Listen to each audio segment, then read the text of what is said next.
Please excuse the hair, but here is part one of Who the Fuck Did I Marry? So I met my ex-husband around March 4th of 2020. We met on Facebook dating site, and we also matched on Hinge. I did not realize that he was on both under two different names. So one was his actual name, and the other one was a variation, like a nickname that he called himself. Different pictures. So it was a running joke between us. Oh, you ain't even recognize that you had matched with me on Hinge. No, I didn't. And also that should have been a red flag. By the way, you will notice in this story, I called it the United Nations of red flags. It is so many red flags that, I mean, you would have thought I was colorblind because I ignored all of them. So, anyway, back to the story.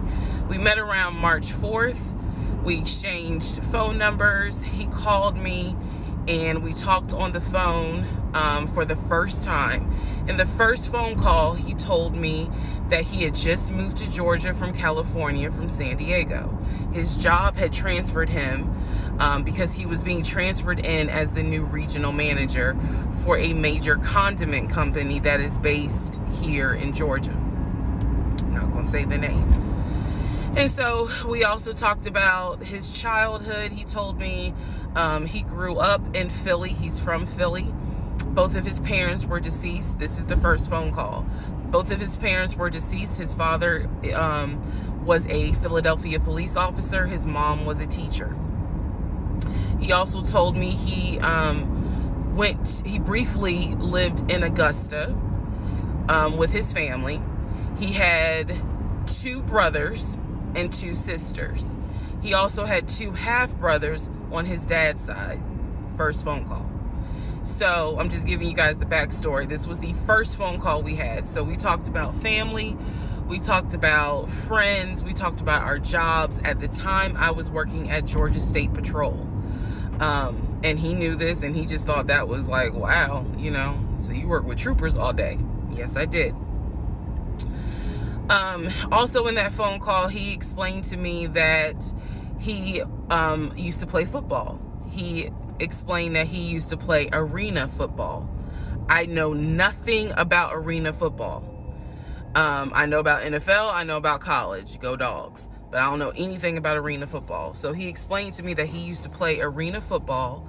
He used to work at Apple in the off season of arena football. And I remember thinking on that phone call, oh, okay, you know, like, good for you.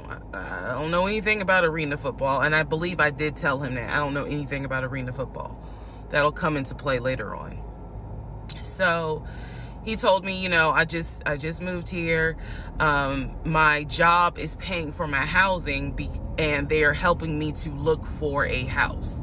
He was like, right now I'm in Gwinnett County, but I'm trying to look for a house. Ideally in Atlanta, like Brookhaven, Sandy Springs. He was like, I really would like to move out there. And so I thought, you know, that's great. You know, you're looking to get a house. You just moved here. He was like, I don't really know too many people here because I spend all my time at work and, you know, this job is really demanding. So that was our first phone call. We talked more. He talked a lot, which took me by surprise because I'm not really used to men talking more than me. He eventually asked me out on a date. Our first date was set for Saturday, March 7th, 2020. He asked me what was my favorite restaurant. I said Cheesecake Factory. And so we agreed to go out at the Cheesecake Factory in a location that was in between. I lived in Clayton County at the time. He lived in Gwinnett County. I realized that if you don't know anything about Metro Atlanta, that makes no sense. But basically, we lived about 45 minutes apart. So we agreed to meet at the Cheesecake Factory over at Perimeter Mall, which is in an area, Sandy Springs, Dunwoody area. I was excited. Like, I called my friends and was like, I got a date, you know, blah, blah, blah. We'll see how it goes. First conversation was good. Hopefully he looks like his pictures, because, you know, that's always an issue with online dating. Hopefully he looks like his pictures. So on my way to our date, I took 285, and literally right before I got to Boulder Crest, the exit for Boulder Crest, I heard a boom, and I lost control of my car. Thank God that well, not thank God, but I knew what to do. So I did not crash, but my tire blew out. So I called him and I said, hey, I am so sorry, but my tire just blew on 285. I'm slowly making my way off the exit. I believe I pulled into a Chevron gas station, and I said, you know, I got to get this fixed. I don't know what to do. Like, I'm a damsel in distress kind of thing. He kind of paused. He got quiet, and he was like, you know, tell me exactly where you are. Drop your pin. So I dropped the pin, and he came to the gas station.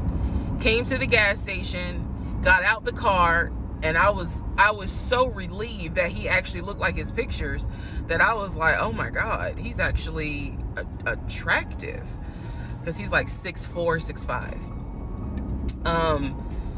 Oh, also, man, I apologize. So let me go back to the first conversation. Let me add something. He did tell me in the first phone call that he was divorced, and that his ex-wife, she had 2 children, a boy and a girl, who were teenagers, young adults. I think the girl was about 20. And he said that he had a very close relationship with his stepkids, but that he and his ex-wife had divorced because she cheated on him out in California. And so coming to Georgia was a new beginning for him. She was still out in California. The kids were still out in California. And so, you know, he was like, I can't stand her, but I still want to be in the kids' lives. I have to put that in there because that will come back later. So this is just setting the stage. Again, that first conversation we talked about family, job, friends, how he ended up in Georgia, me being in Georgia, the things that, you know, I would think people talk about in the first conversation.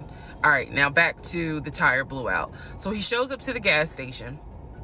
He changes my tire, which I just thought was the sexiest thing in the world. And then he proceeds to say, hey, I found a tire place around the corner. You need to get another tire. Like, you can't drive on this donut.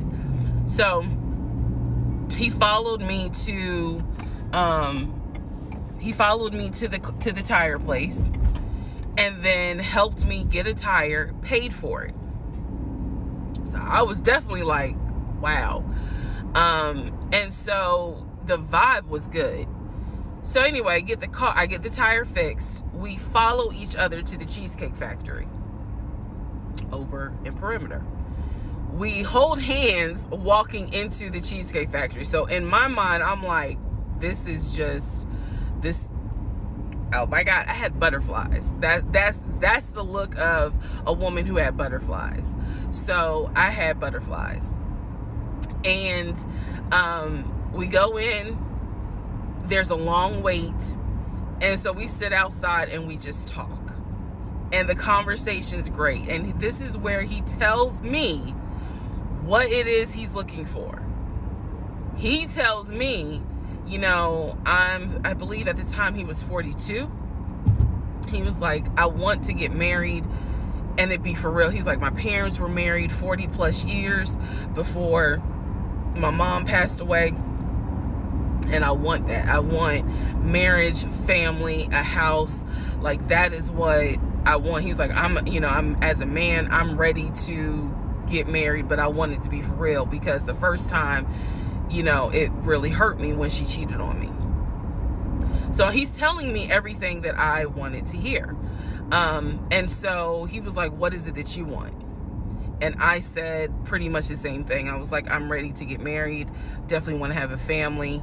And I want to marry my best friend. So we both put on the table that we wanted marriage. And this is the end of part 1.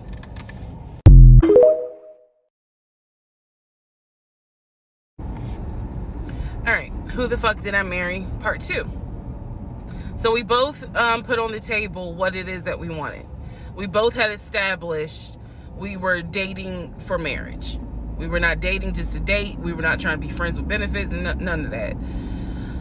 So the dinner at Cheesecake Factory went really well. We laughed, we joked, we talked about people, which is kind of up my alley, my sense of humor.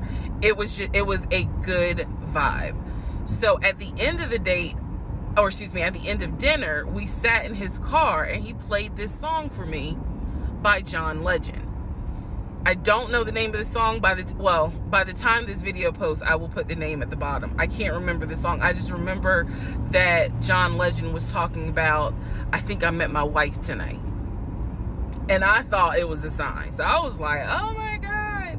So anyway, we ended up sitting in the car talking just about life and experiences until about midnight. So during this conversation, he again is telling me how it was, what it was like living in California, how he went out there. He went to San Diego State. He played football for San Diego State. He talked about how, life, he loved it out there, so he stayed. That's when he joined the company. And then he explained that he also did arena football, but only did it for about 2 or 3 years. He claims that while he was doing arena football, the team that he was on won a championship. But again, keep in mind, I don't know anything about arena football. So I was like, okay, I didn't know that they had championships. And he was like, he got a little offended, like, yeah, they got championships. And, he was on that team. So he talked to me about how he worked at Apple. He worked something in the IT area of Apple, but within the store. Again, it was one of those, it's like when I tell people I used to work at Amazon. I really wasn't paying much attention to it. Why? So we talked about all that. We talked deeply into what happened with the ex-wife. It's because I asked. He was not volunteering all this information. So in other words, I get very uncomfortable when men start talking about their ex a lot. That's not what happened. I was asking questions because I was really trying to figure out, okay, are you ready for a relationship, or are you still missing her? So we talked about that. We talked about my exes. That was a mistake I made because I talked about how I dated at one point in time somebody I worked with. That will come back later. And he seemed real cool about it. He was like, that was before me and blah, blah, blah. So the conversation was good. Midnight comes and I go home. Yes, I went home. We ended up talking. Mind you, our first date was March 7th. And within about 2.5 weeks, Brian Kemp, our governor, shut Georgia down. We were going to be on lockdown. So during those 2.5 weeks, we talked every day. We went out again at Red Lobster. I remember Red Lobster. But everything was going great. The issue was, where are we going to quarantine?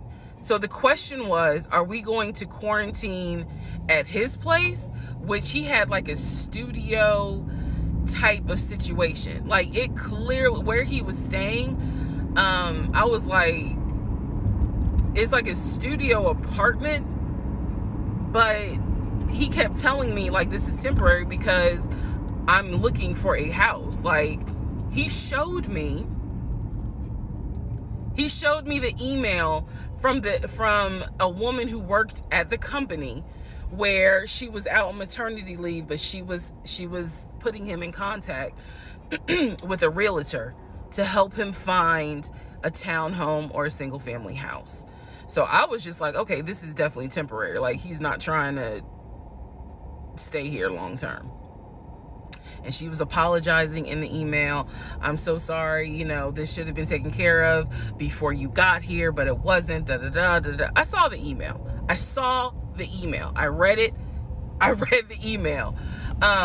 So the decision was, we're going to quarantine at the studio, or we're going to quarantine in my house? First mistake I made. Well, there's a lot, but this was a mistake I made. So ladies, caution moment. During one of our dates, because keep in mind, in those 2 weeks, we were seeing each other quite a bit. Nothing physical or anything like that. Just two people who I thought were really on some, all right, let's see if this is going to grow into something. He came to my house. When he came to my house, I had a 3-bedroom, 2.5-bath townhome. He was in a studio. Now, I'm telling you guys all of this in order of how it happened.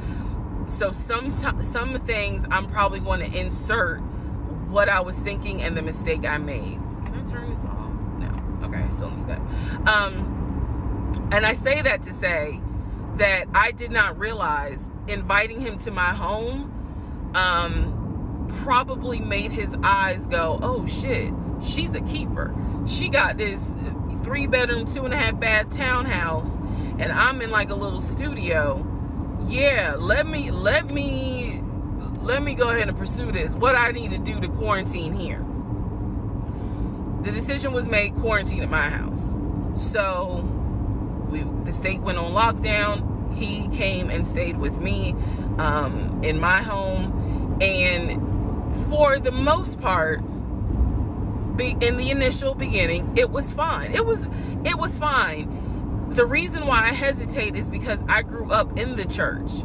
So for me, it was really like an internal struggle of, bruh, you always said you would never live with a guy unless he was your husband. And now you living with a dude and he ain't your husband. Like, it was a struggle for me because I knew better. And don't come for me. I'm just telling you the way I grew up. It was like that. It was not sitting right with me. But at the same time, I didn't want to quarantine by myself. I did not want to. So there we go. So he moved in. We talked about the bills. Let me clear something up that I said in the other video where I said he paid all the bills. He paid all the household bills. He did not pay my car payment, my cell phone, or my car insurance. He paid the rent, because my rent at the time was less than $1,000. He paid the utility bills. And so when he's telling me that he's a regional manager, I was like, wow, okay, so you got money. And so he paid all the household bills. So my check really was just taking care of me, myself, and I. And I am not, this is where it's not going to make me look good, but it's the truth. It was intoxicating to not have to worry financially about how to pay the bills. It was a wonderful feeling. And so I kind of pushed to the side the fact that, yeah, you shacking up, because it's like, but your paycheck, you don't have to worry right now. Like, he's taking care of all of April's bills before April even comes, because this was still March. So we're living together, and I'm cooking, I'm cleaning, he's helping to cook and clean, and then we have a conversation about house. Is he still going to buy a house just for him, or is he going to buy a house where it's for us? Because we are going to try to make this thing work, be official, get married, have a family. So the question now on the table is, what are we going to do? Because I didn't want to stay in Riverdale, Georgia. I did not want to raise a family there. I refused to have a baby in Clayton County. So the decision was made, let's start looking for a house for both of us. Remember, he was already looking for a house for him, but then he was like, you know what, we're together, I plan to marry you, let's look for a family home for the two of us. He was like, this is how much I was approved for. That's when he showed me the Chase paperwork. It was a letter stating that and it had the Chase emblem at the top. He showed me a letter stating that he was approved for $700.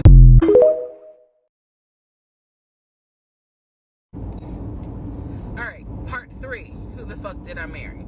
So this is when he showed me a letter from Chase with the Chase logo at the top, stating that he had been approved for a mortgage for a $750,000 mortgage, or a $750,000 house.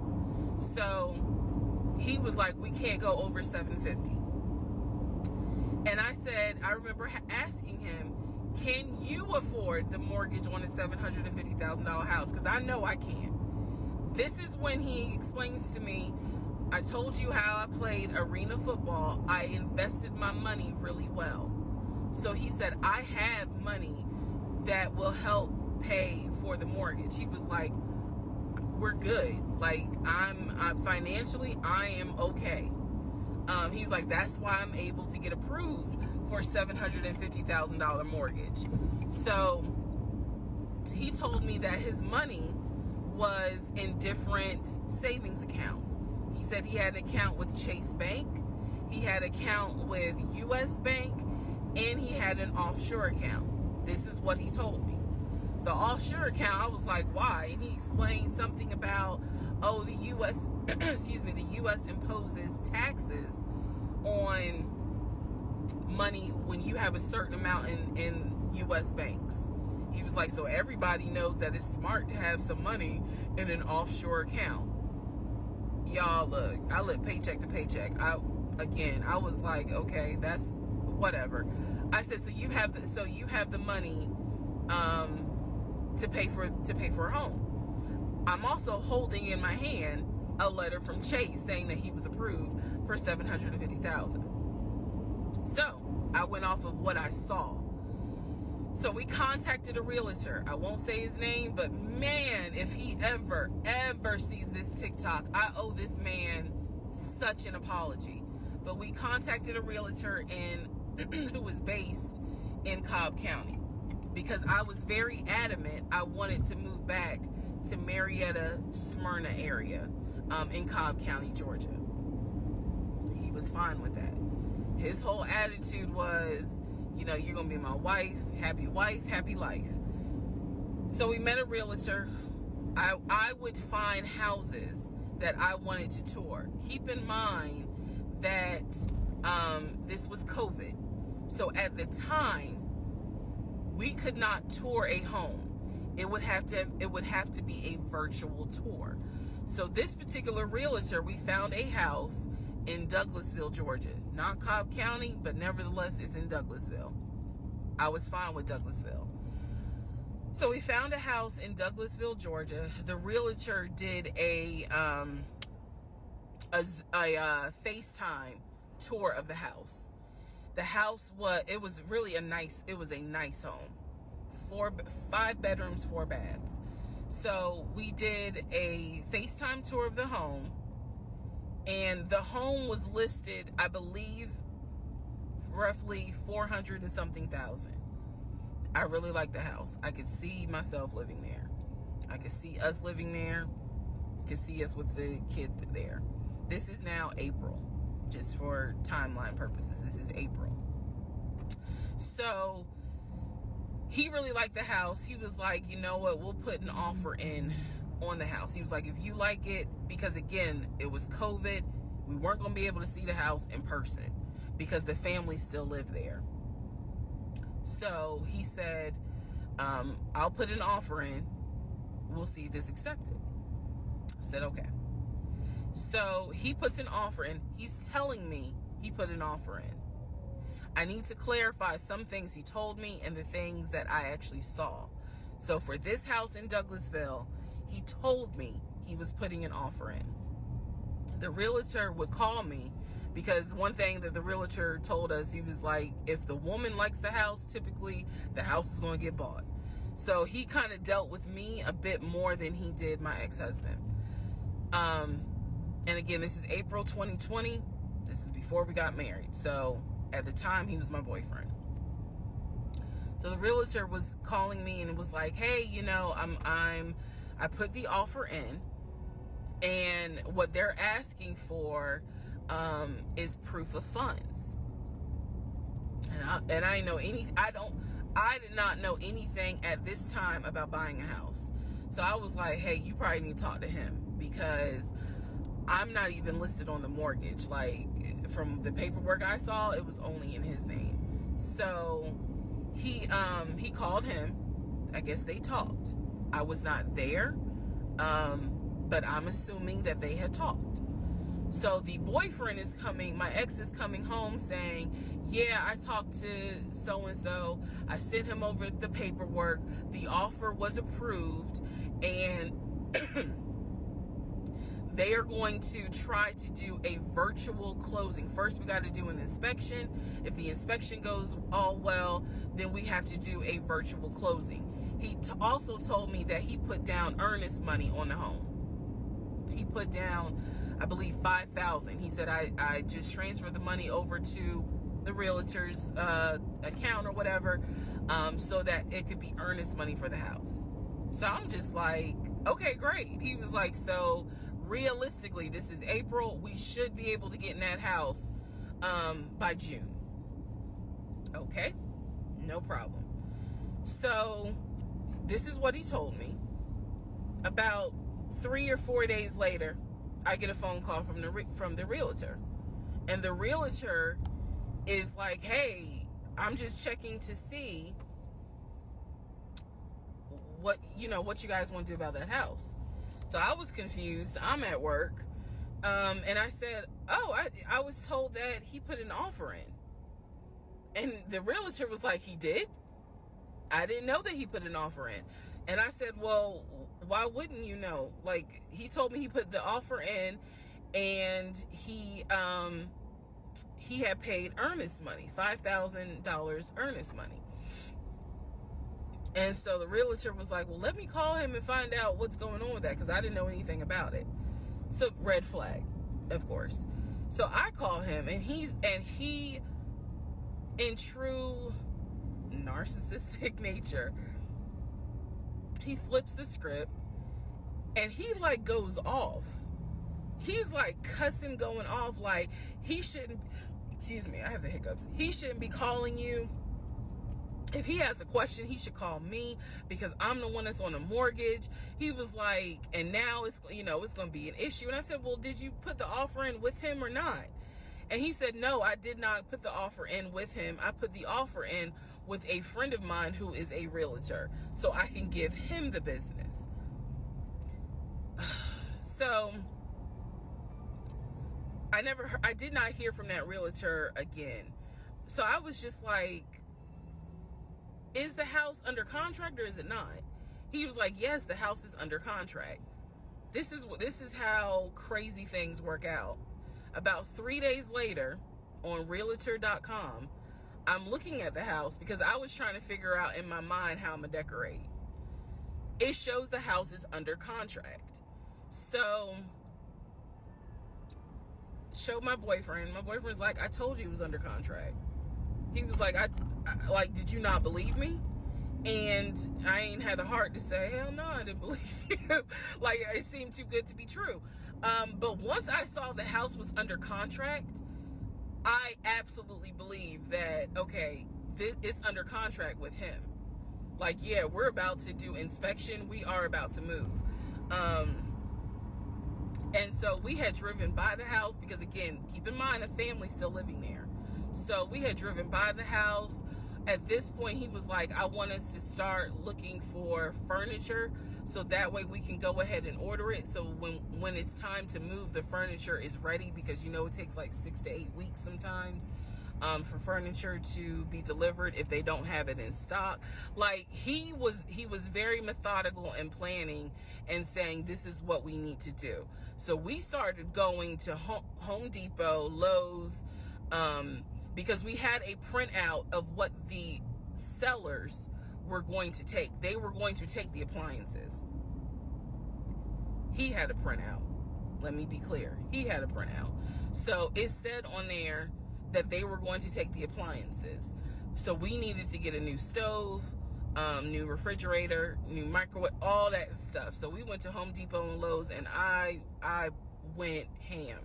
I chose all these new appliances, and here's where we get into the shopping.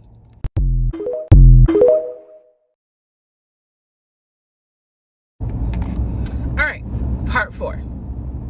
So we go to Home Depot, we go to Lowe's. I'm choosing all these appliances. He's taking pictures of the SKU number. We have representatives helping us, and he basically explained to them, hey, we're buying a house. We should be closing sometime in June. Can we order this stuff now? Can I put a hold on it? Like, what can we do? Because we're not ready for delivery.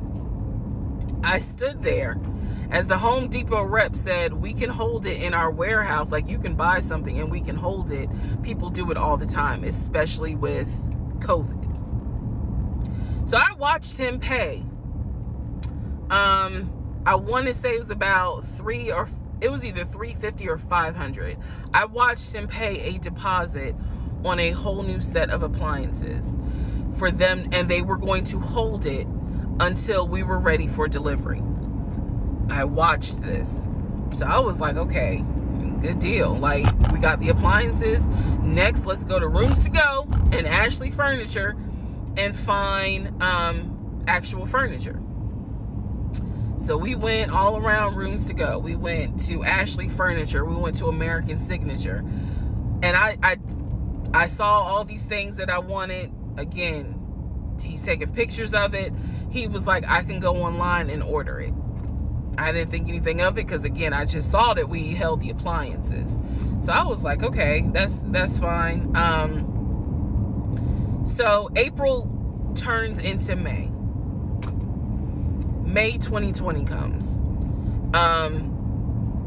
This is where things start to get a little interesting.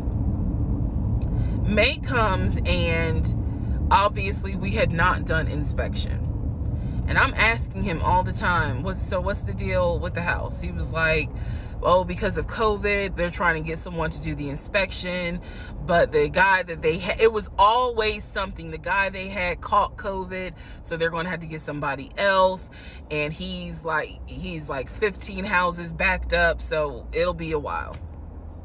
So at this point in May, I know I look crazy. In this point in May of 2020, I started recording audio diaries. I don't know why. It was something just made me just start recording my thoughts in an audio diary, and I still have them. And I would save them by the date, and I would just start talking about what's on my mind. So I was like, I knew there was something was nagging me, like, but I kept pushing it out of my mind. I was like, you saw, this is what I reminded myself. You saw him pay for the appliances. You know the house is under contract. You know that he told you that he's the one who put the house under contract. Why would, I remember saying to myself, why would he lie about that? This is so easy to verify. Why would he lie about that? Have you caught him in any other lie? And at the time, the answer was no. So I really was like, maybe you just aren't used to a guy who actually does what he's supposed to do. Like, I was questioning myself and then answering my own questions. So inspection didn't happen. Around mid-May, I found out I was pregnant. May 2020. When I found out I was pregnant, he was ecstatic, and I was like, oh shit. The reason why I was oh shit is because, number one, I'm plus size. Number two, because of my age, I felt like it was probably going to be a high risk pregnancy. And I wasn't married. And that nagged. I cannot tell y'all how much it nagged me. There was a lot of internal struggle in between. My family didn't even know that he had moved in at this point. I told them, that I was pregnant, went to the doctor, everything looked good. But again, because it was COVID, he couldn't go in with me into the actual room. So, doing any sort of ultrasound, doing the blood test, because my HCG levels were really high. So the doctor was like, hey, it might be twins. We don't know yet. You're still kind of early, along. They gave me a due date. The due date was January 26th of 2021. So yeah, May, found out I was pregnant. So there was now more of a push into, we got to get a house. We got to get the fuck up out of here. I'm not having a baby in Riverdale. Okay, nothing against Riverdale, but I ain't having a baby in Riverdale. So we need to find out what's going on with this house. And so he was on top of it. He had an answer for everything. He was like, I'm gonna call and find out what's going on, blah, blah, blah. He then magically told me about a week later, oh, they're going to do inspection on the house like in 2 days. So I was just like, okay, keep in mind, I'm taking his word for it. I'm taking his word for all this. So he's like, they're going to do an inspection. Once we get the inspection report back, then we will know what we are going to be responsible for. What are we getting ourselves into? So, I guess they did an inspection. He showed me an inspection report. Only thing that they said that the roof had just recently been replaced, which I remember he was very happy about. And the issues that there were for the house were minor. It was not a bad, because we did have a discussion about it. He was like, it's nothing that we can't handle. Then he said that we were set to close the end of May. We were set to close the end of May. He told me it was going to be a virtual closing. You're probably like, what the hell is a virtual closing? Because again, he's saying because of COVID, people are not closing in the office. They're doing a virtual closing where you would need to electronically sign the paperwork. This is what he's telling me. And so he was like, we're set to close like just before Memorial Day. And so for some reason, again, there's still that nagging part. For some reason, I didn't start packing. Anyone that knows me will tell you I hate moving. I've done it enough in my life. I hate moving. But I did not start packing up that house at all. I was just like, I'm pregnant. My body was changing so fast that it was like I can barely keep my eyes open half the day. And so, no, I didn't start packing. And I remember I did record, again, I was recording audio diaries just about every day. When something didn't sit right, I would verbally record it in the audio diary because I was like, I don't know what it is, but there's something. That was the theme of our relationship. I don't know what it is, but I know there's something. And so I remember talking to myself in my little prayer closet, because that's where I would do my recordings. And I remember thinking, what if we don't get this house? Like, what if he's lying?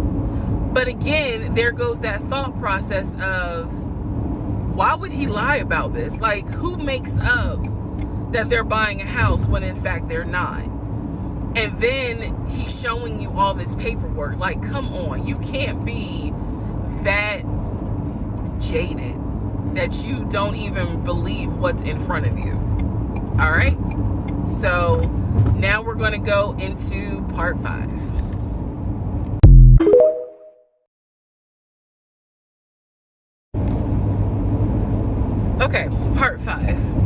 who the fuck did I marry?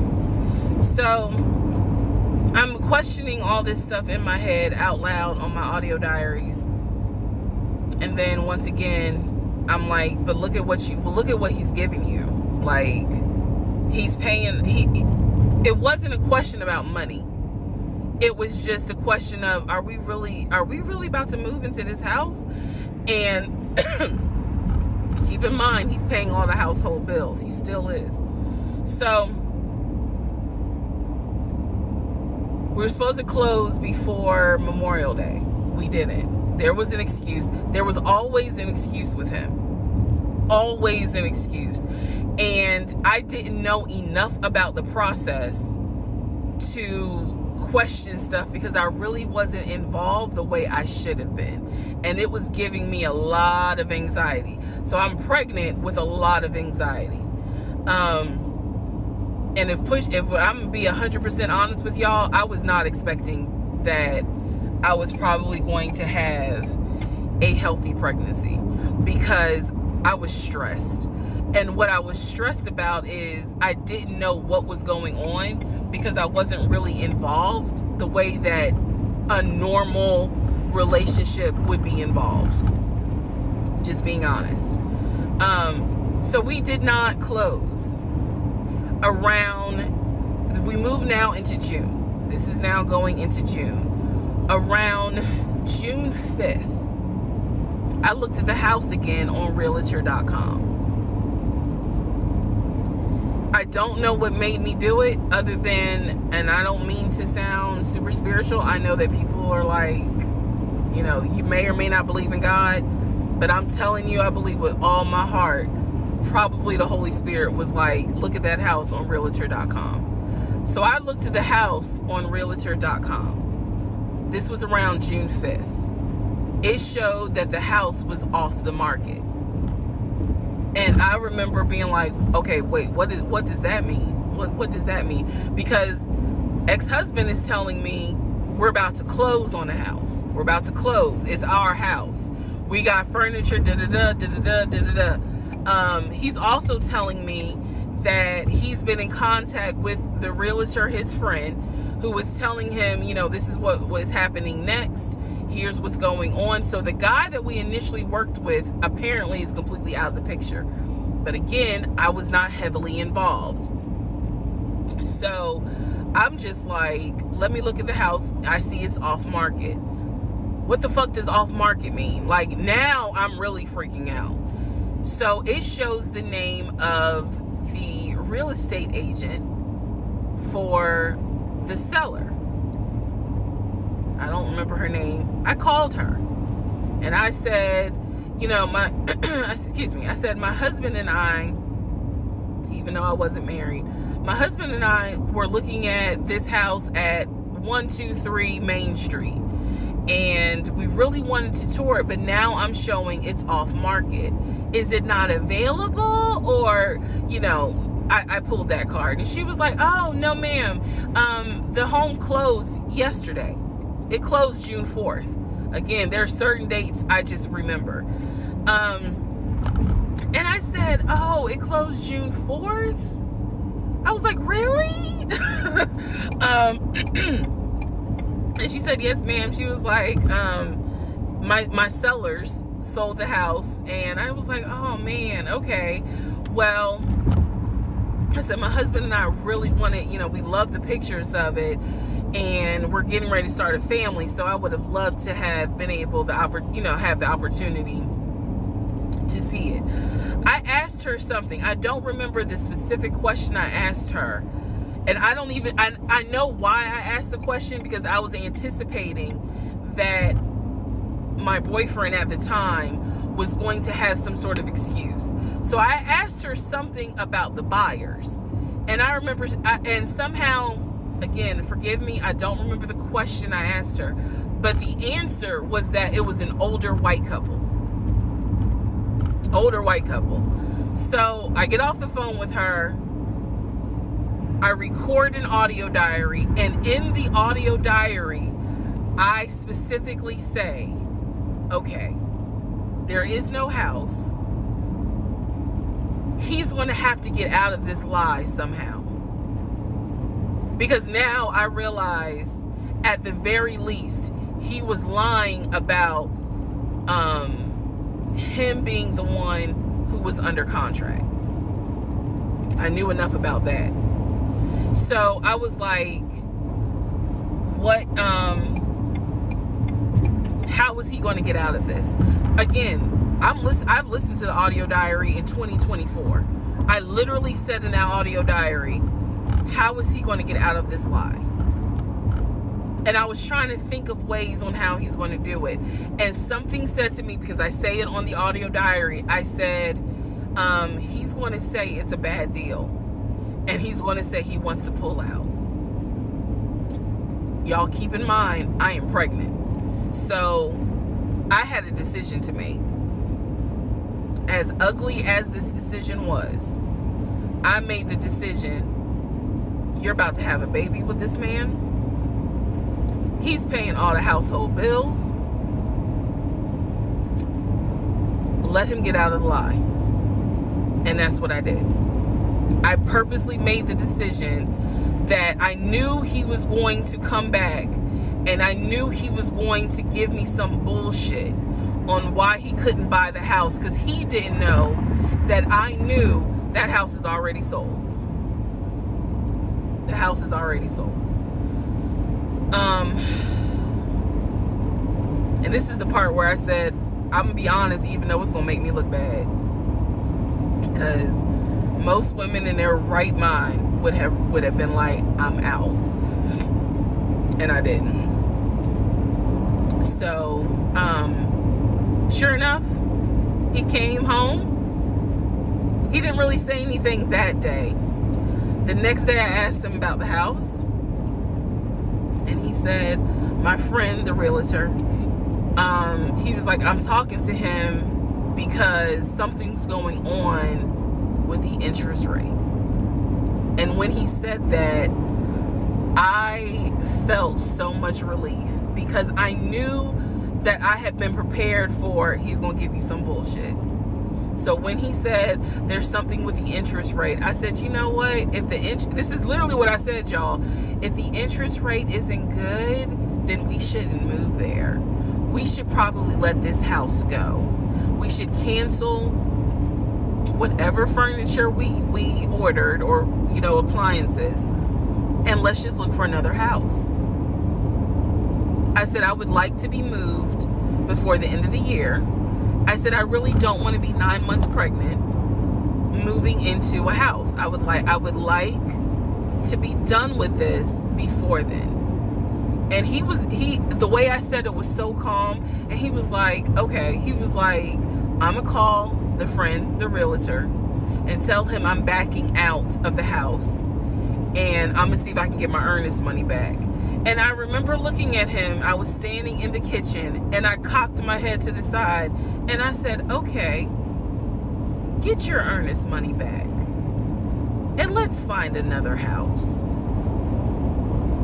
And so that's how that first house fell through. So fast forward, I keep looking at this to see how much time I have, because they only give you 10 minutes. So this is part 5. Part 6 is coming up. But subsequently, what ends up happening the next week, which is mid-June, I was at work, and I started cramping, started bleeding. And at this point, my doctor, I had just had an ultrasound earlier that day. So I went to work, because the ultrasound was fine. I went to work, and the cramping and the bleeding started, and I started crying because I kind of knew what was going on. And my doctor had called me and told me that when they did the ultrasound, they did not see a heartbeat. So she was like, this pregnancy is not going to be viable. So I'm crying, hysterical, and now we're going to get into part 6.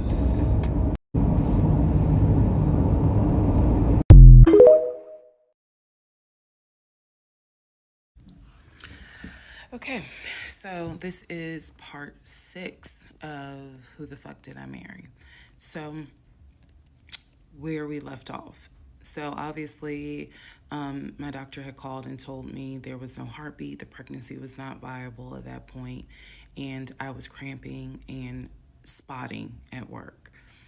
Went into my best friend's office and immediately started crying. She was like, "What's going on?" And I said, I told her what the doctor said.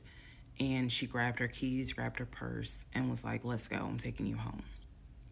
On my way home, I called my boyfriend and told him what the doctor said. And he was like, "I'll meet you at home." So he was coming from Duluth, went straight home. And so about 24, 48 hours later, I had a doctor's appointment. And my doctor gave me 3 options. First option, let everything happen naturally. Your body will expel the fetus on its own. Second option, you can take a pill which will induce expelling the fetus at home. The pill basically will cause you to contract and expel. The third option was to go into the hospital and do a D&C. I did not want to do a D&C because I did not want to be in a hospital with COVID going on.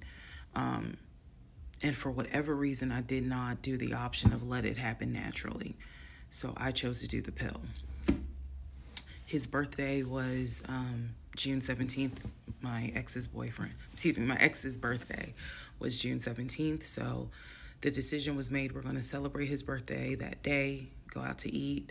And then that night I would take the pill because we both were off from work the next 2 or 3 days. So went out to eat to try to celebrate as best we could, and then took the pill that night.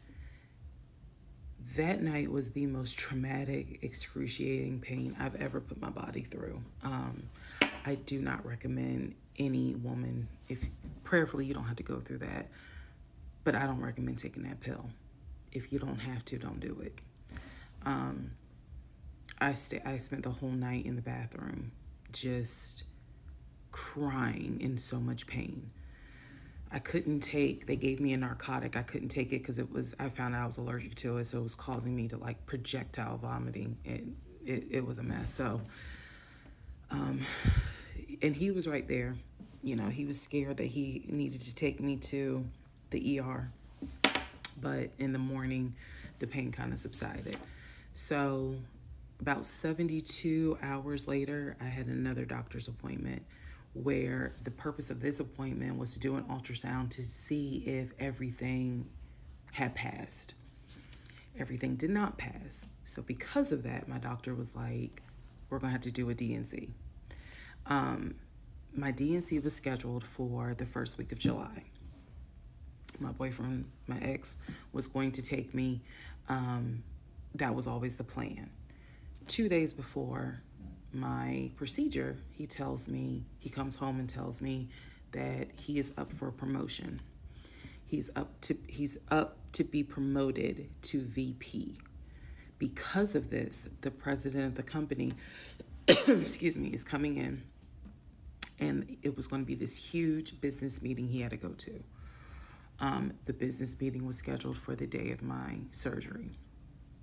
And so I'm throwing a fit because I was like, you there's no way you can do that meeting. Like, I need you to take me to the hospital and all this other stuff. And so he offered to have his sister take me to the hospital. Apparently his sister lived in Douglasville. I was like, no, because I've never met her. Like, I'm not having a stranger take me to the hospital. No, this is a private situation. I don't want to do that, blah, blah, blah. So my aunt had offered to take me. And then my friend who took me home from work had offered to take me. So at that point, we get into an argument because he's like, my sister is, you about your family, so why can't she step in? And I was like, nah, because I don't know her. Period. I don't know her. So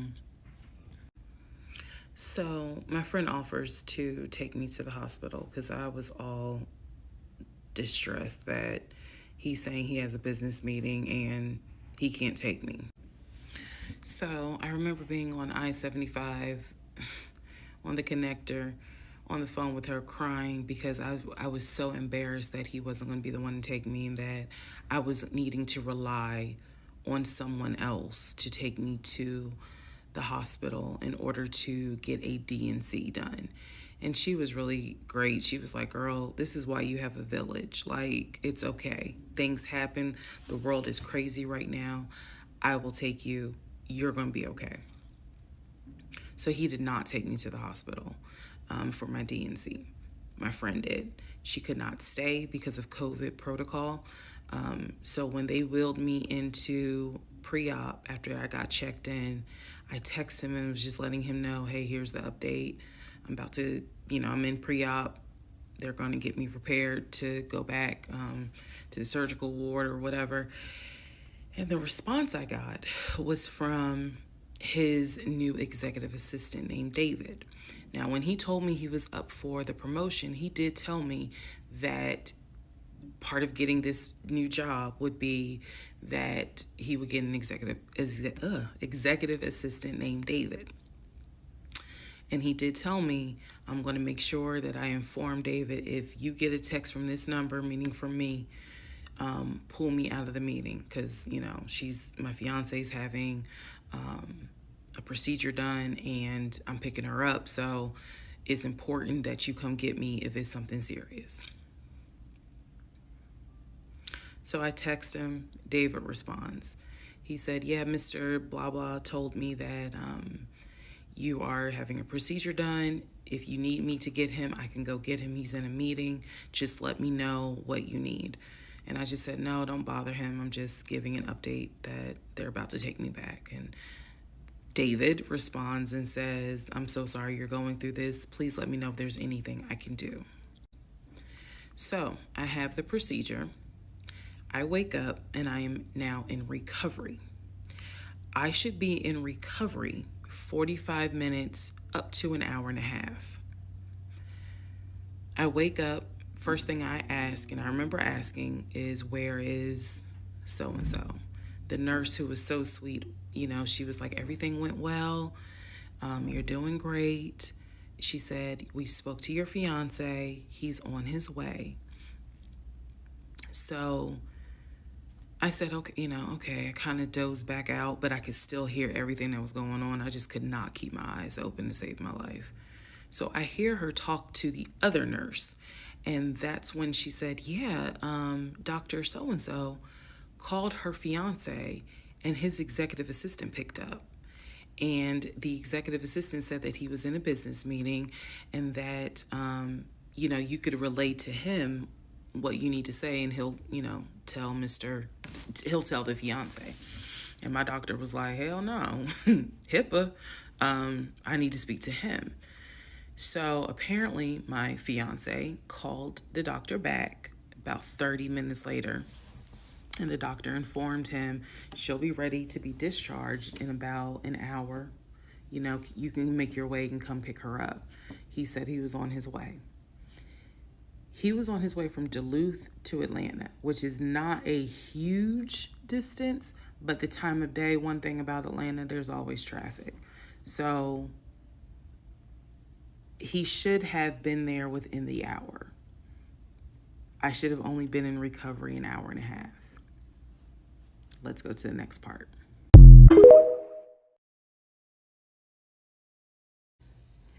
Okay, so I just want to clear up some things that I realized is kind of creating some confusion. So just allow this video to serve as a stop sign. Let's clarify. First of all, the story, background. He was born in Philly, raised in Philly, and moved to Augusta.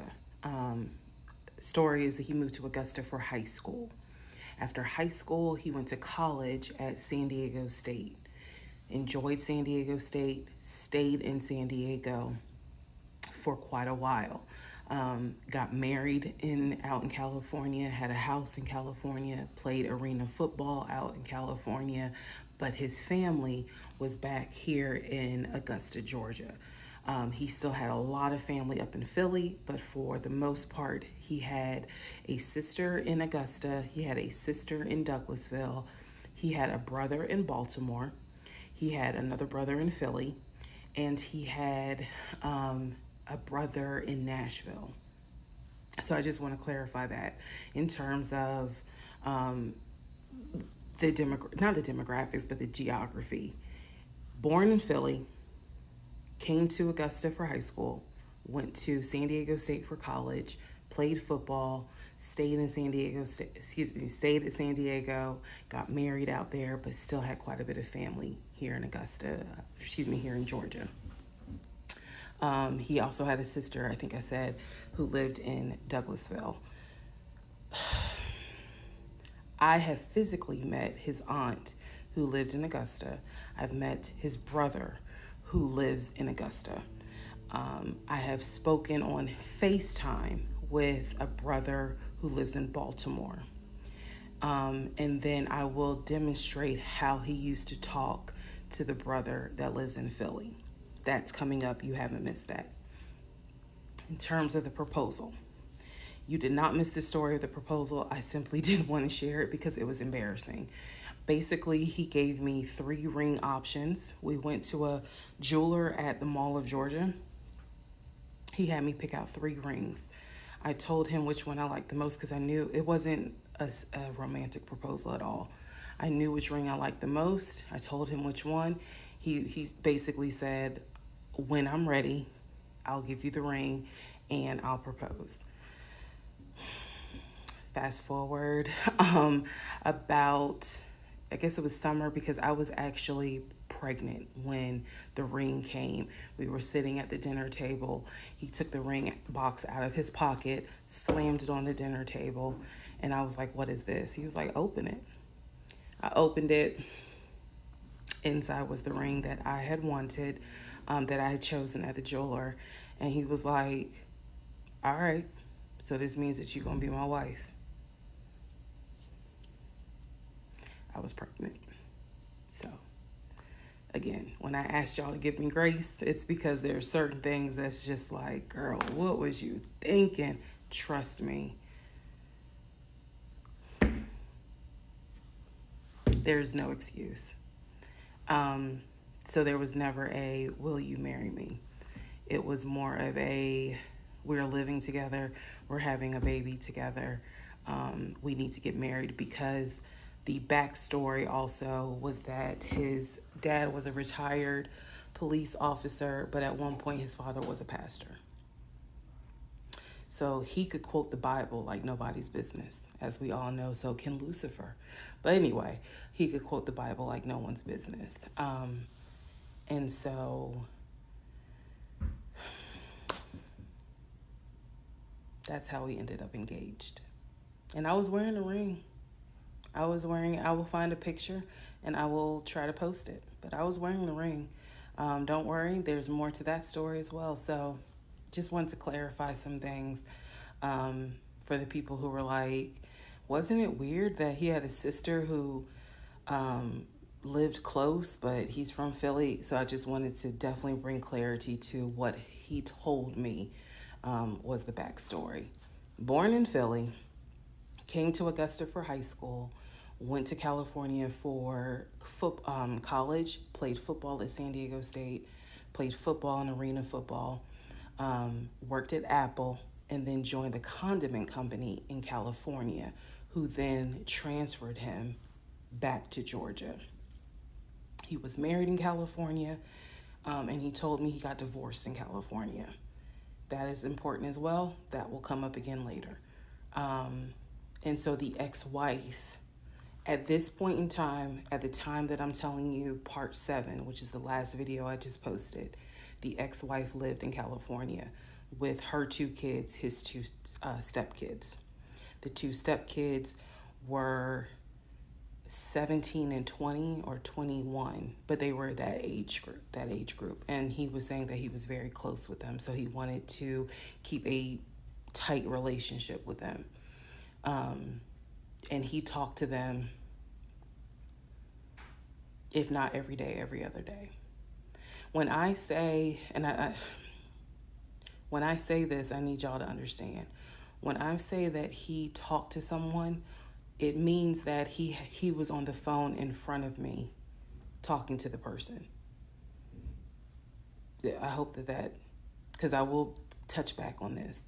He was on the phone in front of me talking to the person. So he talked to his siblings every day. He talked to his aunt almost every day. He talked to his family the way I talk to my family almost every day. And again, I will demonstrate how he used to do the phone calls.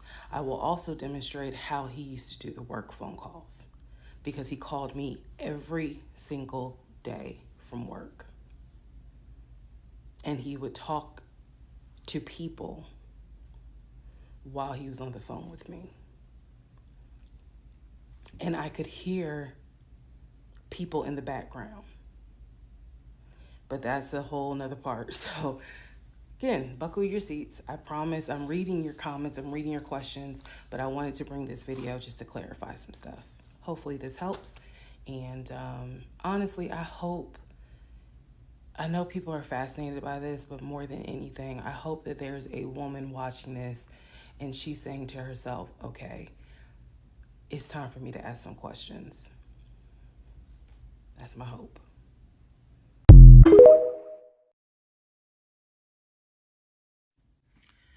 Part 7, who the fuck did I marry?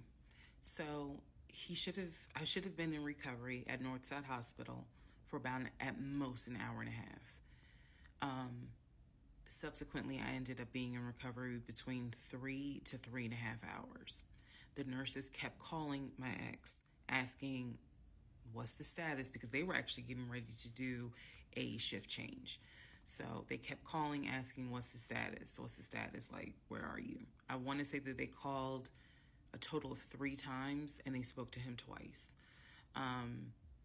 So at this point, I knew that they were all like, where's her fiance? Like, what is going on? He said he was stuck in traffic, and so he was making his way there. He eventually did get to Northside Hospital, and they wheeled me down because, again, he couldn't come in just because of the protocols. So when I got in the car, and I'm in pain, but yet drugged up, couldn't keep my eyes open, I was just out of it. But I remember him calling my aunt and my mother and letting them know I picked her up, we're on the way home, let me get her settled, and then I'll give you guys an update. I remember that. What I did not know was that he had texted my aunt and my mom and asked them to not bother me for like a week. Like, just please don't reach out to her. Let her just rest. I am from New Jersey. I am from an African American family.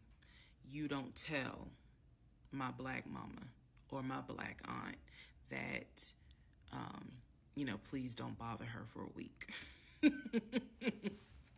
I didn't know this at the time, but I'm just interjecting that part. I'm trying to stay in the timeline, but he did apparently do that, and my aunt was like, "Well, I will fuck you up." Anyway, so go home. He waits on me hand and foot. I recover. Just needed about 24 to 48 hours to just get my mind right. During this time, in between when the house in Douglasville fell through, we had not talked about a house. So I guess it was about a week later, after the DNC, he decides that, do you want to start looking for a house again? Excuse me, I have hiccups, y'all. Do you want to start looking for a house again?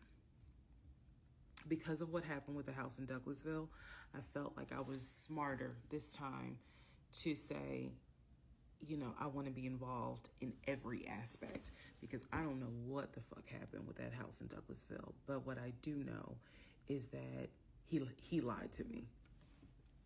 I didn't know then what I know now. I just knew he lied about putting in, or excuse me, I knew he lied about being under contract. So I told him, I said, I don't want to work with your friend who I've never met, never talked to. I know that he has talked to him because he's talked to him in front of me. And I'm going to demonstrate on one of the videos how he used to do his phone calls. Don't worry, it's coming. So we found a new real estate agent. Really nice guy. His name was Scott. I am using his real name. Really nice guy. And we told him what the budget was. And Scott was like, okay, when you guys are ready, we can start looking at houses. Try to look for houses that are empty because you can actually tour those. If it's a house where someone's already living in there, chances are it's going to have to be a virtual tour because of COVID.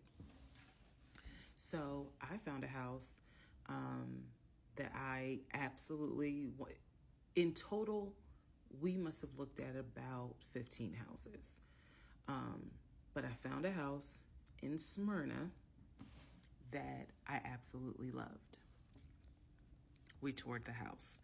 Everything about this house was perfect. The house was listed for $699,000. It was a brand new construction build. The only issue was that the basement was not finished, and he wanted the basement to be his man cave. Again, I went with him to tour this house. So this was already feeling very different than the situation in Douglasville, because we did not actually tour the Douglasville house. We only did a FaceTime virtual tour. This house in Smyrna, we toured. We toured this house more than once. And it was gorgeous. Fucking gorgeous. So we talked about it. He said that he had the money. Again, the price was $699. He said he felt comfortable putting in an all-cash offer. If you remember on the videos before, he told me he had money in his savings from when he played football. So when he said an all-cash offer, even I knew, you got that kind of money? Like, where you can cut a cashier's check for $699,000? And he told me he did. He had money in savings from when he played football, and he was very comfortable paying all cash for this home. So the real estate agent, Scott, sent over the paperwork. The paperwork was sent in both of our names. It was sent to my email. That was another thing that I changed after Douglasville. Everything gets sent to me, and then I will be sure that he signs it. So he sent it to me. I looked over the offer. We were going to put in an all cash, full price offer with a request to have the basement finished. Also, we were requesting for the seller to give us an answer within 24 hours. We were requesting a quick closing. These are just some of the things I remember. I remember 24 hours, like I didn't want to wait on, y'all think about it. 24 hours, let us know if you're accepting the offer or not. And then also a quick closing because it was a new construction. So we didn't have to wait for the current tenant to move out. We didn't have to do that. So I watched in our bedroom as he pulled it up, because it was a electronic document. He signed his name to the offer for $699,000 cash. He requested again, the seller let us know in 24 hours if they were accepting the offer. So we submitted the offer at around 6 p.m. We were requesting that by 6 p.m. the next day, they let us know if the offer was accepted or not. I watched him sign the offer. I sent the offer back to Scott from my email. All parties had signed. Scott texted us and said, I got it. I'm submitting it. I will let you know what they say. Let's go into part 7. Sorry. Let's go into part 8. Good grief, this is getting long.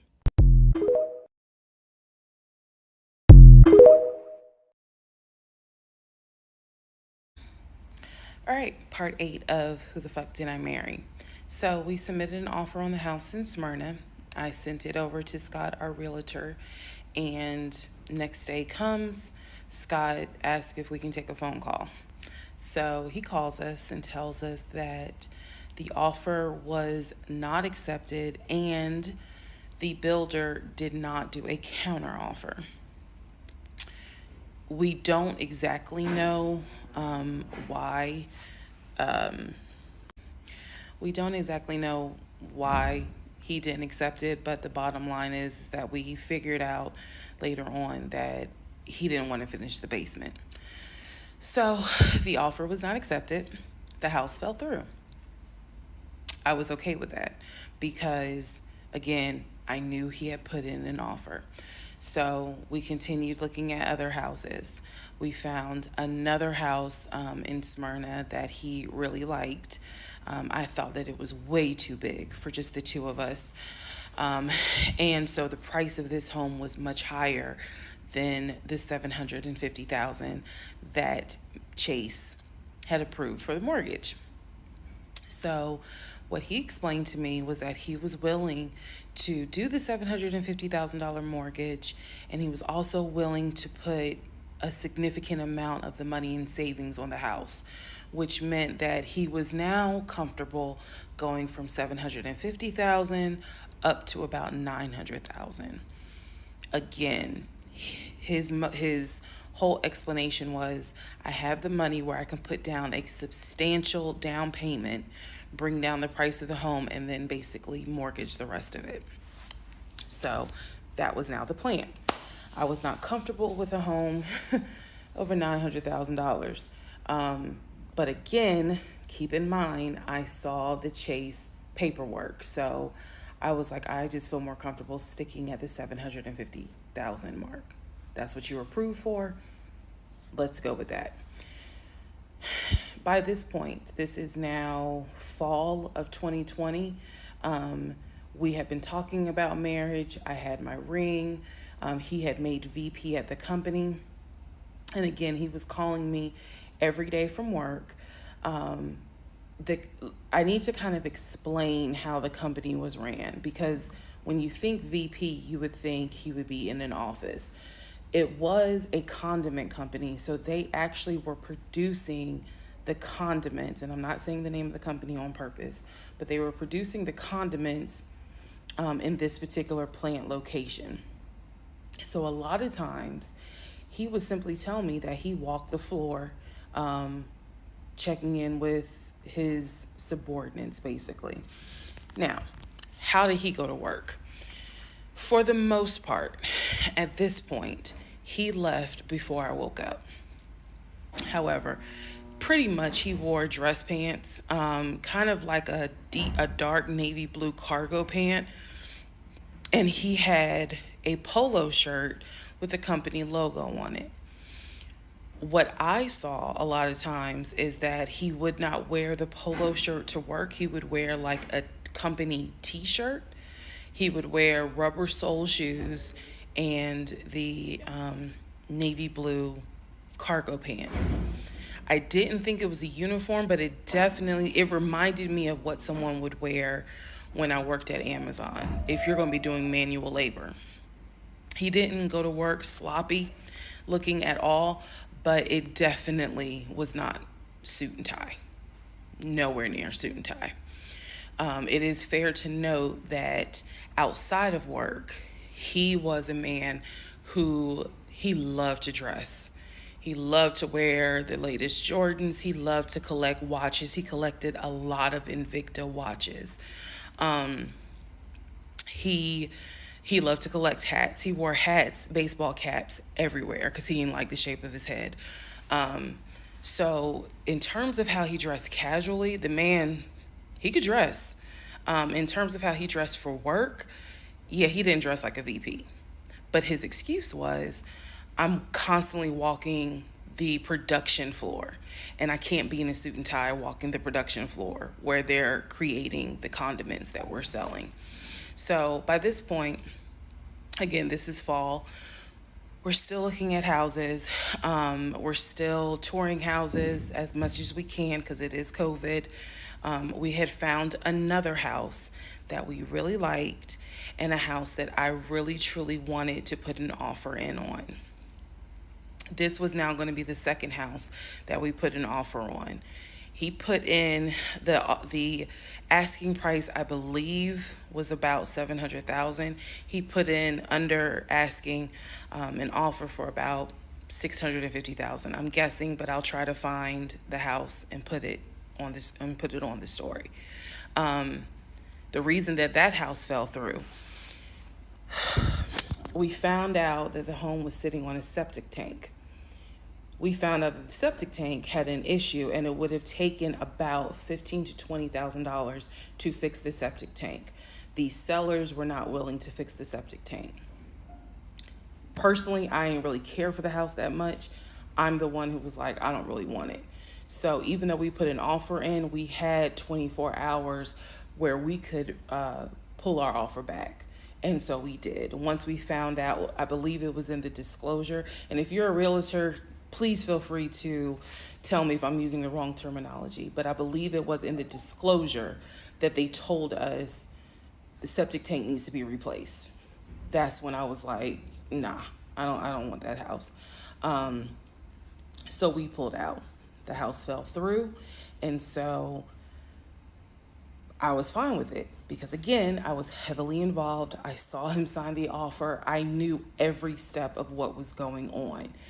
Our real estate agent, Scott, was amazing, but you will see when I get to it where he made a mistake as a real estate agent. So house number 2 fell through. We then moved on, saw a few more houses, and then we get to house number 3.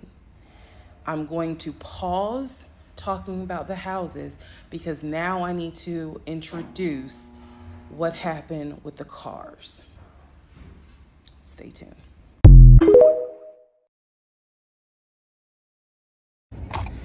All right.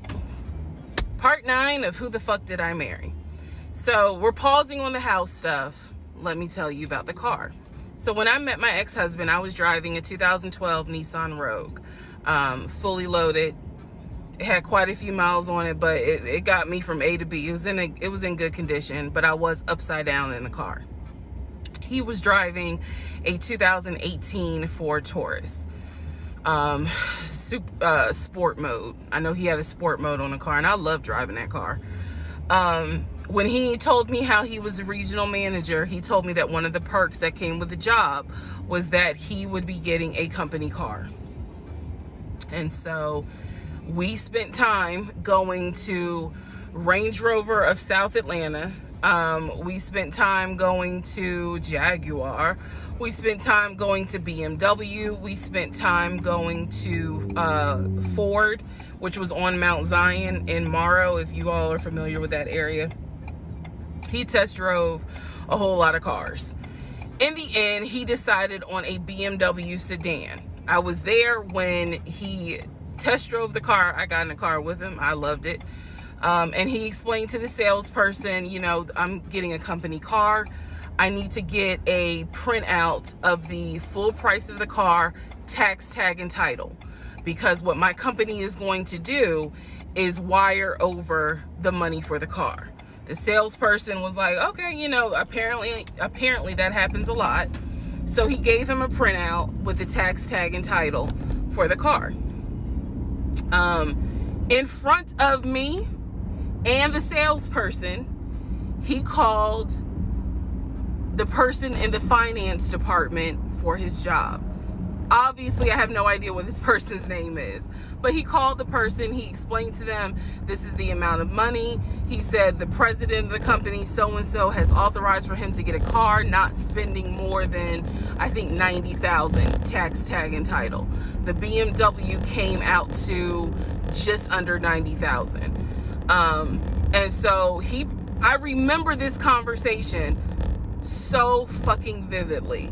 So he's on the phone in front. I'm sitting down, the salesperson sitting down at their desk, and he's like, they put me on hold. And so he's like, I guess the person comes back and he says, yeah, the price of the car is blah, blah, blah. He was like, give me a second and I can send you a picture of that printout that shows tax, tag, and title for the BMW. He gets off the phone. He takes a picture of it. He sends it to whoever. He waits about 10 minutes. He calls the person back. He says, did you get it? Apparently the person did get it.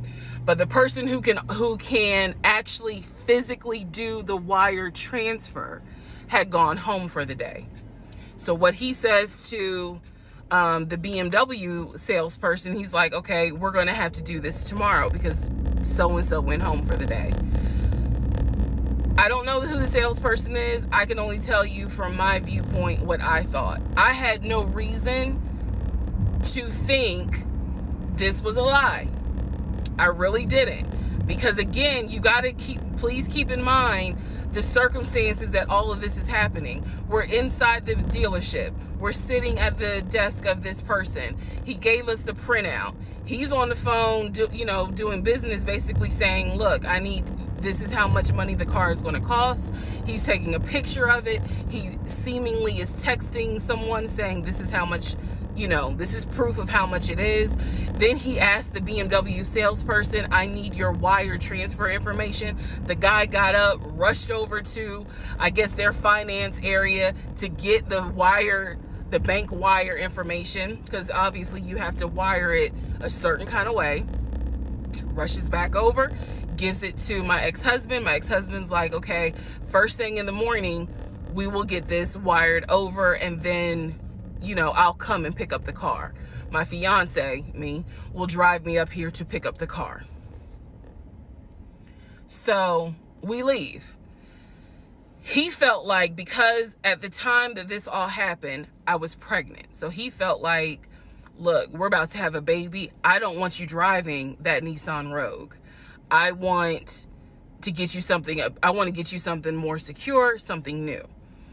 I really wanted a Kia. I really wanted a Kia Telluride. And he was like, well, let's look at the warranty. This man knew a lot about cars. He knew a lot about the warranty. He knew a lot about the depreciation value. And so he did talk to me a lot about what will we get the most for our money. We test drove, when I say we, I test drove a Kia Telluride, a Kia Sorento. He didn't like either of those. He had me test drive a Ford Explorer. He didn't really care for that. Then came time where he really wanted me to get a BMW. He really wanted me to get a BMW X5. So he took me to Global BMW Imports, which, if you know anything about Atlanta, it's off of Cobb Parkway, but you can see it off the highway. I believe 285 is where you can see the Global Imports BMW dealership. He took me there. He had me test drive an X5, an X6. He also had me test drive I think I'm gonna get the numbers wrong, a 525, which was a sedan. I did not like that. I wanted an SUV. I loved driving the BMW. He also had me drive an M-Series, test drive an M-Series. So he was very adamant that I should get a BMW.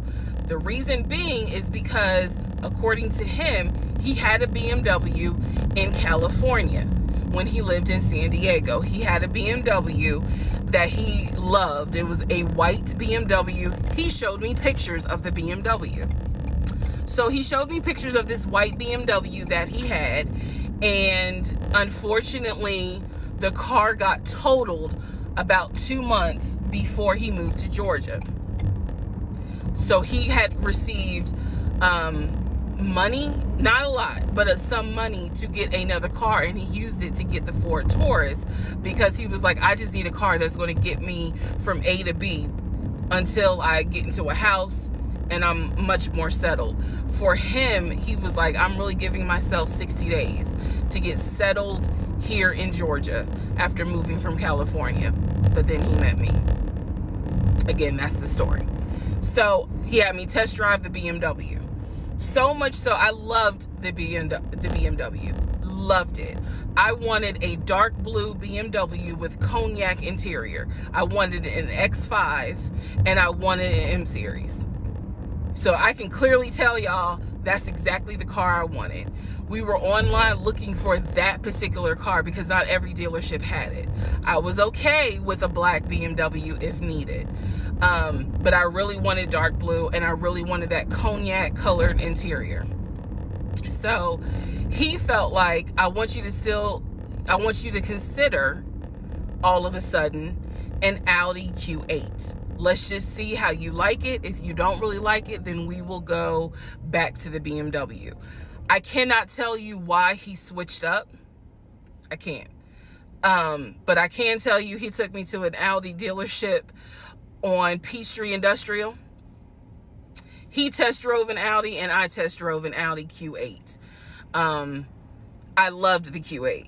Loved it, loved it, loved it. But I was tired of test driving cars. By this point, I had test driven so many cars. Our weekends were spent either looking at a house or test driving cars.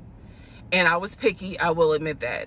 So he had me test drive the Q8. I really liked it. I finally just told him, look, I'm good with either the BMW or the Audi, because I'm tired of test driving cars. He told my family he was buying me a new car because, keep in mind, not keep in mind, let me let y'all know, he had met my family initially on Zoom because, again, we were locked down. He had met my family.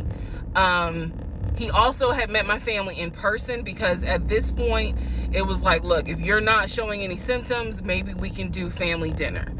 And so we had. So he had met my family in person.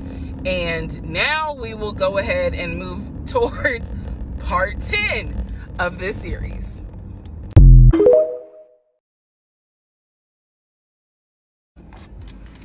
Okay, part 10. Who the fuck did I marry? Okay, had to sneeze. All right, so at this point, I had test driven all these cars. Kias, hell, he even had me test drive a Nissan Murano, but the main two were BMW and an Audi. He had told my grandfather he was getting me a car. He had told my aunt he was getting me a car, that he was going to, he was like, she's going to be my wife. I want her to be in something secure. So my family was really like, wow, wow, who knew that he had this kind of money? And so I hated the fact that he did that, because anytime he got around my family, here's another red flag to put in the United Nations of red flags, he would always talk about money and he would always brag. I never realized it in real time. I didn't realize it until I was out of the situation. He always bragged about the fact that he could fight, the fact that he had money, and the fact that he played football. Those are the three things he always bragged about. Back to the cars. So I told him, I was like, pick one between the BMW and the Audi, because you said you buying it. So pick one. So this man chose the Audi. So he takes me to the dealership. I wanted a white Q8. He does give me the printout of how much it's going to cost, tax, tag, and title, to get this Q8. Gentleman who's helping us gives him the printout. He's saying he's going to pay this money for the car out of the savings account that's offshore. That's the story. That's what he's saying. So he apparently is asking the guy, is there a holding fee?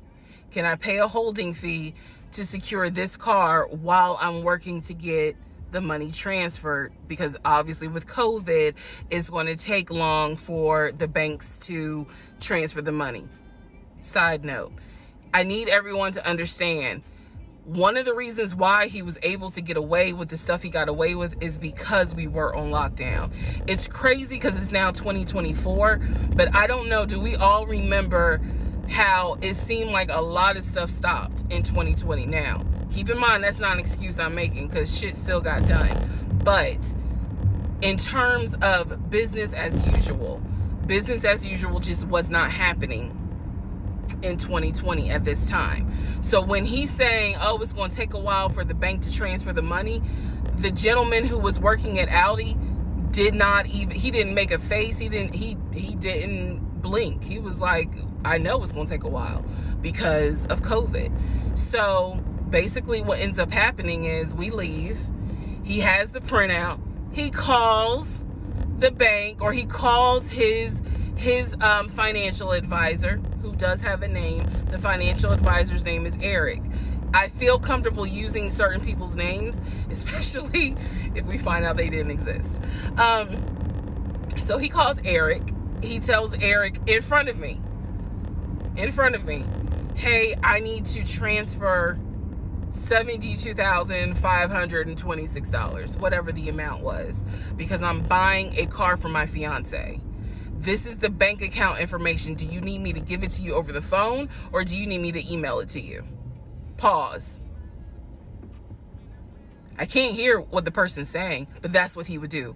Do you need me to give it to you over the phone, or can I email it to you? Okay. All right, give me a few minutes and I'll go ahead and email it to you.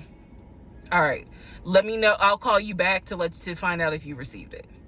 Okay, hang up. So I'm hearing this because, again, I'm not paying attention to, did I hear anybody on the other phone? Did I hear anybody on the other end? So he proceeds to type up an email, type up something, telling him this is the information that we need. I didn't think anything of it. He called me at work the next day to tell me that the money was sent to Audi, that he called Audi and he confirmed with Audi that they received the money. What he told me is that the car is going to be delivered to the house. Y'all, it's not that I lived in the hood, because I didn't, but I did not live in an area of Clayton County where you would have a brand new Audi delivered to your house. So I remember saying to him, I don't want that car delivered to the house, not yet, because I need to put that car in the garage. And my Nissan I only had a 1-car garage, so my Nissan was in the garage. So he said, okay, well, let me call them back and change the delivery date. Can you be home, or can you do a half day? So he's asking me, can you work a half day so that they can deliver the car and you will be home for it? I said, yes, that's fine. Because again, it's COVID. I'm working from home anyway. I only had to go in the office 2 days a week. So I'm at home the next day. He told me the car would be delivered between the hours of 1 and 3. Obviously, between 1 and 3, nothing happened. So 3 o'clock, I called him. He's at work. He sends me the voicemail. He calls me back. I said, it's 3 o'clock. No one ever came with the car. What's going on? And then I remember I was like, well, do I need to call Audi myself? Because I thought that you handled it. But if you didn't handle it, do I need to call them? And so whenever I would suggest I will handle it, he would get very, very defensive. Red flag number 472. So he was like, no, I will call Audi. Don't do anything. I'll call Audi and find out what's going on. Okay. So I'm at home chilling, cooking dinner, normal night. He calls me back and says, yeah, the car was stuck on the truck in Spartanburg, because apparently that's where their deliveries come from. So when he told me this, I was in the kitchen laughing, because by this point, I will be honest, and I told y'all I'll be honest even when it makes me look bad. I was guilty of, on one hand, I believed him, and on the other hand, I was like, let me see what lie he come up with. Let me just see. But keep in mind, my brain was really not rationalizing, not comprehending how deep the lie was. I just thought that no one told him the car was going to be delivered, and he made that up. I had no idea how deep the lie went. So he said, the car's in Spartanburg. It should be delivered this weekend. The weekend came, he had a whole other excuse. I don't remember what the exact excuse was as to why the car was never delivered. I do remember we got into an argument and I was like, don't even worry about it. I'm gonna get a new car my damn self. I don't even need your help. Which is probably one of the worst things you can tell a narcissist, because they love to be the hero, you know, it's all about them. But I was like, don't even worry about it. I'll get, when I have the money to get a car myself, I'll do it. I don't want to hear anything else about a new car. I don't want to hear shit else about a car. Because at this point, I was spending way too much time trying to figure out, are we getting a car? Are we getting a house? Like, what the fuck is going on? Always there was an excuse. So when I told him I don't want to hear anything else about a car, and I am not going to a dealership to test drive another car, that ended that whole discussion right there. So this is where I'm going to interject what I believe was happening. I believe that my ex-husband is the type of person, he gets off, nut. He gets off on you being excited about something that he knows you will never get. So I believe that he enjoyed going to car dealerships. He enjoyed watching me test drive a car and get excited about it, knowing I was not going to get it. It is the level of cruelty. And again, I'm telling y'all stuff that I found out way later on.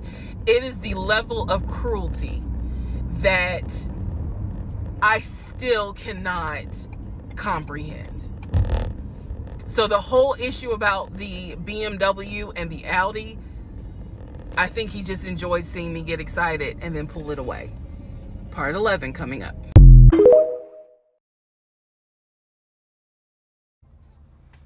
All right, part 11. So for this part, I'm just going to give you some backstory on the family. Pause all the stuff about the house. Pause the stuff about the car. This is backstory on his family, my ex-husband's family. All right, follow me. My ex-husband's parents, mom and dad, are both deceased. Mom passed away from cancer. Dad passed away shortly after her. I'm not sure what he passed away from. So he has a number of siblings. He has two, with his parents, he has two brothers. One is older, lives in Philly. One is younger by 2 years, lives in Nashville. He has two sisters.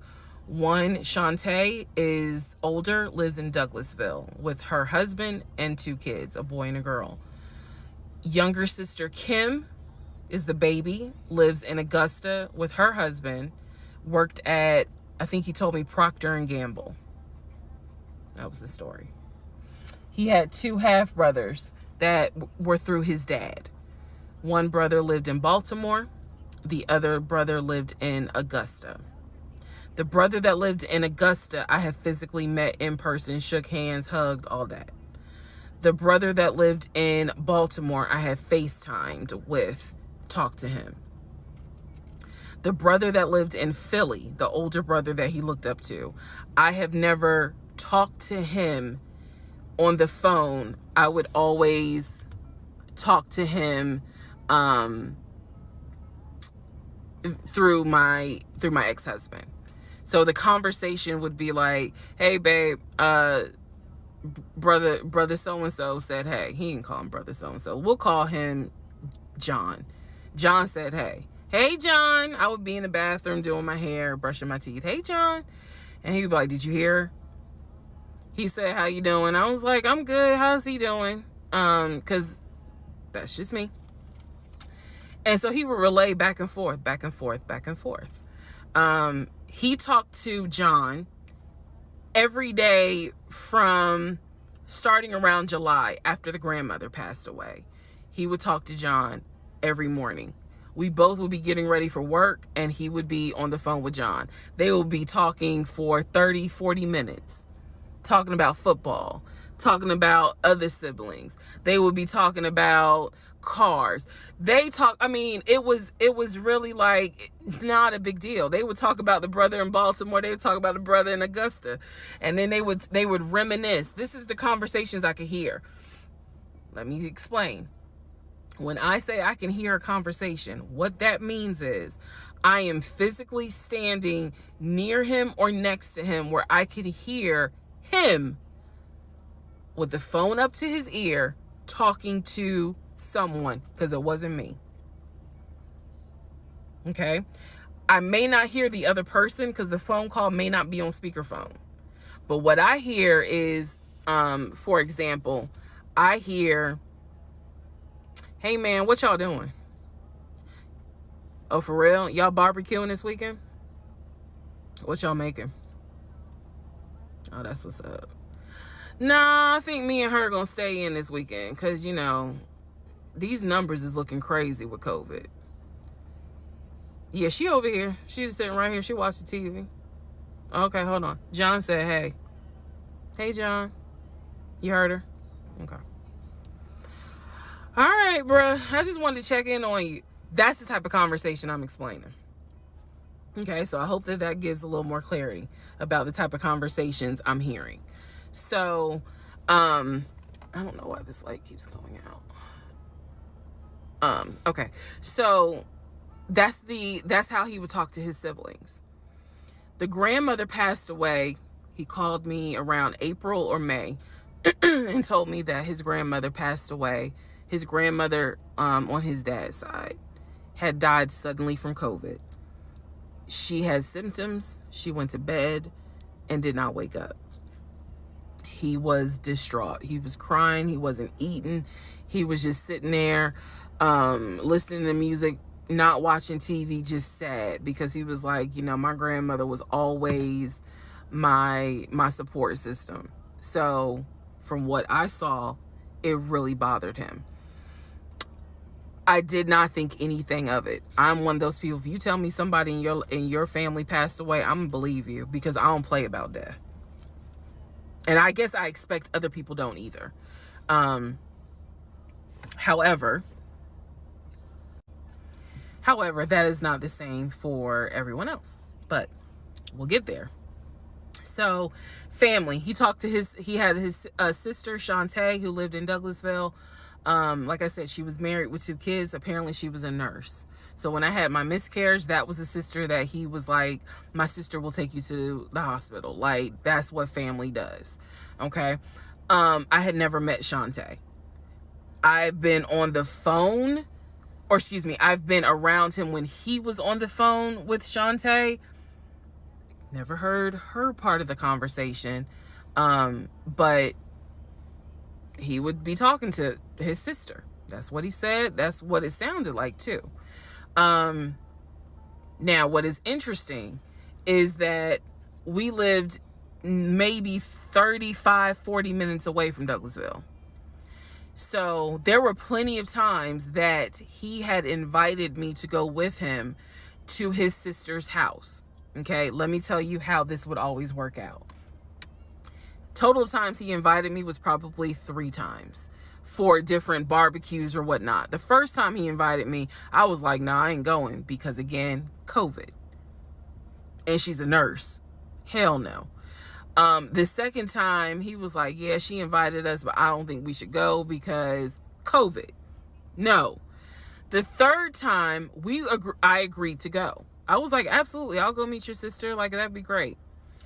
On our way to her house, to Douglasville, to go see the sister, apparently he got a phone call. The phone was always like on vibrate, but he got a phone call and he told me that something came up, and so she had to cancel the barbecue, the get together, whatever. And so I was just like, oh man, okay, well, hopefully we can go another time. It didn't happen close enough for me to have red flags, if that makes sense. But at this point, as y'all probably like, girl, you so blind. But again, I didn't think anything of it, because it's like, okay, it fell through. We'll see. We'll reschedule. And so we just went out to eat, and then he talked to another brother, the brother from Augusta that he would have on speakerphone. So it was like, I didn't think anything of it. I really didn't. Man,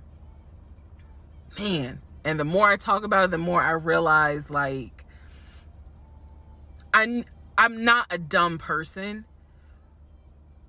but it just never dawned on me the things that you have to now investigate. It didn't dawn on me. But nevertheless, that is the backstory for his family, right? Grandmother passed away. 3 weeks later, he called me and told me his uncle had passed away from COVID. The uncle had tested positive, had to go into the hospital, and he died. It was a bit of a red flag. It was a bit of a red flag, but like I said, I don't play about death. So I was just like, wow. Because of these two deaths, he became a stickler about COVID. And when I mean a stickler, wear your mask, wear gloves, hand sanitize, wash your hands. Like, he was annoying about making sure neither one of us caught COVID. So now I'm going to give you the backstory in regards to what I was told with the ex-wife.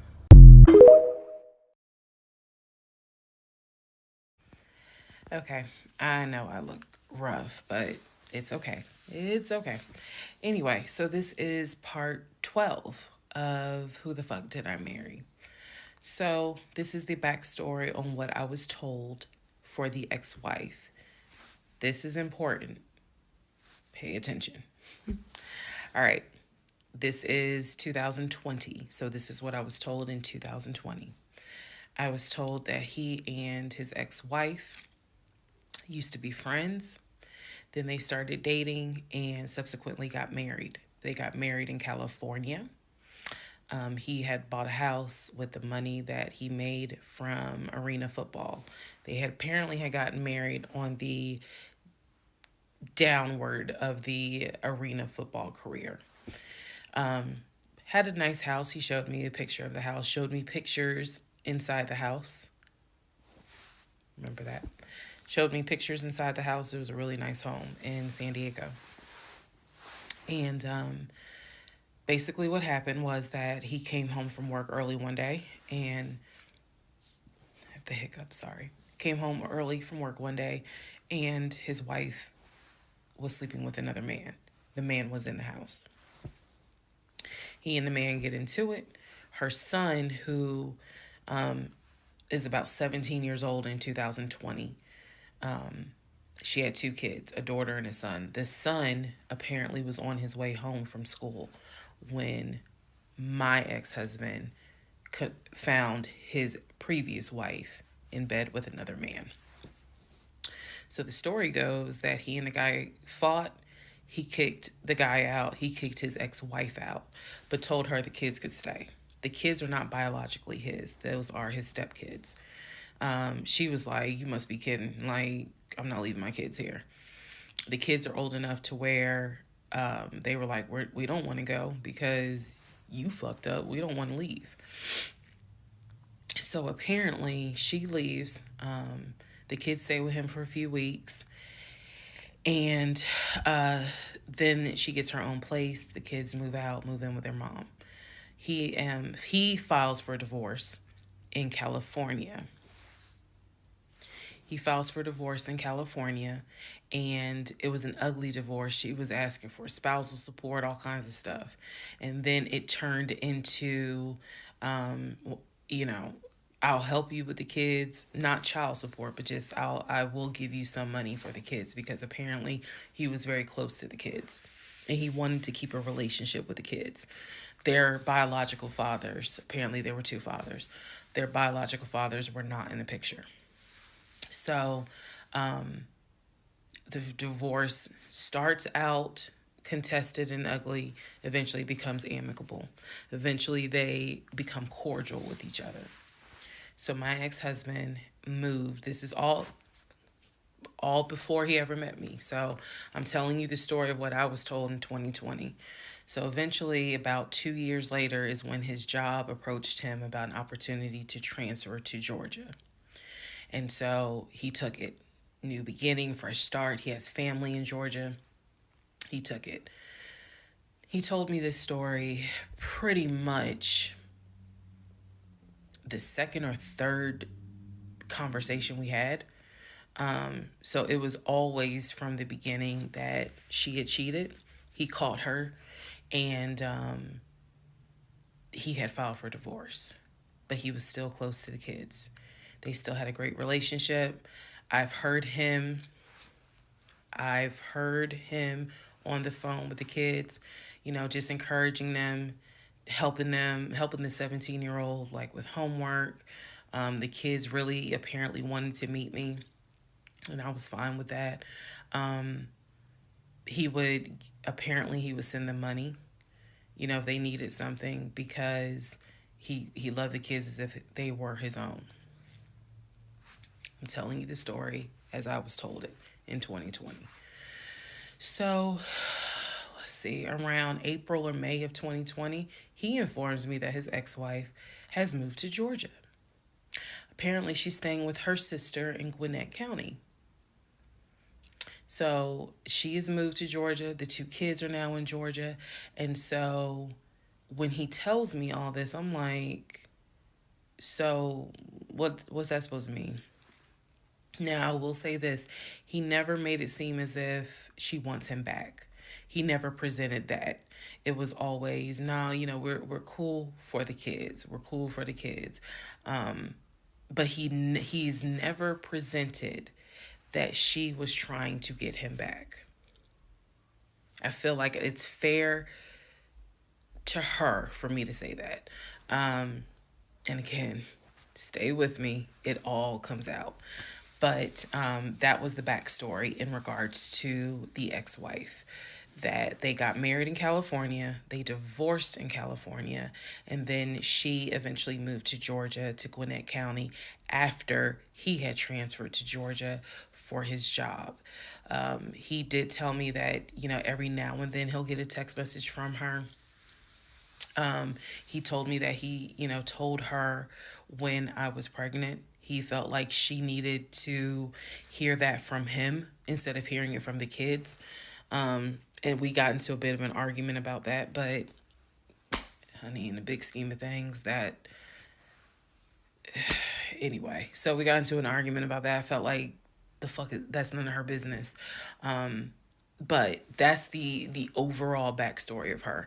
So remember, because there will be a quiz, but just remember, he met her in California, married her in California, divorced her in California. She moved to Georgia, to Gwinnett County, after he moved to Georgia. Are we clear? Okay.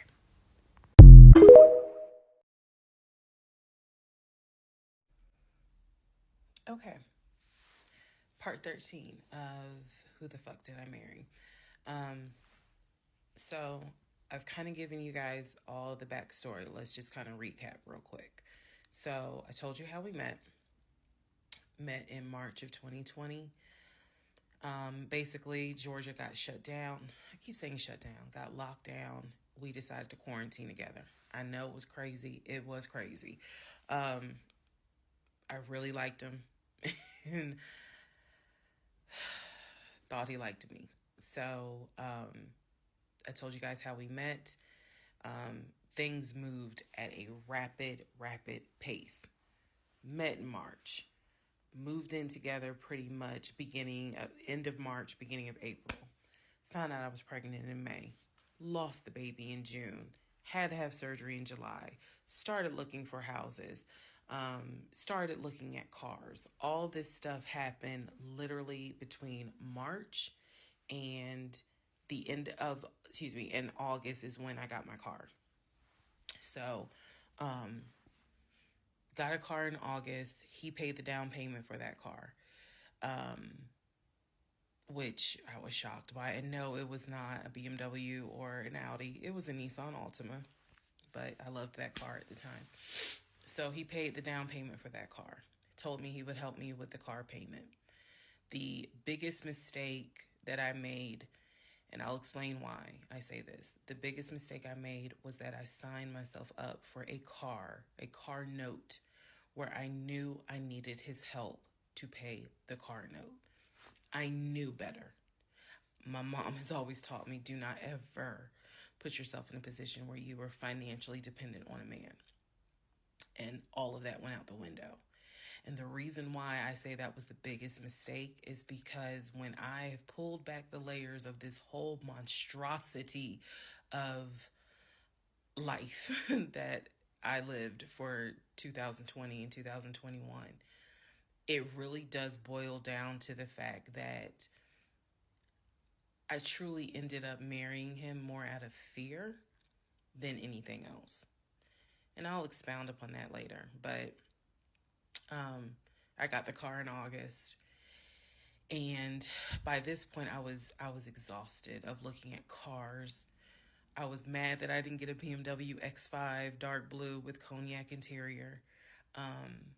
And I was tired of looking at houses, getting my hopes up, looking at a house and picturing myself in the master bedroom, the kitchen, the island, all that stuff. I'm a visual person, and I was tired of getting my hopes up.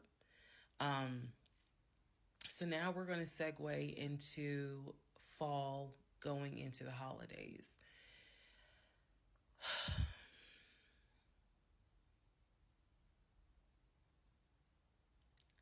Here's what happened.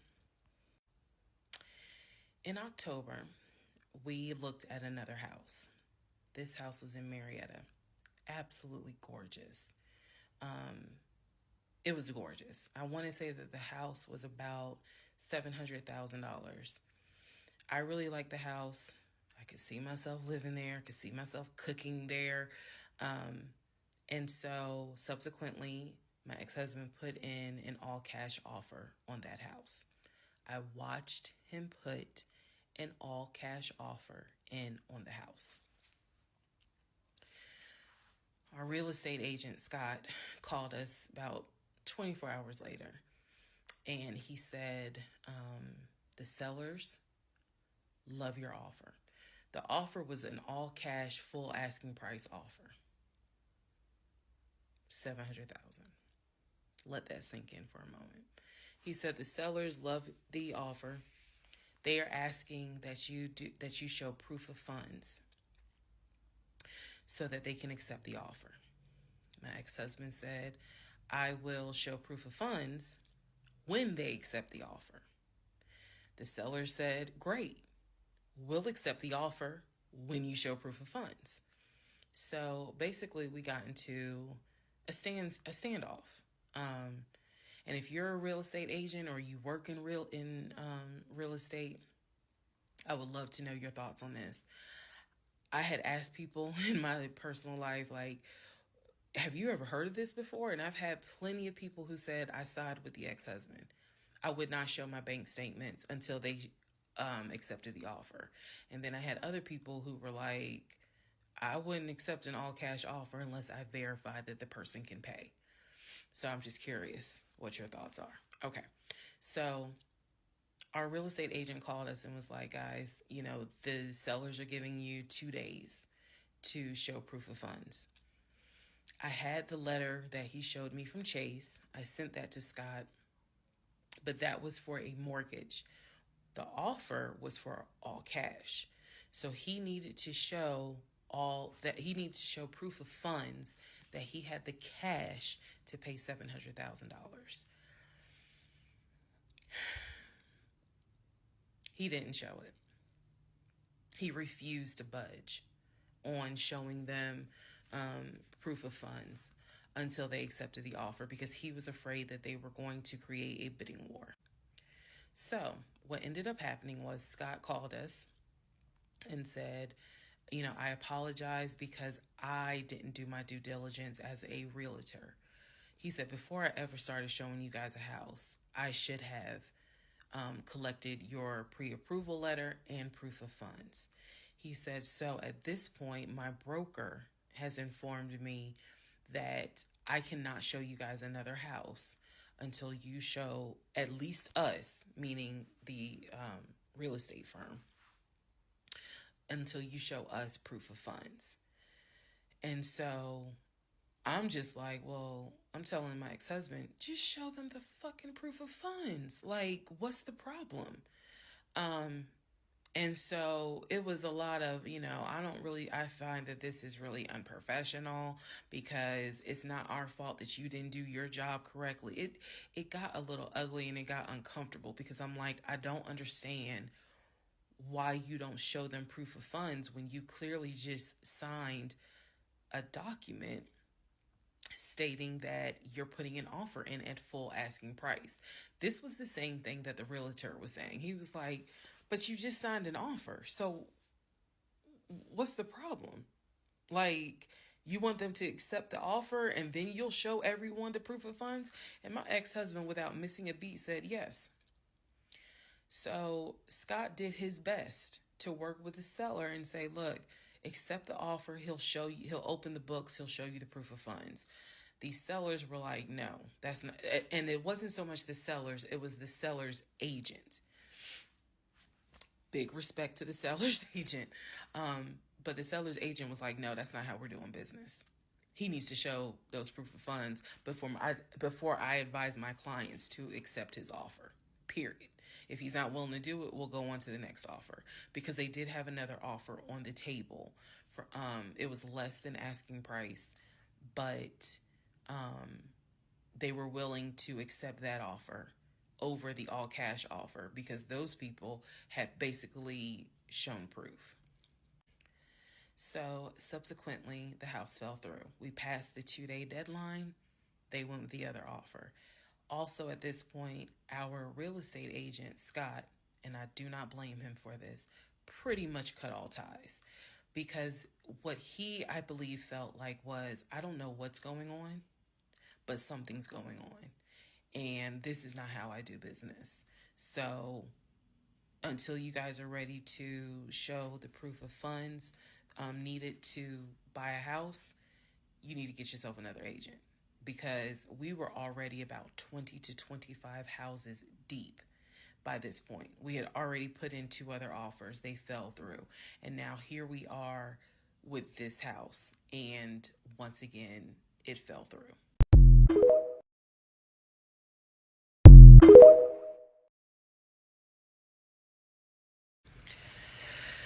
Okay, so good news and bad news. Number one, this is part 14 of Who the Fuck Did I Marry? Bad news, this is going to be the last post for the night. And the reason why, good news, tomorrow's my birthday. So I'm just going to make this video, post it, and then I will pick back up probably Friday, because honestly, I truly want to enjoy my birthday tomorrow. I just want to enjoy my birthday. All right, so y'all don't be upset. Just, if anything, watch parts 1 through 14, then we'll be ready for part 15. So the house fell through in October 2020. And what I told him was, I said, I don't want to look at another house. I don't want to talk about cars. I want to get through the holidays, because it was going to be a holiday season where I could not celebrate my family because of COVID. So I said, I just want to get through the holidays. I want to get through the end of the year. And we'll revisit stuff in January. I was very calm when I said it. No argument, nothing like that. And he said he understood.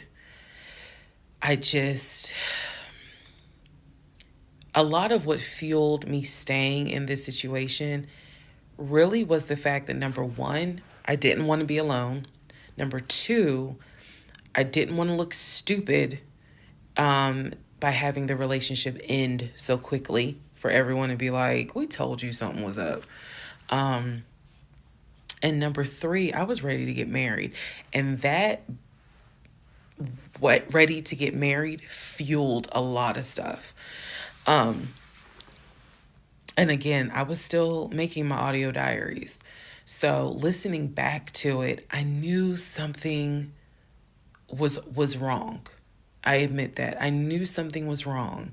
But what I thought it was, truthfully, was like, why does it seem like there's always something? Like, why can't we just go ahead and get the house? Why is it always something? Why can't I just get the BMW? It still didn't dawn on me how deep this something went. And for the people who keep asking, I'm going in order of events. So, yes, there will be a video where I explain how everything came out and what came out, what was true, what was not true. It's coming. I'm just getting all of this out in order. So, I told him I didn't want to look at a house no more. I didn't want to talk about houses. Do not mention the word Zillow. Do not mention the word realtor. Nothing. Let me just get through the holidays. And for myself, the question was, what do you want to do? You want to stay with him? Or do you want to cut your losses? And the part that kept me constantly second guessing myself was, what if he's not lying? What if he's not lying? Literally the conversation I had with myself was, there's no way he is lying about having money. You saw the paper from Chase. They don't just approve $750,000 for a mortgage for anybody. I've seen his checking account. You see how much money's in his available checking. Like I don't think he's lying. I don't think he's lying about that. But what is it? Is it that he doesn't trust me? Like, I second guess myself so much. Is it that he doesn't trust me? Is it that maybe he doesn't really want to get married? Like, what is it? Because I know what I saw. I know what I heard. I know that he's having conversations about move the money from this account to that account.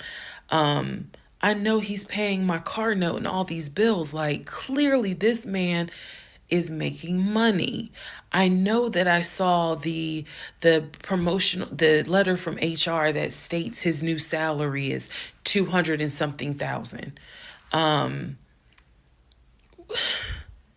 I remember thinking, like, God, what am I missing? I'm missing something, but what is it? Because I know what I've seen. I know what I have touched. I have physically touched these papers. Like, I know how to read. So what is it that I am missing? He's close to his family. He talks to them all the time. He's just a regular guy that just likes to watch NFL football. He leaves me alone when I want to watch Georgia football. He's paying the bills, groceries. I haven't had to worry financially since I've met him. And as a woman who had lived on her own, paying her own bills, my God, that is the most intoxicating feeling when you meet a guy who just takes your stress and your worry away financially. But the downside is he took away the stress and the worry financially away and instead brought a mental fuck job I've never in my life had experienced. And I could not put my finger on it. I couldn't really talk to anybody about it because I'm a big believer in what happens at home stays at home. So I didn't talk to my girlfriends about it. I didn't talk to my family about it. But I just remember being like, what am I missing?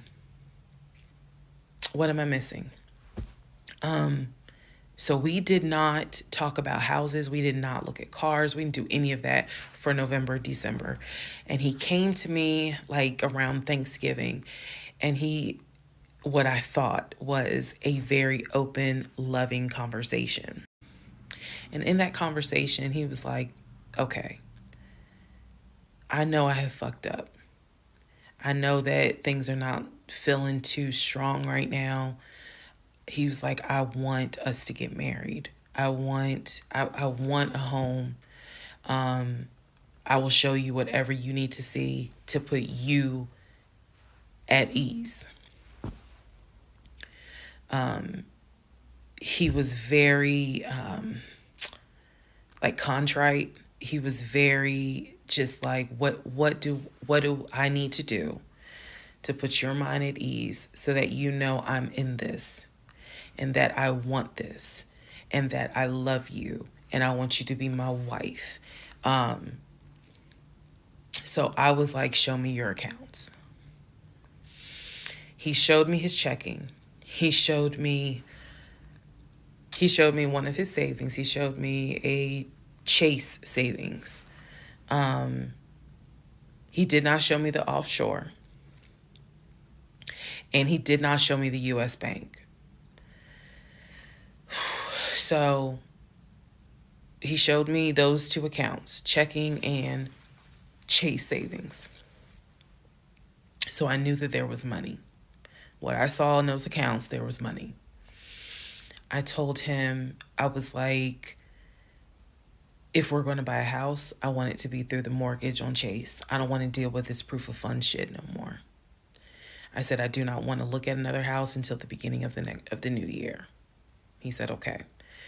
That is when we then had a conversation. So I guess I lied because we are going to have a part 15 or 16 tonight. But that is when we then had the discussion about marriage. And that is where religion came into play. Yeah, I'll give y'all the other part tonight. Stand by.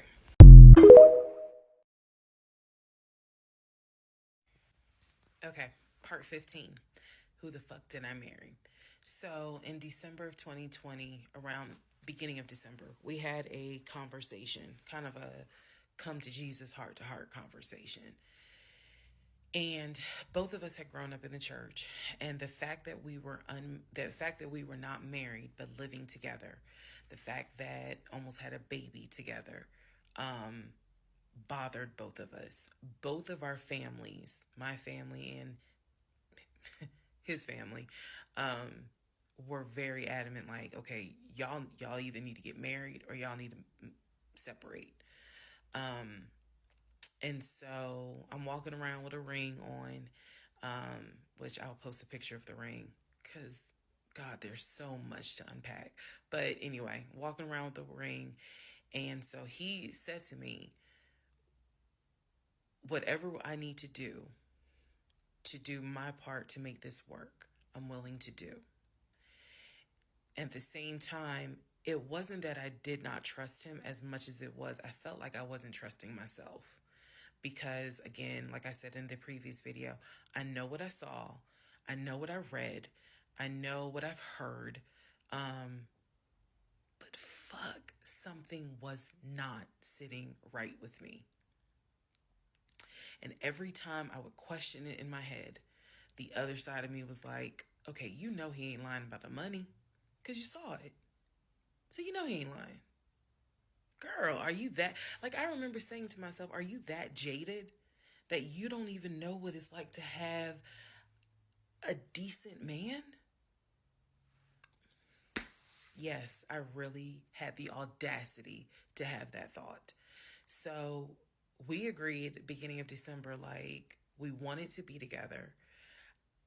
I believe I loved him. I believed he loved me.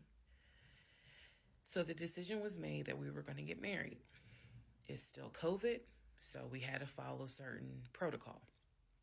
So we filed our marriage license in Fayette County, Georgia, because you could not get an appointment in Clayton County to save your life. So we filed the marriage license in Fayette County. On our marriage license, it asked the number of previous marriages. He said 1, I had 0. It asked for our social security numbers. He put his social security number down. I put my social security number down. I mentally wrote down his social security number. And I did a background check. I did a background check after I had filed a marriage license. Yes, I know, but I did. The background check, nothing came back. It was like no results found. I did a criminal background check, nothing came back. So I thought one of two things. Either I had the wrong social meaning I wrote down the wrong social, or my paranoia was unfounded. There's nothing wrong with him, because he has been always throughout the relationship a big stickler about law enforcement, following the law, because his dad was a retired police officer. So this is someone who has been, this is a guy who would check to make sure my tail lights were working, make sure my signals were working, make sure my oil was good, make sure I had enough gas in the car. So when the criminal history came back with no results, I was like, well, of course there isn't, because the man probably hasn't had so much as a speeding ticket. So we filed the marriage license, and then we made an appointment to get married, and waiting for the judge to come out of chambers so that she could marry us. And the reason why I'm pausing is because, my God, if I could go back and see that young woman sitting in that lobby.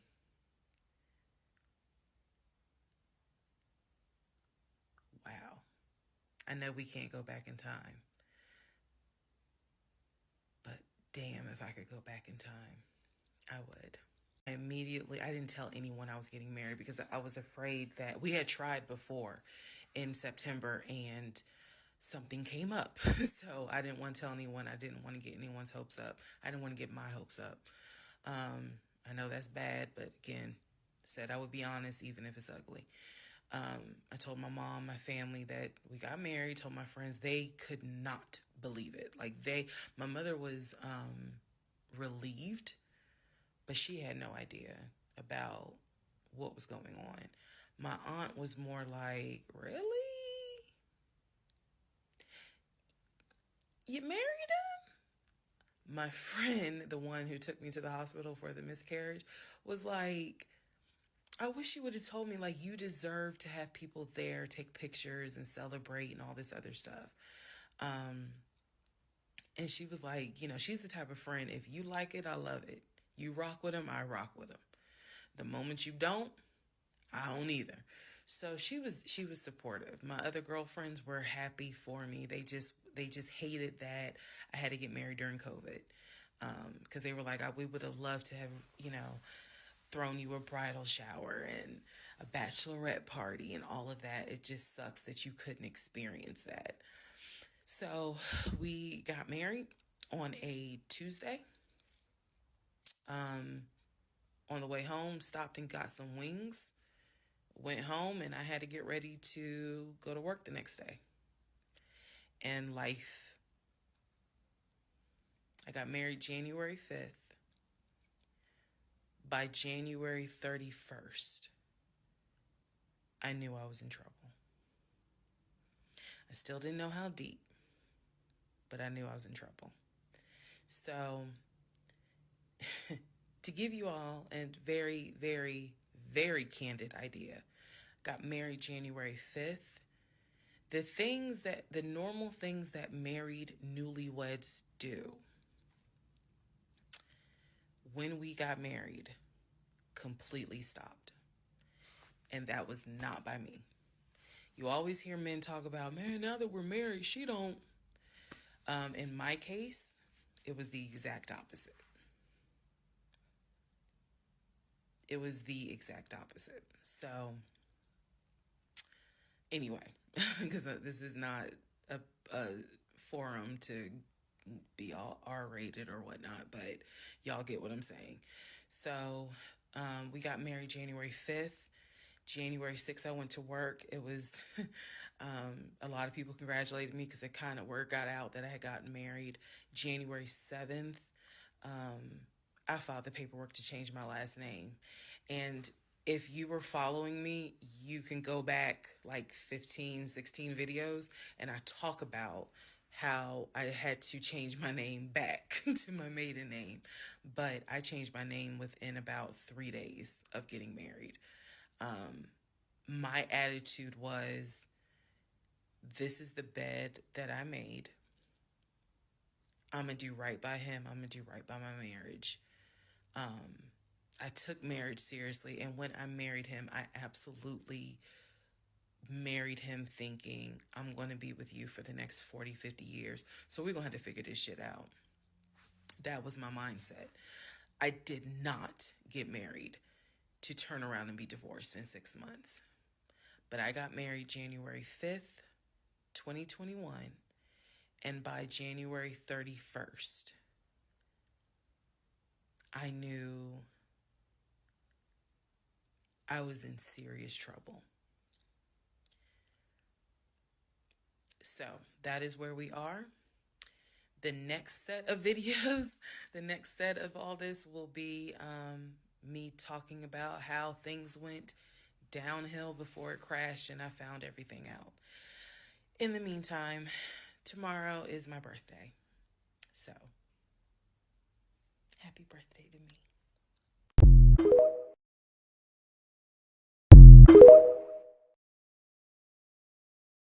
The fuck did I marry? This is the interlude, basically. I'm not recapping on this video. I'm just kind of answering some stuff that has been written to me. Someone was like, why are you airing your business out on social media? It's a valid question. For me personally, I feel like this was traumatic to experience, to live through. And I'll expound on that on another video, the aftermath of the toll that this took. Honestly, and I know some people are going to be like, that sounds crazy. It is kind of cathartic to get this out because I cannot tell you how much of this has been internalized since 2020.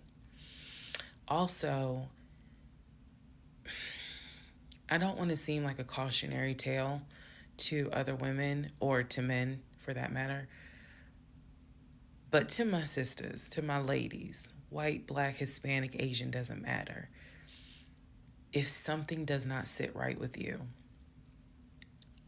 investigate it. I cannot stress that enough. If just one woman watches these videos and she's like, you know what? Something don't sit right with me. Let me look into this. Then it was worth it. Yes, it is a Lifetime movie. Yes, it is Netflix. Yes, it is crazy. Yes, it is hilarious also. And I understand all of those reactions. As someone who lived it,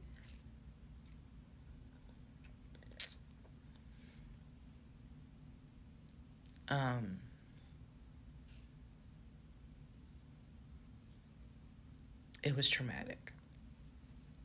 But I feel like, God, it feels good to finally admit what the fuck I went through. And again, by the time this is uploaded, I'm only to January of 2021, right after getting married. So when I think back on it, there's things that I'm very, very grateful for. There are things that I'm just like, why did you not pay attention? Why did you not question? And the sad part is, I can't even begin to tell you. I don't remember the woman I was before I met that man. I don't remember. Because going through something like that, it changes you. And I've seen some women in the comments who were like, I was married to a habitual liar. I was married to a pathological liar. My baby daddy's a pathological liar. And my heart goes out to them because until you have dealt with someone so depraved, you really don't quite know how bad it can get. So I'm fully aware that this was a risk, putting this out on social media, telling my story, my truth. and really kind of being like, look, this is what I went through. I made dumb decisions. I overlooked things I should not have overlooked. I argued away things I should not have argued away. I can pinpoint exactly the moment I should have left. I still feel like God is sitting on the throne and he's like, I never planned for your monkey ass to marry him. I never even planned for you to go out and date with him. That's why I blew your tire. But you hard headed and you went anyway. And then I tried to go ahead and show you signs. You ignored them. Like, I feel like God did everything to help me as his child be like, this is not who I created to be your helpmate. And I was like, God, you taking too long. I want to get married. You taking too long. I want to have a family. You taking too long. And these are the consequences that I am paying for basically telling God, you took too long. And I feel like God's grace is sufficient. It is. But at the same time, and I'm not perfect. I mean, not perfect at all. None of us are. But I do feel like when I sit back and I replay the events that happened, I truly cannot believe that was my story.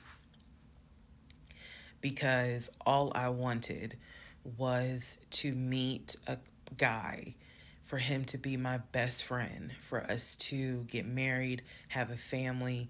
I wanted someone I could make fun of his big old forehead and he make fun of my nappy head and all my wigs, and yet he was my ride or die. I wanted someone that I could be like, man, help me with these kids, and he helped me with the kids. We had a nice home. We were comfortable. That is what I wanted. And I've said this before, and I say it again. I truly thought, I truly hoped it was my turn. You see the women who are, so happy and, they're in these loving marriages and life just looks good. I really, really wanted it to be my turn. And so I excused away a lot of stuff that I hope the next woman who sees this does not excuse, because I don't wish this on anybody. I don't wish this on anyone, to feel the way I felt the moment I discovered the whole truth. So I just wanted to say that, because I think it's important to try to answer the why is she posting this? Honestly, I was tired of holding it in. I was tired of holding it in. And I hope it helps somebody. Okay, let's all take a deep breath. Let's all get some sleep. If you don't have anything to do and you just want to wish me a happy birthday, wish me a happy birthday tomorrow, February 15th. Shout out to Team Aquarius. Good night, y'all.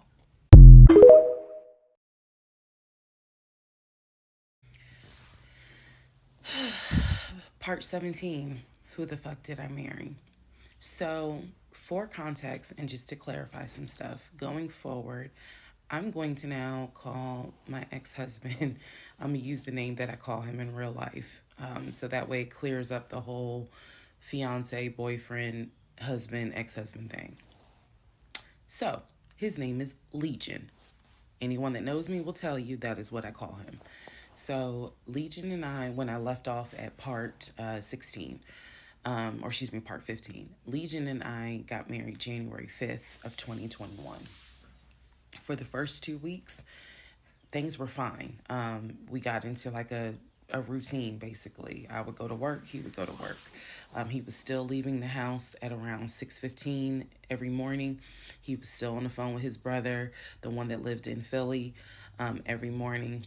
That was their time to talk. From what I was told, the brother got off work. I guess he must have worked the third shift. And so he was getting off work as Legion was getting ready to go to work. So that was the perfect time for them to talk. He would talk to his brother in Baltimore and the brother in Augusta. Pretty much, just a quick phone call here and there, if not every day, every other day. So everything was pretty much the same. I would talk to my mom almost every day. I would talk to my aunt almost every day. So it was nothing to kind of, that's weird. That's what the morning routine was. He would talk. So I worked at Georgia State Patrol. And I said this in a previous video, but again, there were things I said in previous videos that I remember saying, hey, remember that because it's going to come back later. So I worked at Georgia State Patrol. I had been working there for almost 8 years, 7 or 8 years by the time Legion got into the picture. He was fine with the fact that I worked within law enforcement. I'm not a trooper. I'm not a sworn officer. I'm a civilian. However, he, again, his dad was a retired police officer. So he was perfectly fine in the beginning with the fact that I worked for Georgia State Patrol. He had been to my office before. He had met some of my co-workers. Obviously, even with COVID, because I still had to go into the office 2 or 3 days a week, he had been up there. So the friend who took me to the hospital when I had my miscarriage has met him. He and I have been to her home with her and her significant other before. So again, even in the world of COVID, when there were little times where you could get together with people, he has met people in my life. He has met my friend, or that particular friend, and he has met some of my coworkers. So when we got married, the first 2 weeks, like I said, was fine. And then it's as if something snapped. Something just changed. What was totally acceptable before, suddenly little comments were made. Why are you wearing that to work? You get off at 3:30, so you'll be home by 5, right? Things that had never happened before. He had never questioned what time I'm going to be home. Really, he didn't need to question it because when I'm off work, I leave. So it was never a situation of, oh, I'm going to just sit around at work and just run my mouth because I have nothing to do. And then it turned into, he would call me every day from work. And I'm going to demonstrate how those phone calls went. But he would call me every day from work. And if he even so much as heard a male voice in the background, he would have little comments to me. Who was that? Are they in your office? Man, I never know who's around you, because it seemed like every time I call you, I have the hiccup, sorry. It seems like every time I call you, there's some man around. And I'm just like, at first I kind of shrugged it off. I laughed it off because it really, truly was absurd to me. But then it became a bit more frequent.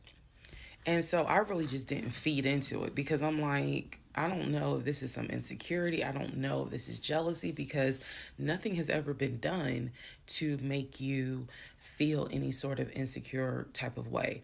I've never entertained another guy, never flirted with another guy. Like, I don't know where this is coming from.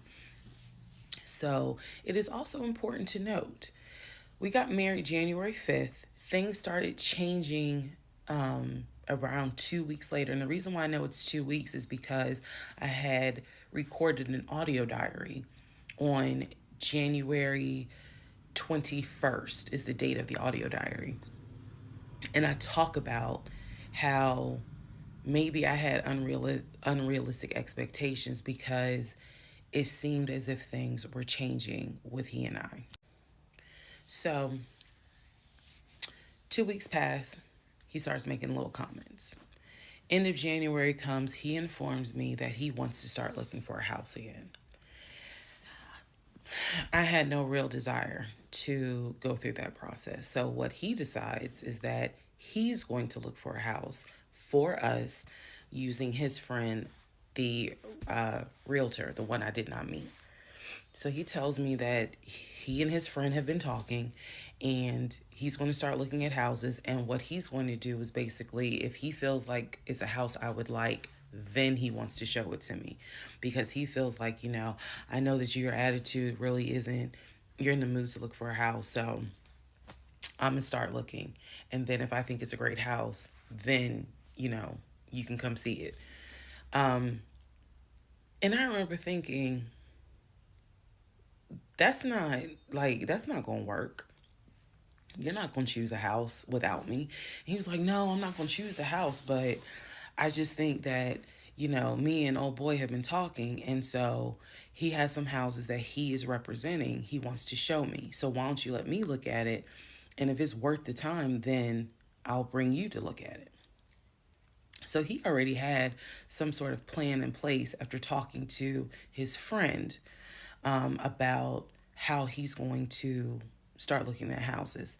This is the end of January 2021. So I kind of threw my hands in the air and was just like, whatever, because I'm not getting emotionally involved in looking at houses. And for me, that's kind of what it was. I felt like I would see a house, I could picture us living there, and then it gets snatched away somehow, some way. I didn't want to go through that. So the reaction that he wanted, which was for me to throw a fit, I did not do. I was just like, okay, all right. Like, I trust you. And remember that I said the reaction he wanted, because that's going to come back later. So he started looking at houses.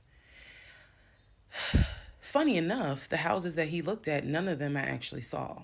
But he would call me and say, I'm at this house in Sandy Springs with the realtor friend.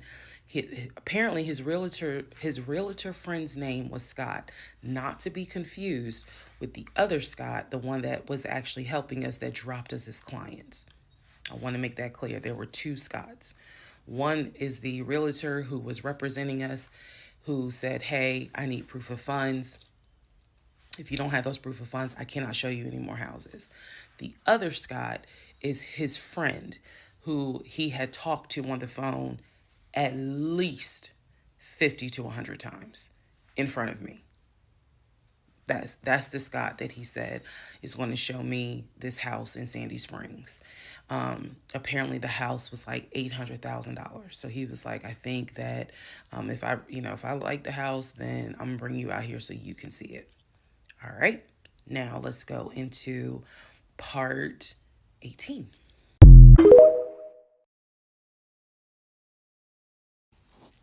Okay, part 18. Who the fuck did I marry? So he starts looking at houses in Sandy Springs, Alpharetta area with his friend Scott. I did not see any of these houses. I did not go. I didn't want to go. So what was starting to change is, remember I said before, he would leave the house every day at around 6:15. He would be home every day between 3:30 and 4 o'clock without fail. It was so, I shouldn't say it was annoying, but I could set my clock by the fact that I would hear that garage door open between 3:30 and 4 o'clock every day that he went to work. Even during lockdown, he still had to go to work. His job was only locked down for maybe a week. For me, I was allowed to work from home, but unfortunately, I did not handle it well. And so I would fall asleep and not check email. So my boss was like, yeah, you're going to have to come back to the office because you're not trustworthy. And I wasn't. I mean, I would watch Netflix and not even be on my computer. So I had to start going back to work every day, 5 days a week. And I was, me and another lady were the only two in there because we were the only two who did not handle work from home properly. Anyway, that's another story. So Legion he started to not come home by 4 o'clock. He started to come home 5, 5:30, 6, 6:30, sometimes 7 o'clock. Because he was saying that he was looking at houses after work with his friend Scott. So it definitely was noticed that things are changing. Um, and I just, at this point, kind of emotionally and mentally, I was just like, I don't know what to do. This is the end of January. Remember, I told you in part 15, I got married January 5th. By January 31st, I kind of knew I was in trouble. And by the end of January, sure enough, I knew things were changing in a way that I was like, I hate to sound redundant, but what the fuck is going on? So he's still maintaining the story of looking for a house, looking for a house. I had already let him know my lease is up in August. When my lease is up in August, I am moving to Cobb County. Um, and then my attitude was kind of like, you can go with me or you can stay here. I don't care, but I'm moving. I'm leaving Clayton County. The reason why I was so adamant to move was not because of Clayton County. It was not because of the house that I was in. It was because Legion had started to create this narrative that he was beefing with my female neighbor. He was trying to get me to believe that my female neighbor to the left of me somehow was interested in him. And so she would make these little comments, and he would come in the house complaining about her and her music and the fact that she had, different men over to the house. It was driving me crazy. And all of this was kind of starting in January. So when I say that, it really seems like we got married January 5th, and then we had 2 weeks of peace, and then something just snapped. I literally mean something just snapped. So he's looking at houses. Now we're moving into February. February obviously is my birthday month. He did good. He did good to make Valentine. He went all out for Valentine's Day. He went all out for my birthday. My birthday and Valentine's Day are February 14th and February 15th. So he went all out on both days. Y'all ain't even gonna believe this story. But I said I would share even when it makes me look bad. So, the weekend after my birthday, and what I mean by that is if my birthday was on a Tuesday, we're talking about Saturday. The weekend after my birthday, he gave me money to go to the nail salon, go get a manicure and pedicure. So I leave the house. I take his car. His car was in the driveway. We had a key to each other's car because, again, we're married at this point. We're talking February 2021. So I take his car and I drive to the nail salon over in Morrow. I'm in the chair getting a pedicure, and I get a text message from my husband saying, someone was just at the house looking for you. And I'm like, who was looking for me? Who was it? And he said, I don't know. I think it was this is through text. I don't know. I think it was some dude you used to mess with. Okay. I was like, what are you talking about? He was like, I'm telling you, some guy just came to the house looking for you. I told him you were not here. So at this point, y'all, I'm in the chair at the salon. I'm freaking out because I'm like, who the fuck has the audacity to come to my home unannounced, uninvited, talking about they're looking for me? Especially because before I met my husband, I was working the last shift at Amazon as a part-time job. So I had not dealt with, dated anything with anyone for about a year before I met him in March of 2020. So I really was like, who the hell is this coming to my house? So I finish the pedicure, I head home. Once I get home, I'm like, what are you talking about? What happened? And so I'm frazzled in a way. And he's calm. He was like, yeah, it was a black Dodge Charger They pulled into the driveway, they backed in. They backed in as if they had been here before. So clearly this was someone who's been to your house. He got out the car. He said, I opened the door and I went out there and I said, is there something I can help you with? And he said, the guy said, I'm looking for, and gave him my name. And he said, I'm sorry, she's not here. And he was like, oh, okay. All right then. And just got in the car and drove off. And I was like, my brain stopped working. Because I'm thinking, who the heck could this be? A Dodge Charger? I was like, are you sure that it wasn't law enforcement? Like, was it the sheriff's office trying to serve me with a lawsuit for a credit card I didn't pay? He was like, no, he was in regular clothes. He was like, and it was not a police car. It was on a marked unit, basically. And so I'm just like, who the heck could this be? And he was like, I know who it was. And I said, who? He was like, I think it was your ex. I said, what ex? He was like, the one that you had dated for 2 years. Remember back in like part 3, part 4, I told y'all, he told me about his ex. I told him about mine.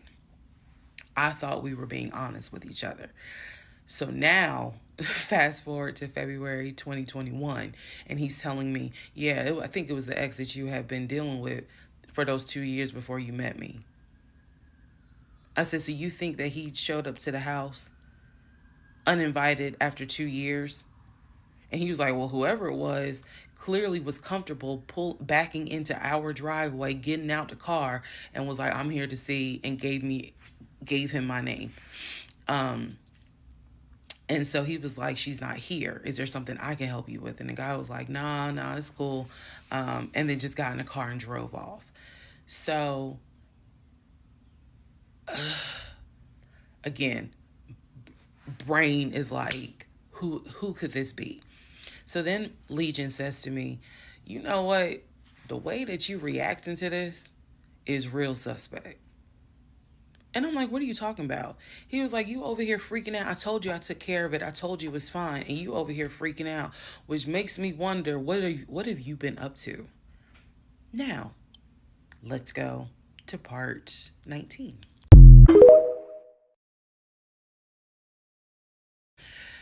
Okay, part 18. Who the fuck did I marry? So he says to me, the way you're acting is real suspect, because I told you it was fine. I took care of it. He was like, I ain't even worried about it. He was like, obviously, that nigga didn't know that you now married, that you've moved on. And so now he knows it. But for me, it was the fact that I don't do pop-ups. Don't come to my house unannounced. So if someone has done that, for me, it automatically feels like a violation, and it feels like it needs to be addressed. So it was not as simple as, I already took care of it, it's fine, let it go. Nah, we ain't letting nothing go, because you don't have my permission to show up to my house. And before this turns into something where I'm going to be on Fox 5 News, I need to address that with you, because that is not okay.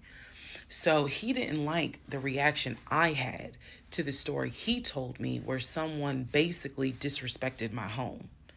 And he felt like my reaction was really suspect.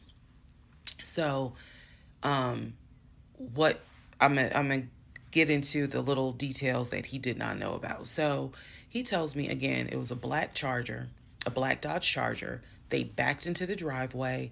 A gentleman got out of the car and he asked for me by name, and Legion said she's not here. So I asked him, what does the guy look like? And he said, he was like, why does it matter? I said, what the fuck does he look like? So Legion proceeds to give me the most generic description you can give. He was like, well, he was shorter than me. Ex-husband is about 6'3", 6'4". He was shorter than me. He was brown skinned. I said, did he have a hat on his head?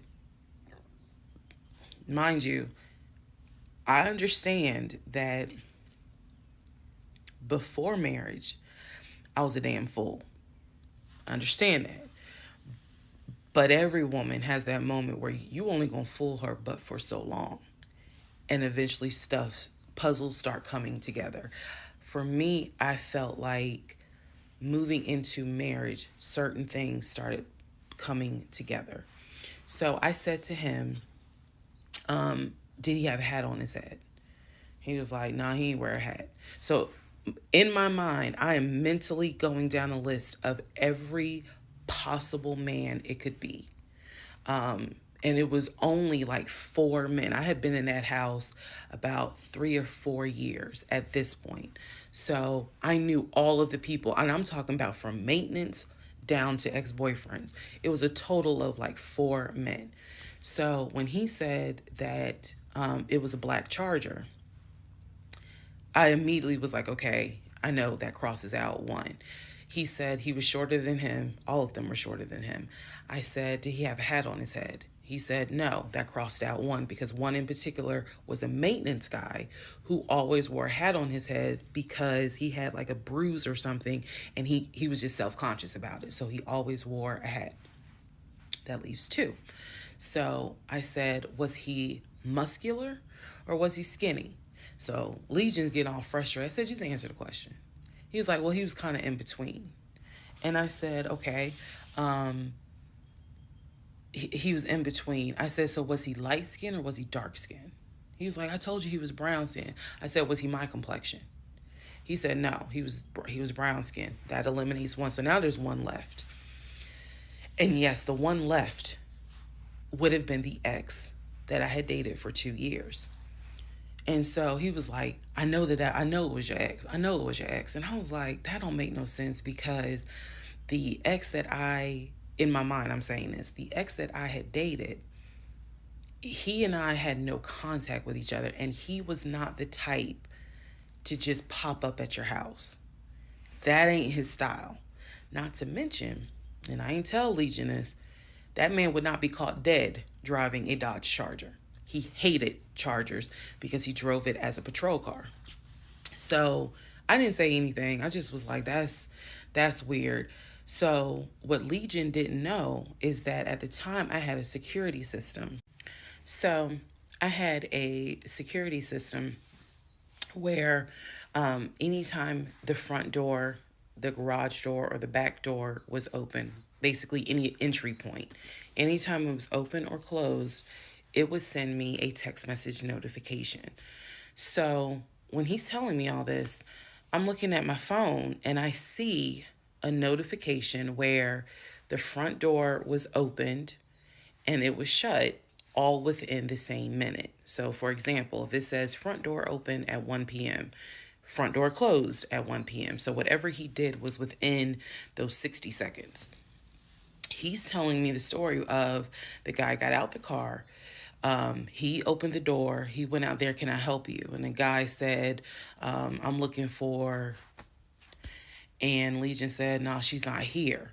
And so he said the guy kind of was like, okay. And he was like, all right, thank you. And got in the car and drove off. Legion has also told me that he watched him drive out of the neighborhood, which means because of the way the house was set up, the townhouse, he would have still been outside watching this. I could be wrong, but something in me was like, that would take more than 60 seconds. So for the door to have been open and shut within the same 60 seconds, I was like, okay. So also what he didn't know, we didn't have a Ring door camera, but my neighbor did. And her Ring door camera caught my driveway. The view of the camera could see my driveway as well as her driveway. And so whoever was coming in the door, our driveways were right next to each other. And then on the other side of it was the grass. So it was a perfect view of my driveway. So I had texted her and I said, hey, were you home?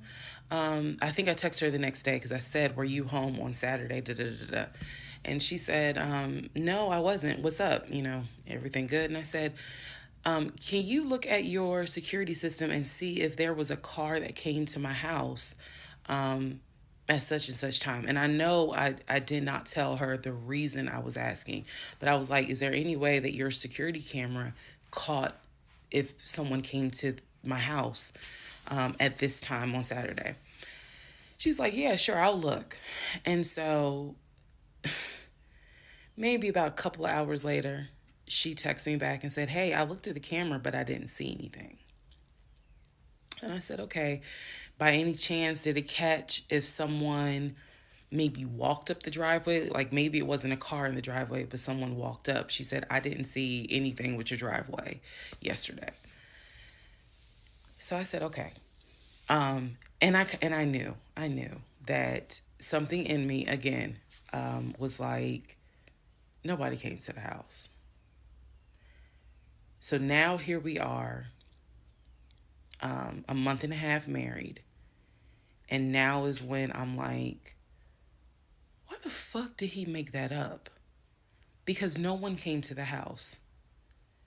No black Charger came to the house, backed into the driveway. Nobody got out the car and asked for me. Nobody was looking for me. So now I was sitting in the bedroom thinking through all this, and I'm like, why the fuck did he make that up? Because that's what happened.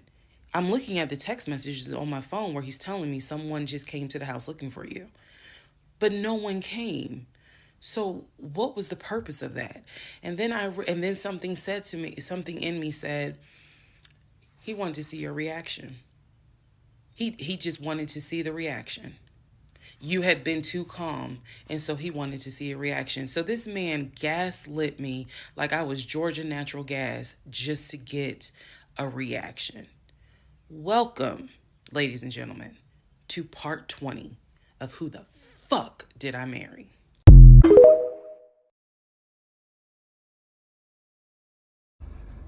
All right, part 20 of Who the Fuck Did I Marry?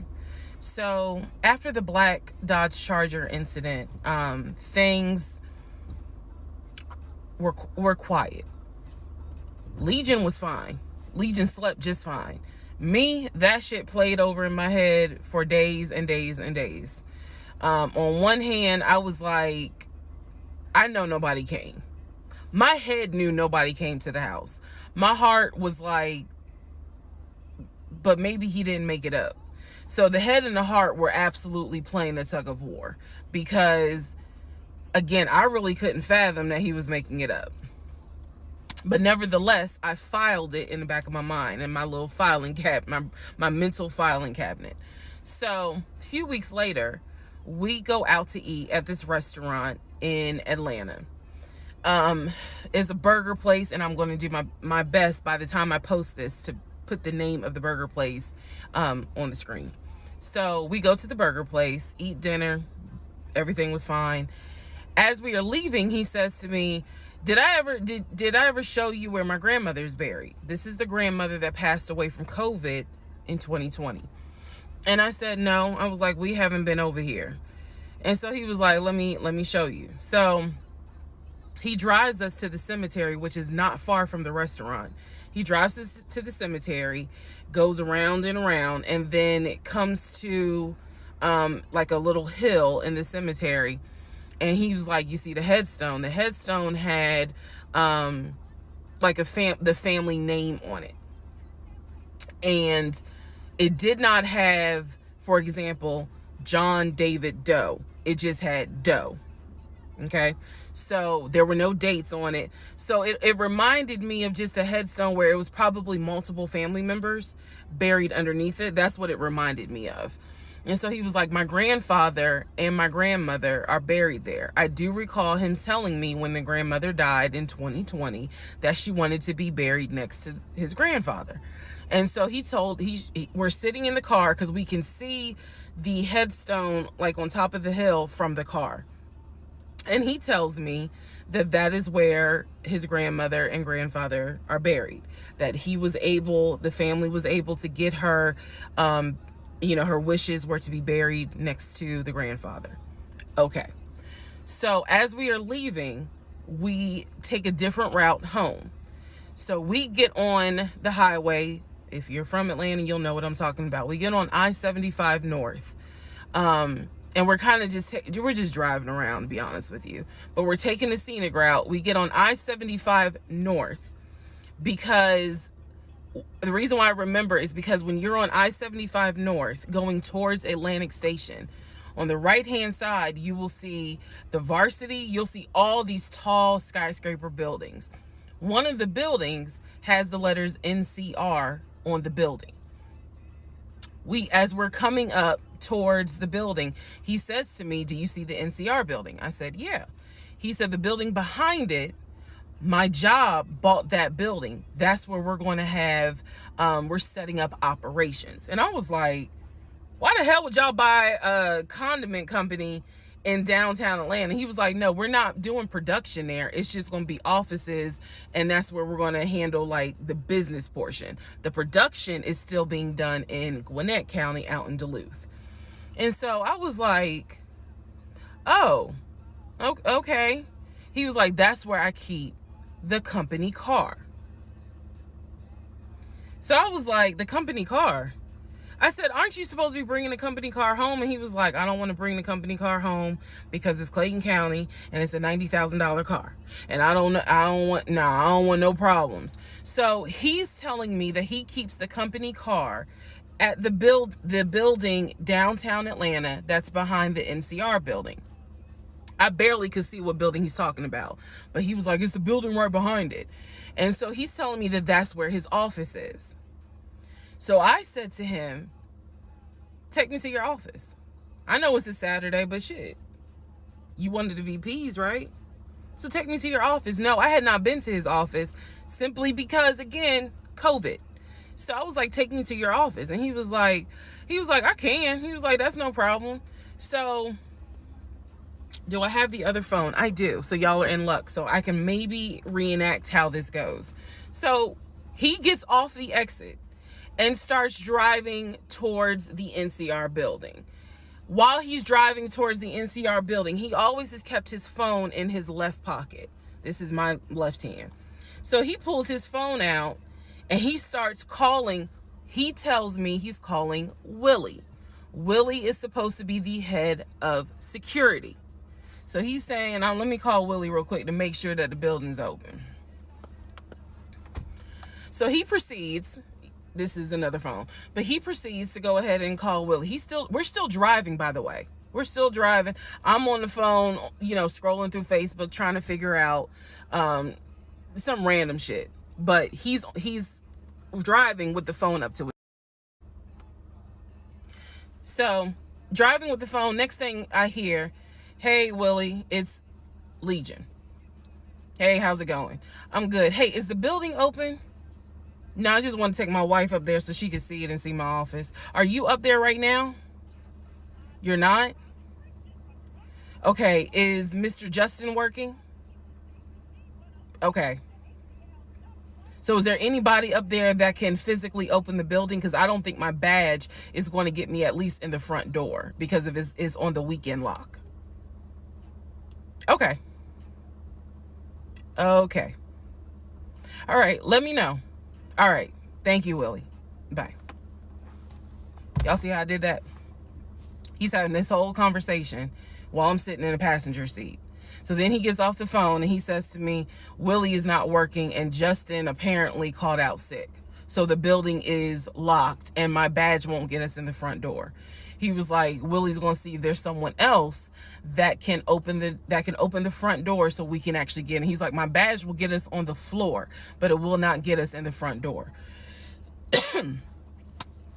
No one ever called. So when he's getting off the highway, he basically turns onto Spring Street. Again, there's all kinds of shit I distinctly remember. He turns onto Spring Street so that he can then get on 75 South so we can go home. Never saw the office that day. But again, this is where he's saying that he keeps the company car. So when we get to part 21, I'll kind of go into detail about the whole company car a little bit more.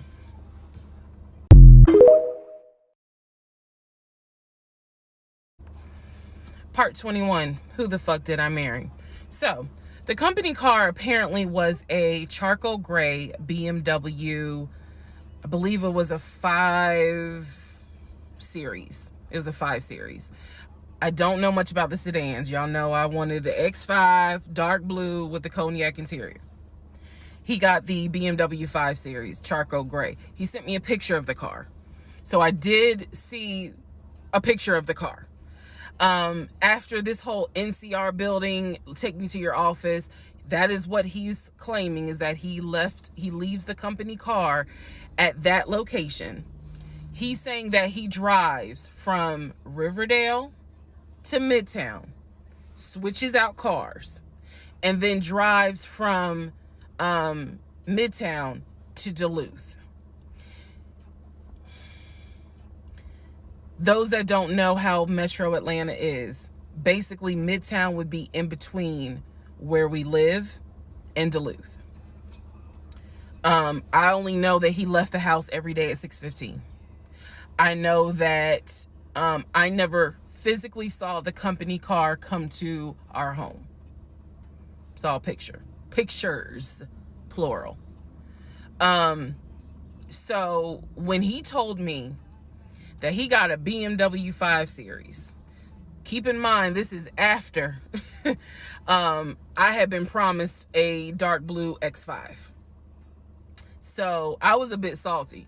I don't care if it is a company car. I was a bit salty. I will admit that. Because I felt like you get to drive the car that you know I really want, which is a BMW. And so he would call me from the car.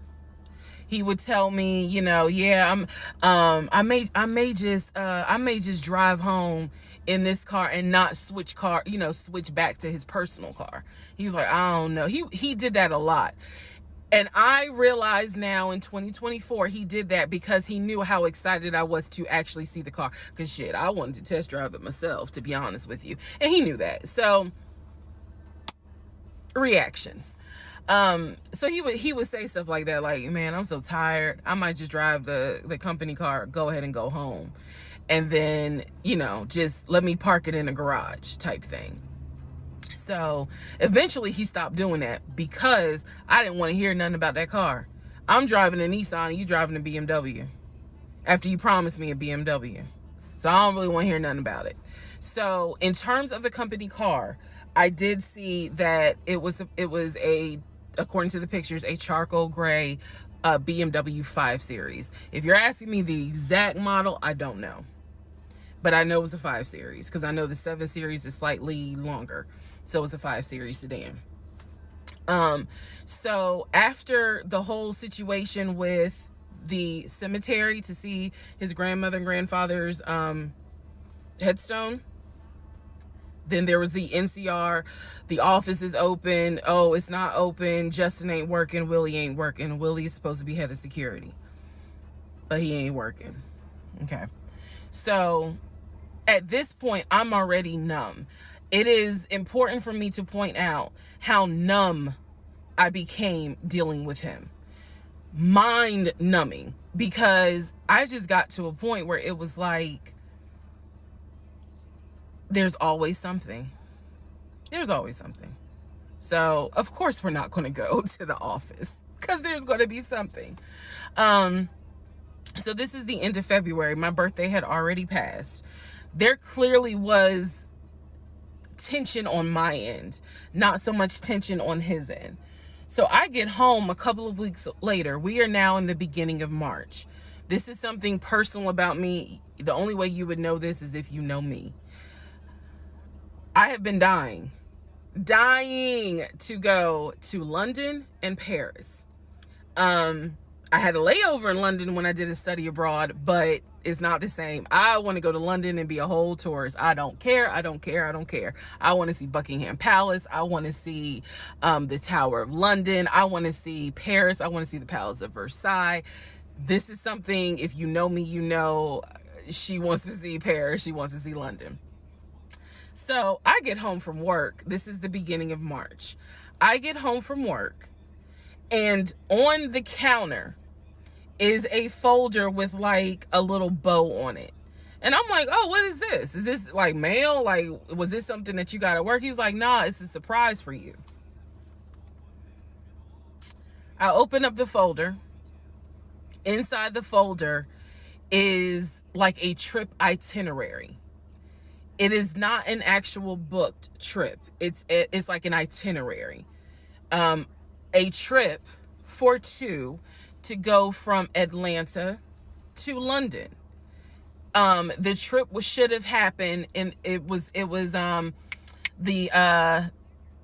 the month on there was like July, so it was a summer trip. So he tells me, I'm gonna take you to London. He was like, I wanted to take you for your birthday, but certain things fell through. He was like, so this summer in July, we're going to go to London. He was like, I've already made a reservation for us to stay at the Savoy. Again, there are certain things that my brain just was like, remember that, remember that. He said, I've already made a reservation for us to stay at the Savoy. I know, as much as I want to go to London, y'all, I didn't know anything about the Savoy. And so I remember going to look it up because I was like, what is the Savoy? Well, apparently the Savoy is bougie, very bougie. So I was so excited. I cannot tell y'all how fucking excited I was when I saw that he had printed out British Airways. Like, he was speaking my language. I am one of those people, I'm a planner. So when he's saying, I'm gonna take you to London, and he took the time to research flights and print it out and research the Savoy and print it out, and there were different not excursions, but there were different things that you could do. You could go see the Tower of London, you could go see Buckingham Palace, changing of the guard, we could go have high tea at certain places. He was like, I don't really want to go, but I know you're dying to go. So he was like, you know I love you and I would do anything for you, blah blah, black sheep, have you any wool? And so he was like, I'm going to take you to London in July. The trip did not include Paris, that's fine, but I was so excited, so excited. And so this is the beginning of March. I was like, this is great, hopefully this happens. I knew I needed to renew my passport, and he was saying that he had to renew his passport as well because his passport had expired. So both of us were like, okay, we need to get on this if we're going to try to make it to London in July, and it's now March. Me being the planner I am, I think I went to work the next day and printed out the passport applications so that we could fill it out and go ahead and get that process going. So, needless to say, something must have happened, and I don't remember what it was. We just simply didn't fill out the application for the passport. So, fast forward, we're now at mid-March. Mid-March, the decision was made that my mom, who lived in Arkansas, was coming to visit us. She would be coming, I believe, the second week of April, and she was going to stay a week, and then a few days. So, like, maybe a total of 9 days. Not quite 2 weeks, but a little over a week. So she was coming in April, and I was excited. Legion was excited because he was excited to physically meet my mom. He had talked to her on Zoom, he had talked to her on the phone, but he was excited to physically meet my mom. And my mom was excited to physically meet her son-in-law. So this is mid-March. I'm going to go into part 22 where I explain what happened with Facebook Messenger.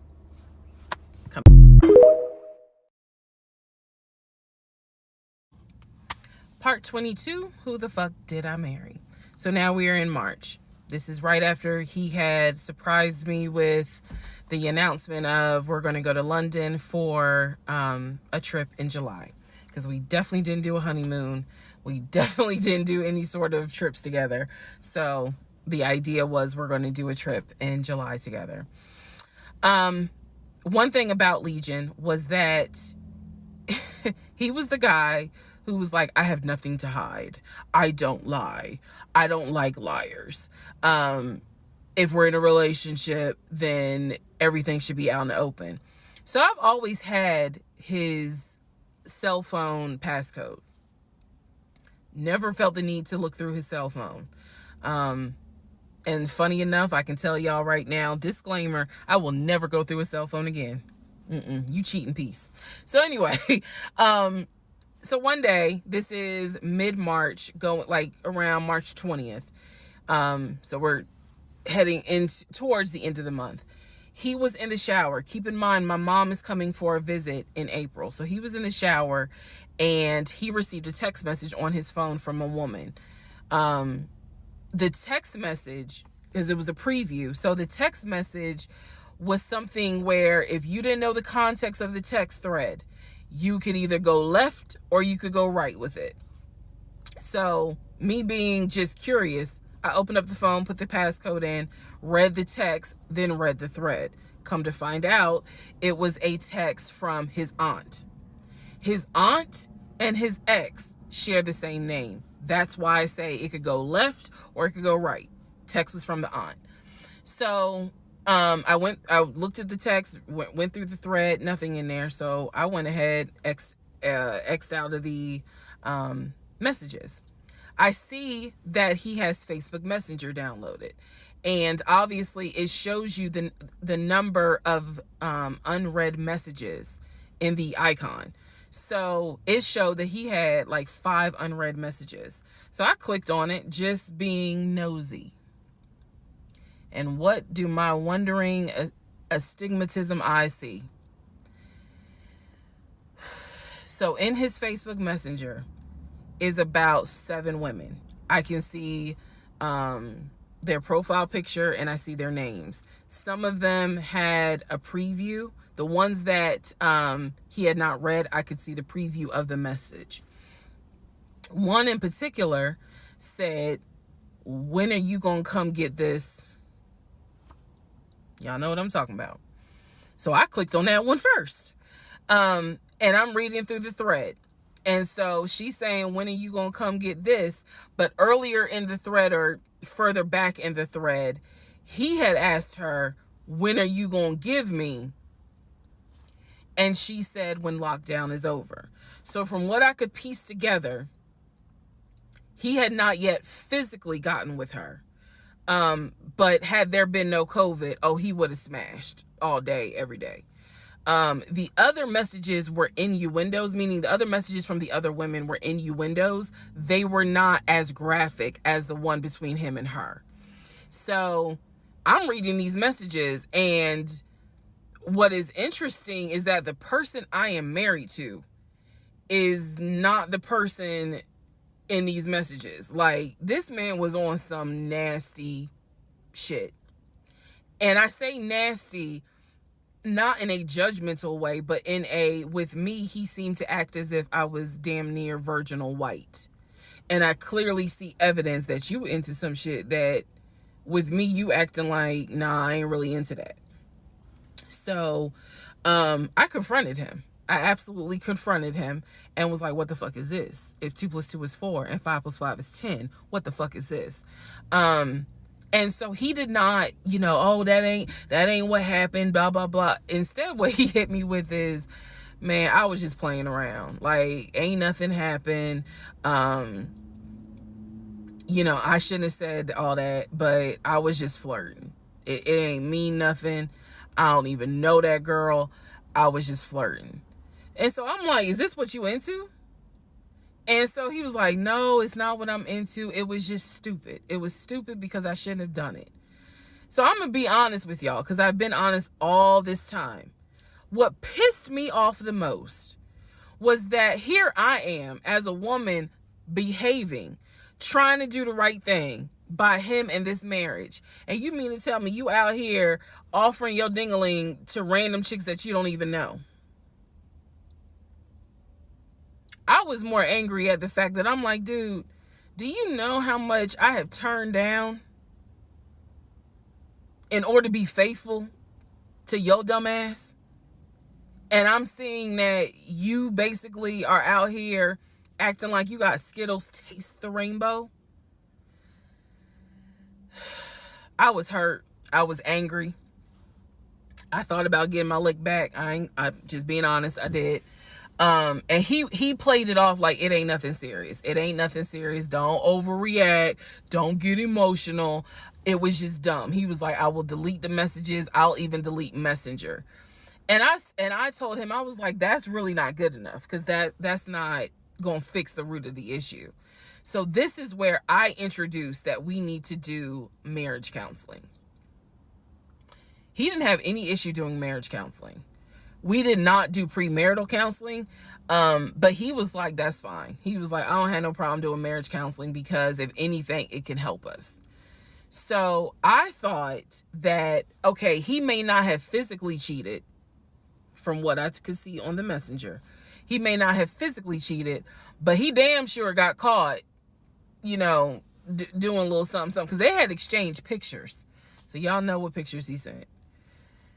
And I was disappointed, because I don't like men that send I don't like men that send those type of pictures. But anyway, that's another issue. So we agreed that we would start marriage counseling. We also agreed that we would put on a united front when my mom got there. In other words, we were not going to argue. We, let's just act like everything is fine.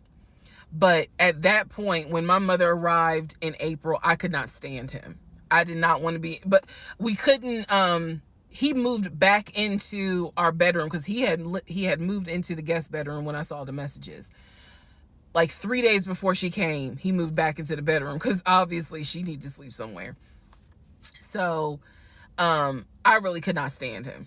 And it was because I was busy second guessing myself, like, damn, what's wrong with me? Like, if that's what you into and I'm supposed to be your wife, like, let's have conversations. Like, shit, I went to FAMU. I understand some stuff, buddy. So it just was one of those things where it made me second guess, like, what's wrong with me? What did I do wrong? What is it that she got that I don't? Because you all out here willy-nilly, messaging her all hours of the night, because the thread went back quite a few weeks. I saw it in March. There were messages from December, November. So again, I'm just second guessing all kinds of stuff, self-esteem taking a hit. So no, I did not want to be around him. I did not want, I didn't like him, period. I did not like him. I left, and I would just go for a drive, because driving clears my mind. I called my aunt, told her what happened. I don't recommend that. I don't recommend calling family to tell them what's going on in your marriage. But I called my aunt, and my aunt lovingly was like, what do you want me to say? You married him.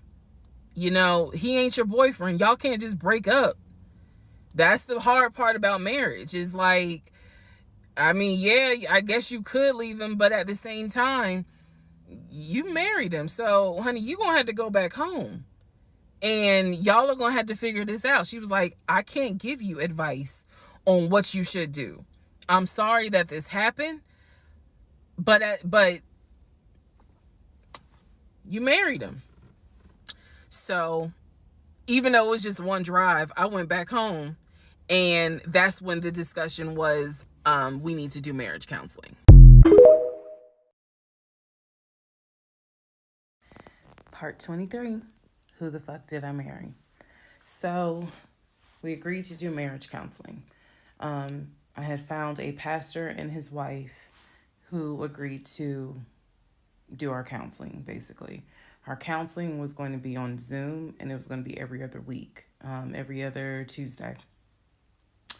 Initially, Legion was participating in it. His body language seemed to be that he was open and receptive to the marriage counseling. Now, the pastor and his wife were deeply concerned at the fact that we had only been married 3 months, and we were already dealing with some form of infidelity. We were in marriage counseling, and as the pastor would put it, there seems to not be any sort of intimacy. They were concerned.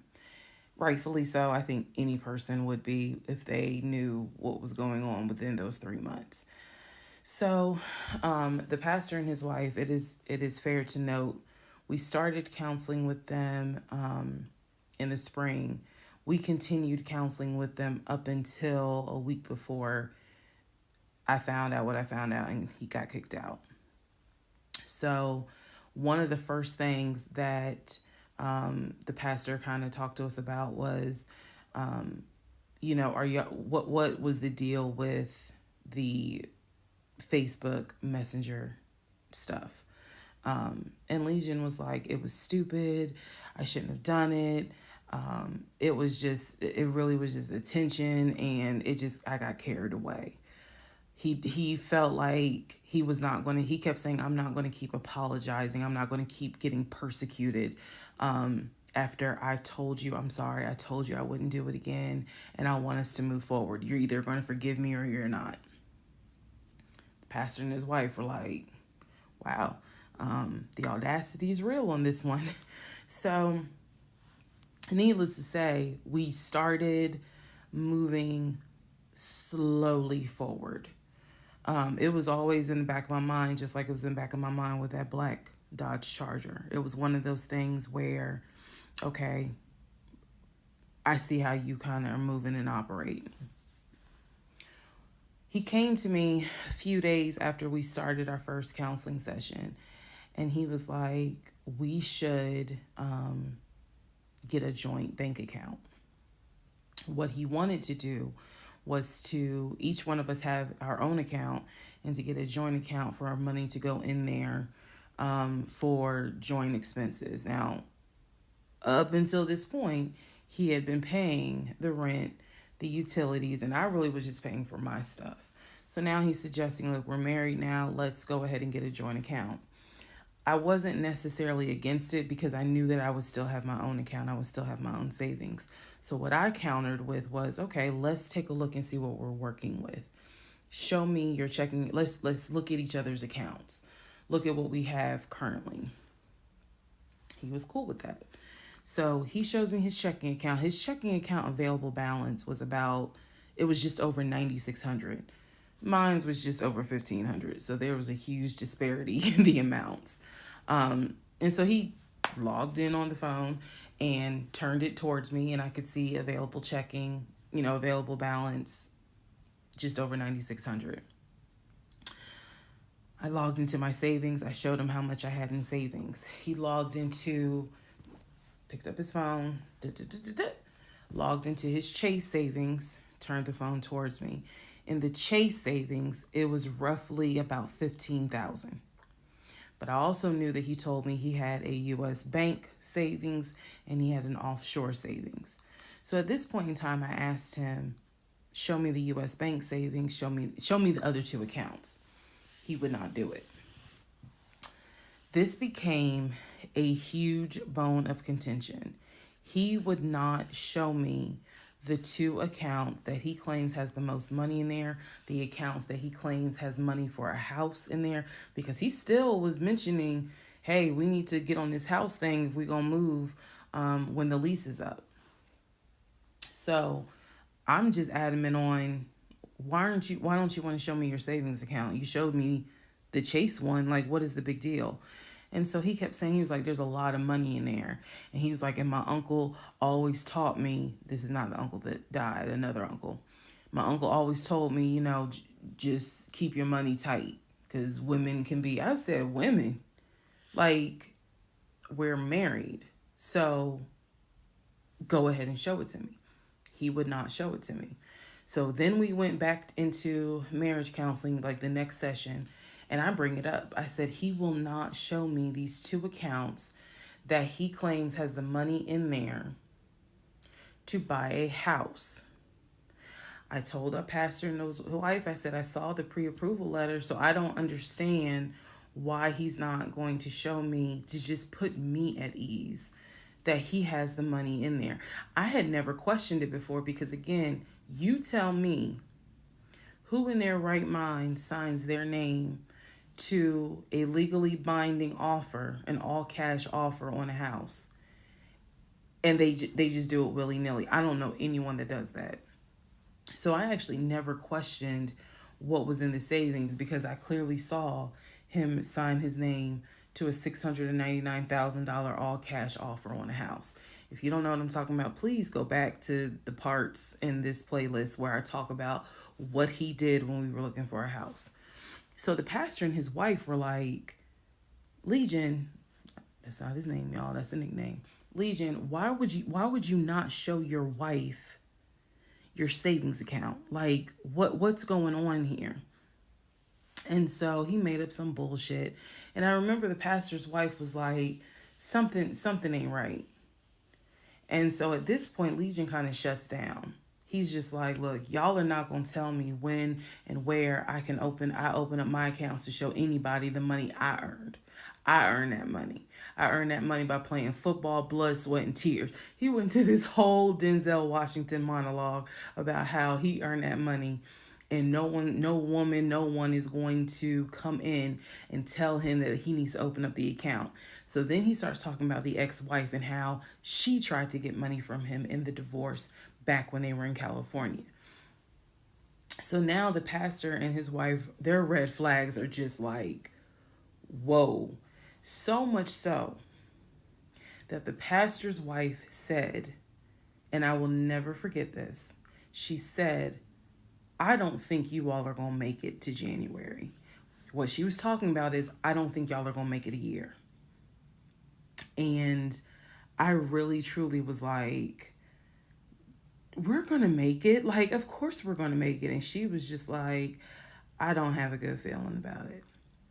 And so Legion's all defensive. He at this point he's folding his arms and because remember we're on Zoom. He's folding his arms and he's just like, I'm done with this. Like, I'm not gonna get attacked because I'm not comfortable showing you the amount of money that I have. Money changes people. And I'm not comfortable. So he's playing that victim card. And so the pastor and his wife were like, we're still gonna help y'all as much as we can, but so he was like, I'm not comfortable. And basically the pastor and his wife were like, look, we'll help y'all as much as we can, but there's some deep issues here. And this is what they advised us, had the two of you came to us for premarital counseling, we would have told you, do not get married. Y'all should not even be together. That is what that is what the pastor and his wife told us in marriage counseling. If you two had come to us for premarital counseling, we would have told you, y'all should not even be together, let alone get married. But here we are. So we will help you guys as much as we can. But the pastor's wife was like, I don't have a good feeling that y'all are going to make it a year.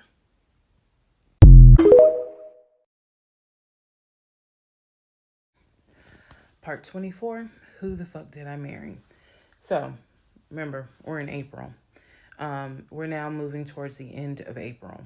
And he still did not show me his savings account. Saw the checking, saw the Chase savings. So he decides that we should start looking for a house again because my lease was up in August and I made it very clear that when the lease is up, I am moving. I wanted to move to Cobb County. So he was like, we need to get the ball rolling. I didn't want any parts of it. Didn't want any parts of it. He found a realtor. This time it was a woman. It was a woman. And I believe her name was Amber. I think her name was Amber. So he found a realtor and he told her what the budget was. Amber started finding houses. So please understand, or you don't really have to understand, but I believed he was a sane, rational human being.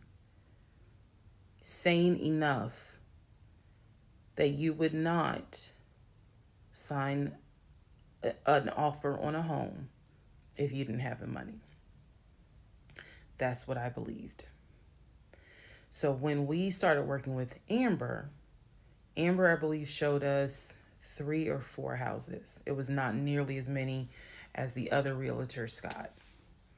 So one of the houses, absolutely loved. Oh, I love the house. I really wanted to put in an offer on that house, and I'm going to post it on the screen. The house, love that house. It was just absolutely beautiful. And once again, he wanted to put in an all cash offer on the house. But before he could put in an all, he had told Amber, I want to put in an all cash offer. And what Amber, the woman, was smart enough to say is, okay, let's just go ahead and take it one step at a time. Let's go ahead and get your pre-approval stuff together. She said, I work with a great lender who, if you're not already pre-approved, he can get you pre-approved, no issues. And then if you want to do an all cash offer, then we'll go ahead and get the proof of funds together so that way we can submit it all with your offer. Jesus. Y'all already know what happened because you remember what happened on the last house with Scott. Basically, Legion was like, well, I can get you whatever you need. That's fine. But I really don't want to submit proof of funds unless they accept the offer. Amber, and I don't know where she is. I don't even know if she'll ever see this video. Anyway, let me keep going and I'll explain why that woman has a special place in my heart. So Amber was like, I totally understand, but this is how we're going to do it. I'm going to need that paperwork, okay? And we'll submit it with your offer. She just simply was like, yeah, this is how we're going to do it. And so he did not submit the paperwork when she had asked him to. And I remember I was driving to work and I stopped at the Quick Trip on Upper Riverdale Road in Riverdale, Georgia. And Amber had called me. It was in the morning. She had called me. And I believe with all my heart that Amber knew something was up, but she also knew I did not know what was up. So she called me and she was like, I just don't understand. Like, if he has the paperwork, like, you can submit the paperwork. But the issue was the Chase paperwork that I had was from a year prior. So my understanding was that it pretty much was no good at this point. So she said all he has to do is just email it to me or take a picture of. She was like, I just need to know that he's able to back up his offer. And I said, I totally get it. And she was explaining some stuff to me. She was like, he needs to do X, Y, and Z. And so I said to her, I remember I said, I don't know what's going on. I said, I'm going to get down to the bottom of it, but I don't know what's going on. And so let's put a pause on this whole thing. Let's put a pause on looking at houses. Let's put a pause on getting his pre-approval letter because I'm not sure what's going on. And she got quiet and she said, okay. I said, and I know this sounds weird. And she said, no. She said, that is actually very smart. She said, do your research. And if I can be of assistance, call me. She said, whether you buy a house with him or you buy a house on your own, I will be more than happy to represent you. I don't know where Amber is today, but that one sentence, I felt like just woman to woman, she was basically telling me something ain't right. Baby, something ain't right. And now you need to open your eyes. I'll be more than happy to work with you. Um, if y'all get your shit together, I'll work with both of you. But whether you buy a house or not, do your research and then let me know what I can do. That was our conversation at the Quick Trip on Upper Riverdale Road. So I got off the phone. Um, that was the last time that we worked with any sort of realtor. That was the last time that we looked at any sort of house. Um, and I don't remember exactly what happened after that meeting that day. I do know that when I went home, I simply told him, I don't want to look at a house right now. I said, I think it's okay if we rent. We'll just find a house in Cobb County and just rent for a year. And let's build, save some more money. Let's just let's not worry about buying a house right now. And basically what I was trying to do was save face, because that was the first time with Amber that I actually was embarrassed at the fact that we he and I, because I felt like I was complicit in the fact that I'm going to look at houses with him. I felt like we are wasting these people's time. I did not mean to waste your time. I clearly see my time as being wasted, but that doesn't mean I need to waste your time. And I felt embarrassed at the fact that we wasted her time coming across as serious buyers. When time came to put up or shut up, nothing was put up. And I knew nothing. I had nothing to add to add to this, because we're talking about a $650,000 house, and I'm I don't make that. I don't make anywhere near that. So it just became one of those situations where I was trying to save face. I was trying to save face with my husband, and I was trying to save face with Amber. And so I did say to him, let's just rent for another year, and then let's see at that time where we are, if we should go ahead and buy. So now is when shit is about to get real.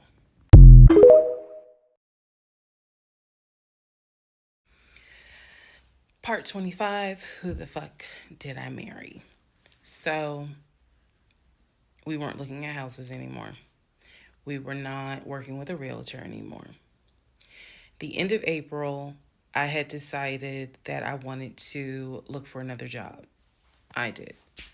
The reason I wanted to look for another job is petty. Yeah, it is. I wanted to look for another job because I was pissed off at the fact that I had basically was dependent on him to help with the car note.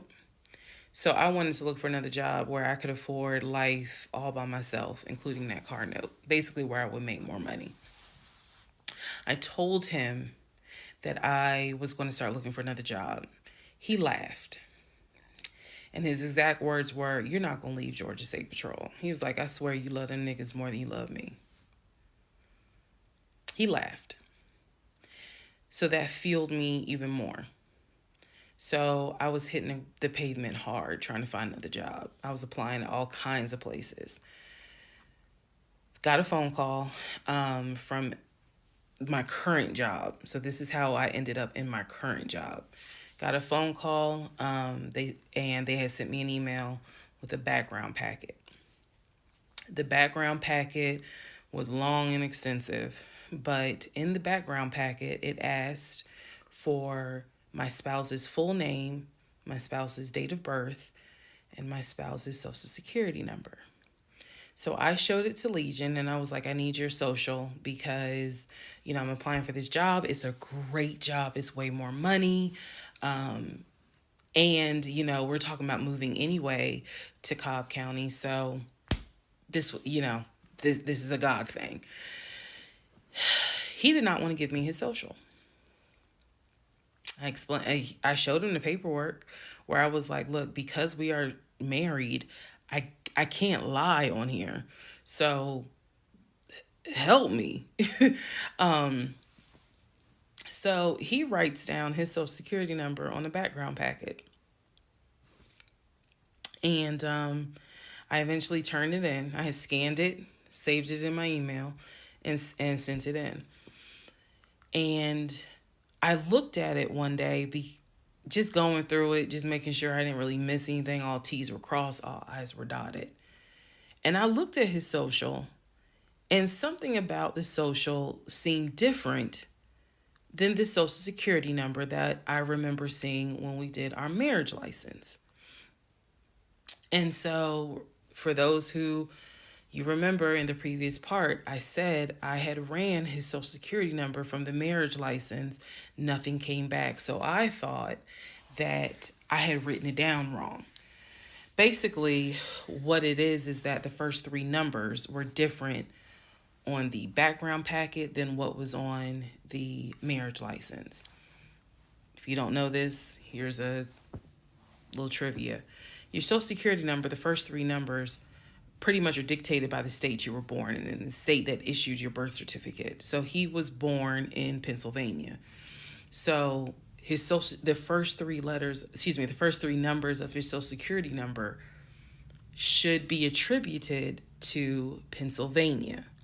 Pennsylvania, shit, they probably got like 5-6 different numbers, 3-digit numbers that your social security number can start with.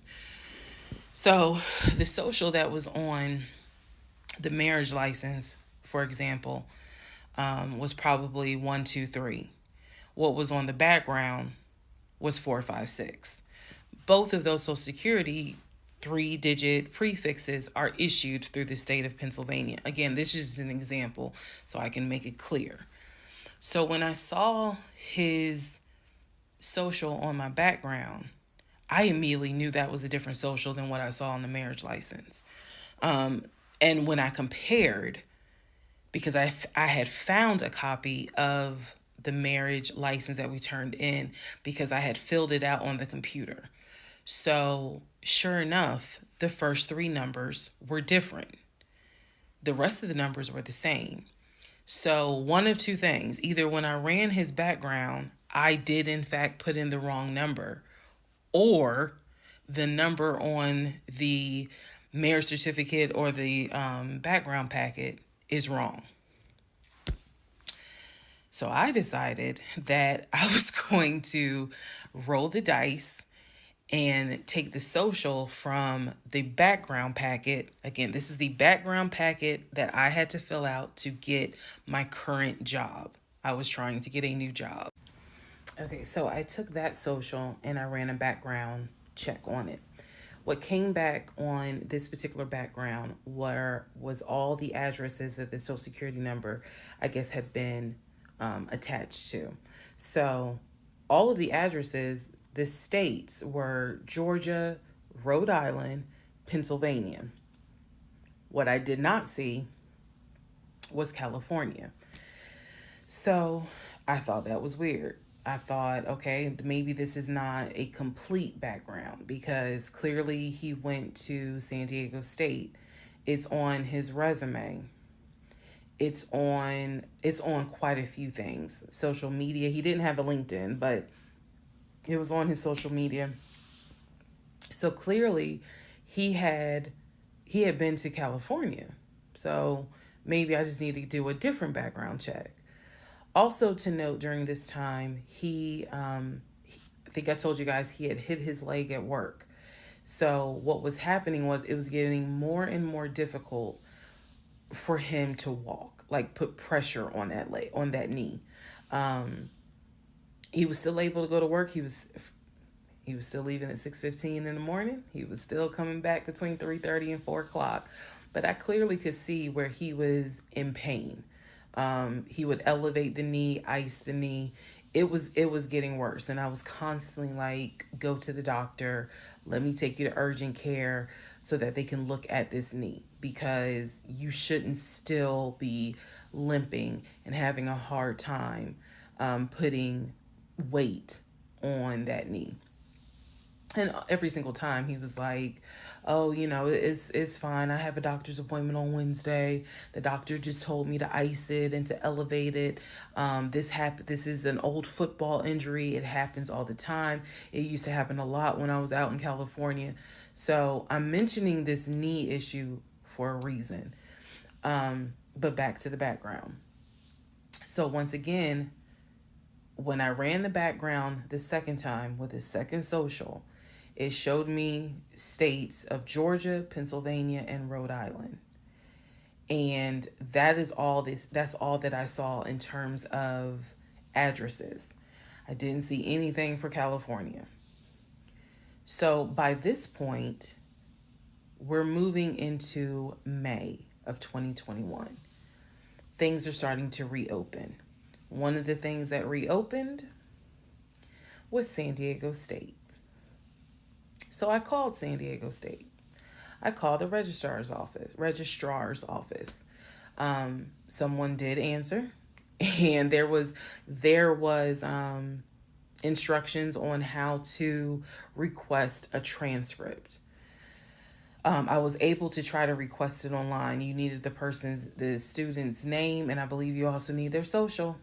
And when I typed it in, it said no results found. I believe that I sent an email asking, this person is saying that they were a student there. Can you verify it? The response I got was there were no records found with that social security number. So I'm like, okay. I asked him about it. And in part 26, I'll tell you exactly what his response was.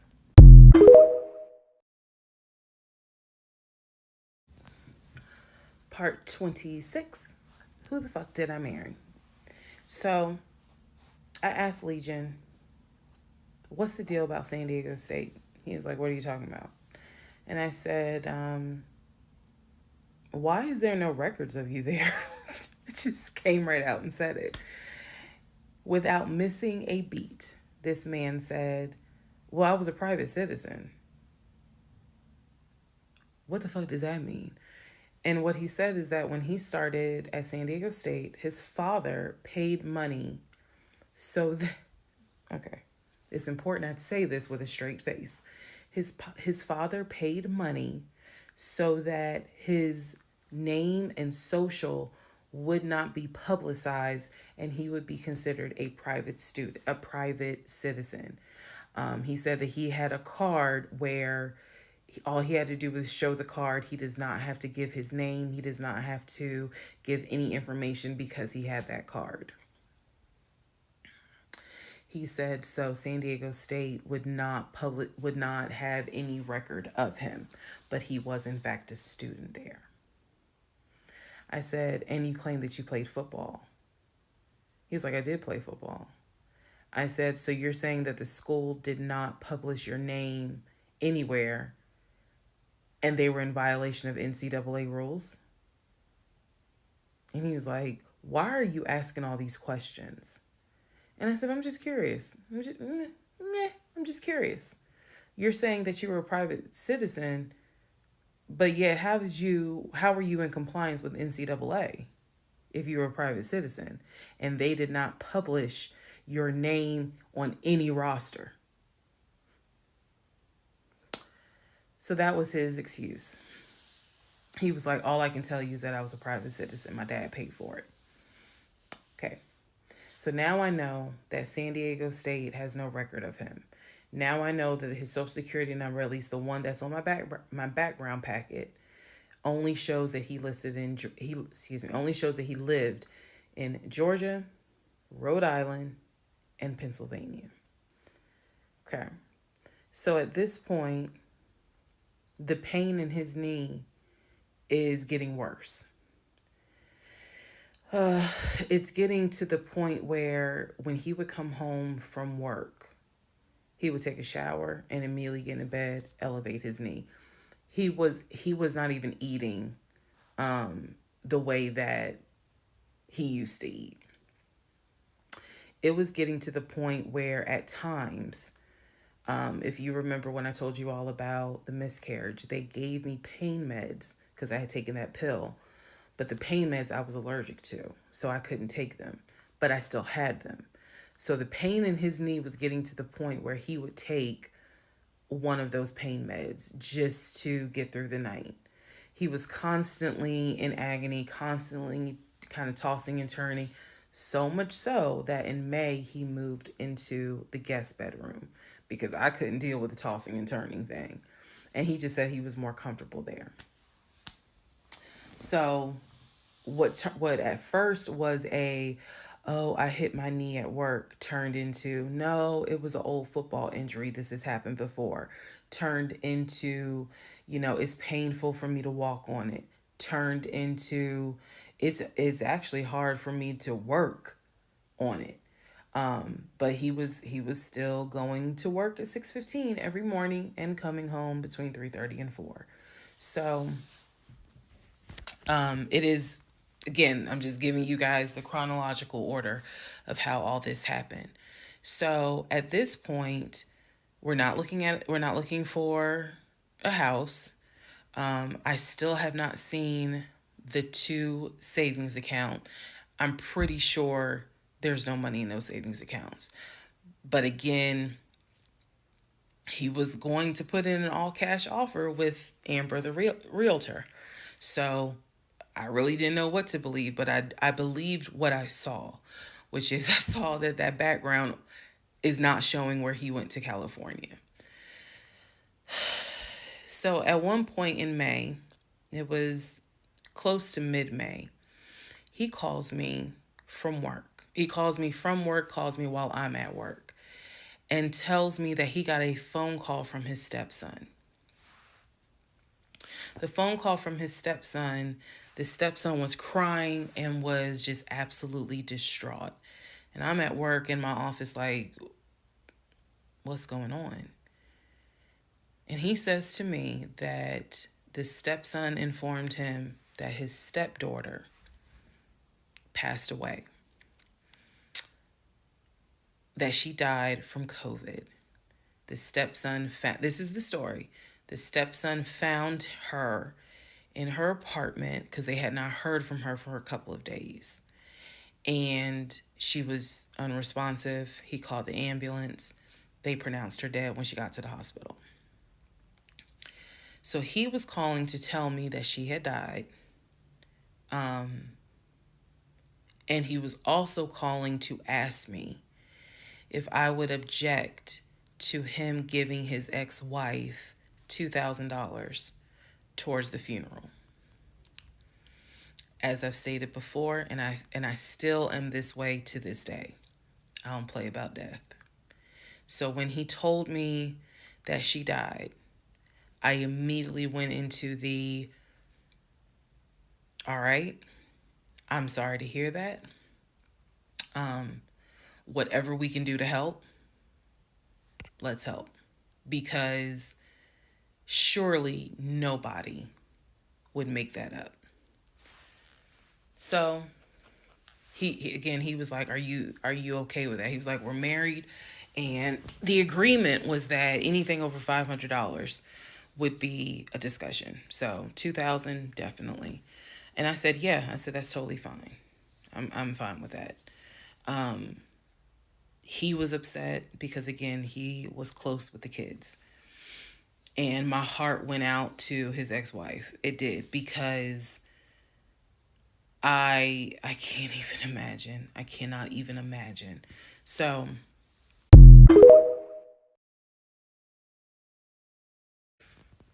part 27, who the fuck did I marry? So here's where we are at, and here's what we can establish. Number one, I ran an initial background check on the social security number that was on our marriage license. Nothing came back. I subsequently applied for another job. In that job, I had to fill out a background packet. The background packet asked for my spouse's name, date of birth, and his social security number. The social security number on the background packet for the new job did not match the social security number that he gave me for our marriage license. If you are confused, I believe it's in part 25 or part 26 that I explain that. So we can establish that I then ran a background check on the new social security number that was on my background packet. It came back with address, or excuse me, states that the social security number apparently had lived in. Those states were Georgia, Pennsylvania, Rhode Island. Okay. I decided, this is now around May 20th, I decided to do another background check. And I paid to do another background check. This time, I did it with a different company, and not only did it give me the addresses, not only did it give me the states, it gave me addresses, and it also gave me names of people who were like associated with Legion and that address. One of those names was his ex-wife. I've always known he's always told me the name of the ex-wife, but now I see it when I ran his background. I did a search for her on social media. She was not there.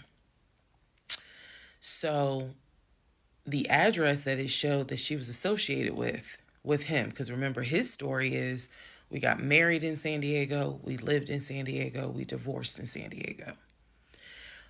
Men lie, women lie. The U.S. federal government, with your social security number, does not.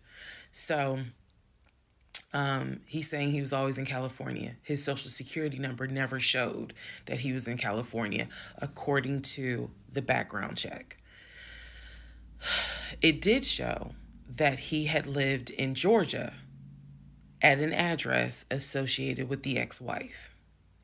So tried to find the ex-wife, could not find her on social media.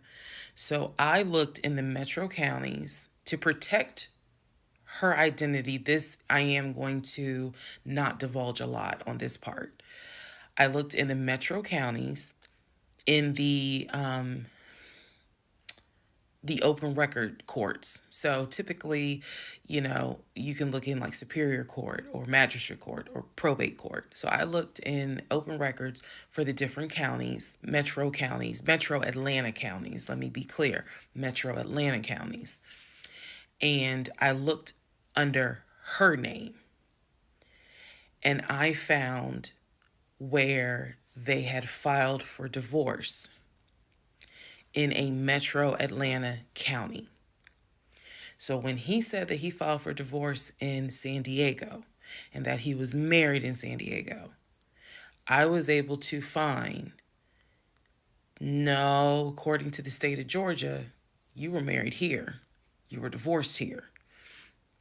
So I looked under her name, found a record for divorce, and it did show his name. So now I clearly see on my computer that there is a metro Atlanta County Court that has a divorce record in the state of Georgia between him and his ex-wife. So I did what any rational person would do. Because this is still kind of COVID time. Well, not really. It had nothing to do with COVID. Let me take that back. Because of the parameters of the court, you can only do the open records request in person. I did what anybody would do. I told my boss I had to go. I grabbed my purse, grabbed my keys, and I drove to the court to do the open records request in person. The open records request was for the divorce documents. Go back in the series, and remember I did a background on the ex-wife. I told you all exactly what was told to me. He met her in California. He married her in California. He divorced her in California because she cheated on him. He filed for divorce. She tried to get spousal support. It was going to be a little ugly. He was helping her with the kids. That was the story that was told to me.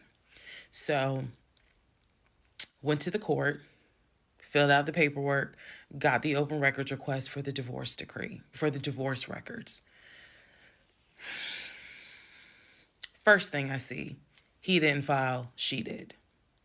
Second thing I see, they didn't make it more than 6 months. I see the date of marriage. I see the date of dissolution. 6 months. Third thing I see, he was served in Metro Atlanta, which means that at the time of the divorce, he was living in Metro Atlanta.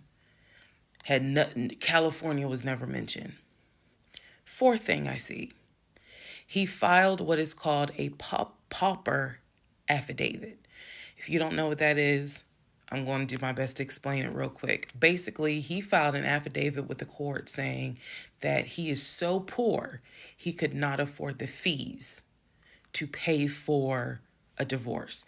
He couldn't afford a filing fee. He couldn't afford a service fee. That is what a pauper affidavit is for. All of this is in the divorce documents. She had filed. She said it was irreconcilable differences. She was not requesting any money whatsoever.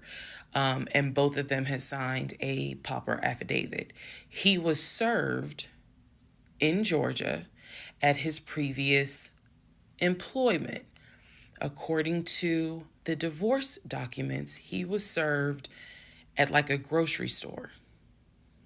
That is what was listed as his employer. And it had a date of when he was served. So I see all of this in one day.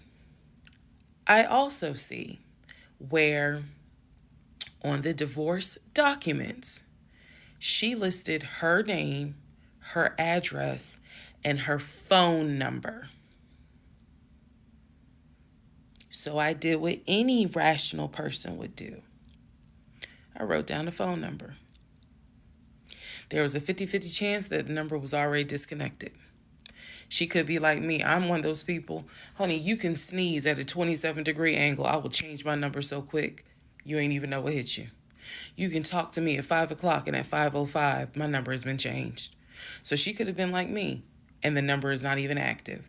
Or she could be like some people I know who have kept their number since kindergarten.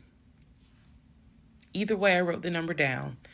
I left the court, and I immediately went back to work. And the same friend who helped me when I had my miscarriage, I told her, I was like, I got this phone number. This is the ex-wife. She was like, girl, you better call.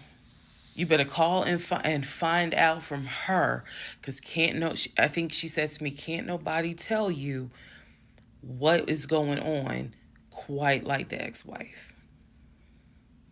So, part 28 is the phone call that I had with the ex-wife.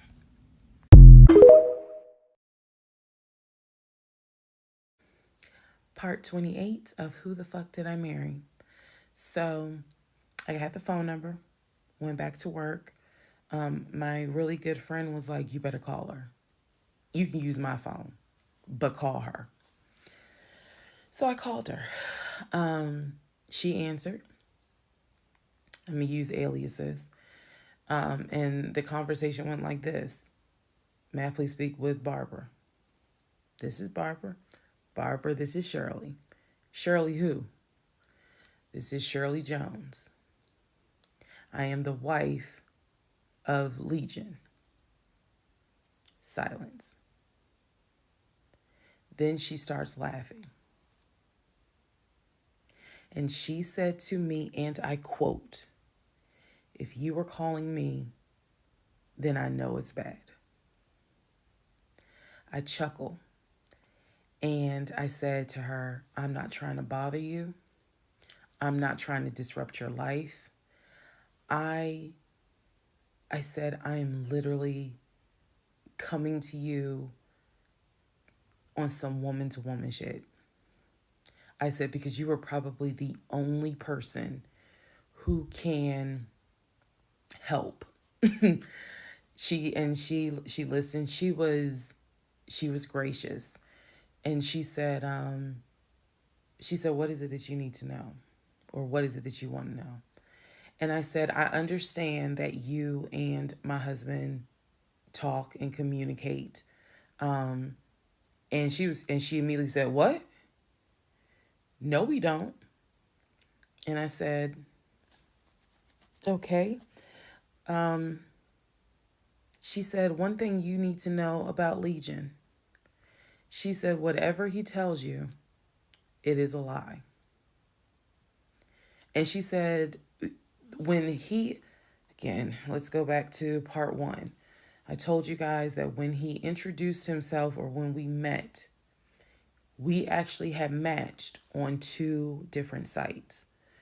And he was under two different names. One was like the actual birth name. The other one was a nickname variation of that name.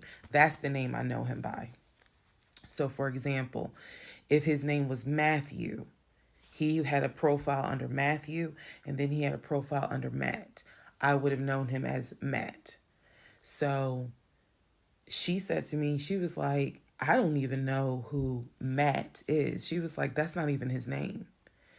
And so I knew what his actual government name is. She was like, no one calls him Matt. She was like, that must be his new personality. Or she was cracking a joke, but she was like, anything he tells you, you need to know is a lie. So I just asked her, I said, what was your experience? I said, because I can tell you the story he told me. And she stopped me right there. She said, whatever he told you was a lie. She said, let me guess. He told you I cheated on him. Let me guess. He told you that I wanted money from him. And I said, yeah. And she said, yeah, that's a complete lie. So we had a conversation where she told me how they met. They didn't meet online or anything. I said, well, were you guys ever in California? She said, no. She's like, she was like, that man ain't never been past the East Coast. So I said, okay. So you guys have always been in Georgia? And she said, yeah. She's like, we got married in Georgia and we got divorced in Georgia. And that's when she asked me, how did you even get my number? She said, because I want nothing to do with him. So how did you get my number? I said, I'm going to tell you the truth. It ain't going to make me look good. I told her, I said, this is what happened. And this is what led to me doing research. And this is how I got your number. And she laughed. She was like, wow. She was like, normally I would be freaked out. She said, but under the circumstances, she was like, wow, okay. She said, yeah, if you're calling me, then it must have gotten pretty bad. She said, so what did he promise you? And we talked for about 35 minutes.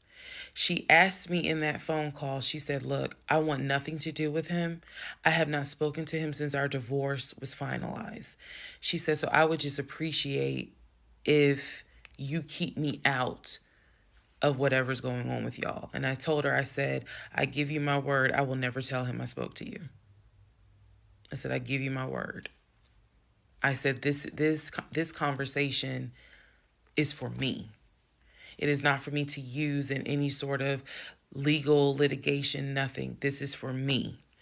And I said, I don't plan to call you again. I don't plan to be a disruption in your life.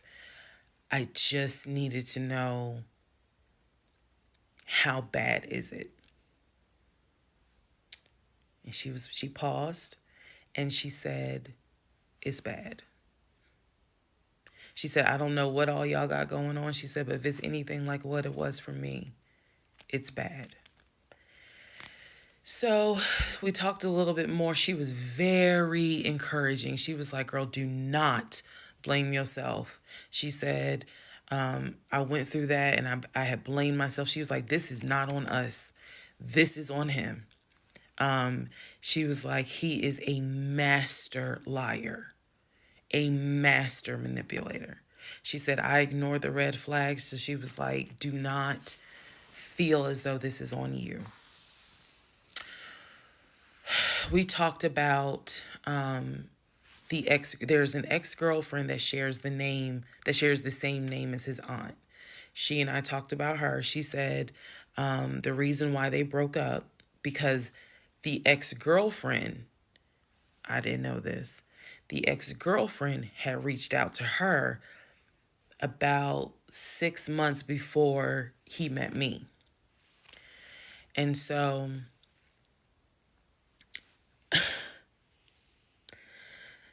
the ex-girlfriend lives in lived in Douglasville.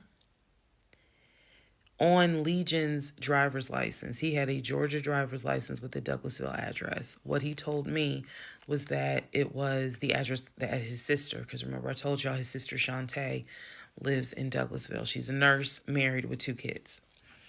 So he told me that the address on his license, it was his driver's license, was to Shantae's house. The ex-wife is telling me, no, that's the address for the girlfriend, the ex-girlfriend. He had moved in with her and he created this whole narrative with her. She found out that he was lying and she kicked him out. And so I guess after she kicked him out, she then reached out to the ex-wife, kind of the way I did for confirmation. And so the ex-wife was just telling me, whatever that man has told you, it is a lie. She said, I got out before it got too bad. She said, because once I knew he was lying, I was out. She was like, because he's never going to change. And so, again, conversation went on and on. And so finally, we were getting ready to get off the phone. And before we got off the phone, I said to her, I said, if everything is a lie, I said, I have one question for you. And she said, sure. I said, how is your daughter?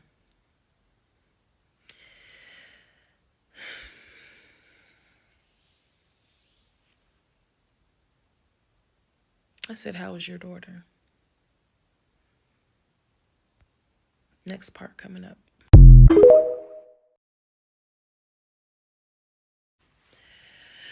Part 29, who the fuck did I marry? So I asked her, how is your daughter? She said, my daughter's fine. And I said, okay. She said, what did he say about my daughter? And I will be honest with y'all, I didn't have the heart to tell her. So what I said instead was, oh, no, it was, with everything with COVID, I think he mentioned that she might have had COVID or was exposed to it. I downplayed it bad. I wasn't going to tell that woman that he said her daughter passed away. So I said, obviously I'm glad to hear that kids are fine. She said, look, whether you stay with him or not is your choice. She said, he ain't gonna change. He ain't gonna change at all. She said, this is what he does. She said, you're not the first. You're not going to be the last. She said, he did it to me. She was very, very encouraging because she was just like, you do not blame yourself. She said, we both ignored red flags, but it is not your fault. She said, this is on him. And so we, once again, I thanked her for her time, got off the phone. I took the long way home that night. I could not be around him. I could not be around him. I had to figure something out. I had to figure some things out. So I took the long way home. What does that mean? It means that I probably could have taken 75 to 285, but I probably took 20 to 75 to 285 to 675 kind of like I just took the long way home. A couple of days later, because my mind was spinning. A couple of days later, at this point, I'm turning into the FBI, CIA, and Homeland Security all in one. Literally. I'm trying to find everything. And he's carrying on his business as usual. Nothing changed with him. He had no idea that I had spoken to the ex-wife. He had no idea I had gone to the court and saw his divorce documents. He had no idea.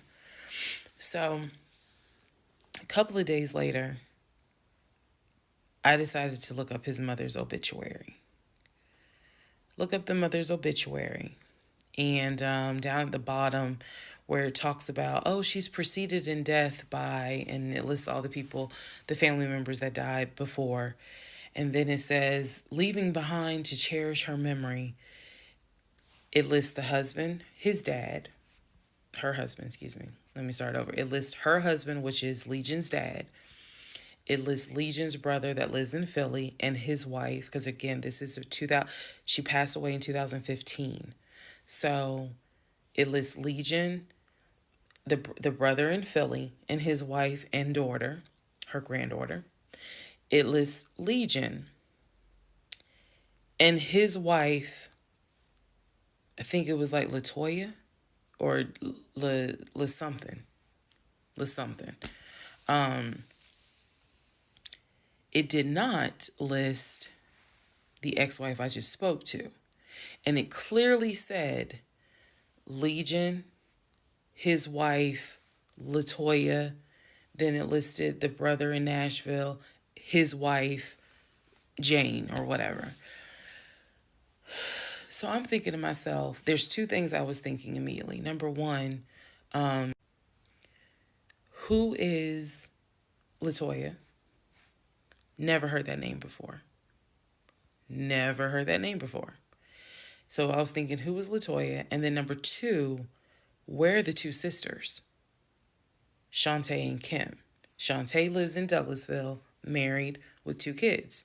Kim lives in Augusta, and I believe he told me she worked at like Procter and Gamble. So why aren't they listed on here? Because apparently, go back to the video.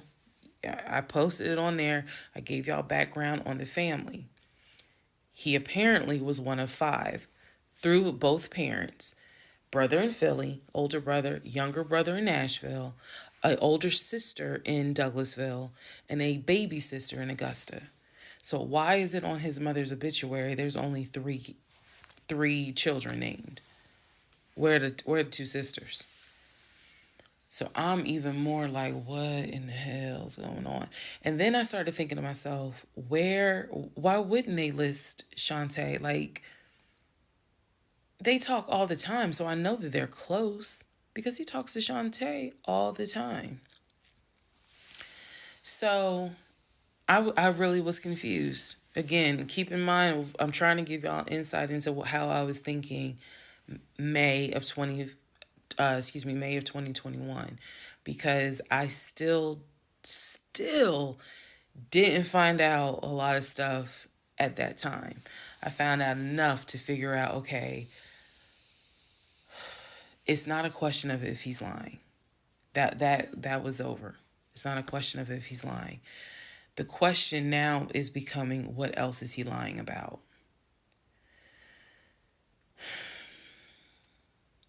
So we had the phone call with the ex-wife. Now I see an obituary that apparently there's another wife. I know on our marriage certificate, it only states he had one previous marriage. I had 0, he had 1.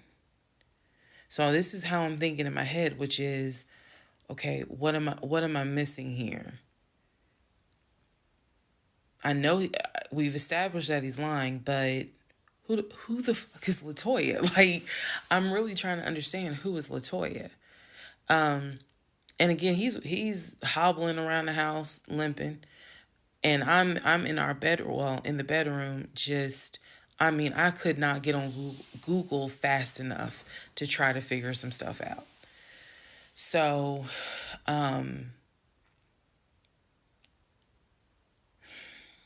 see the mom's obituary, study it, and at this point, I'm now trying to figure out, okay, what's the game plan? What is the game plan? And that's where we are about to get into the next part.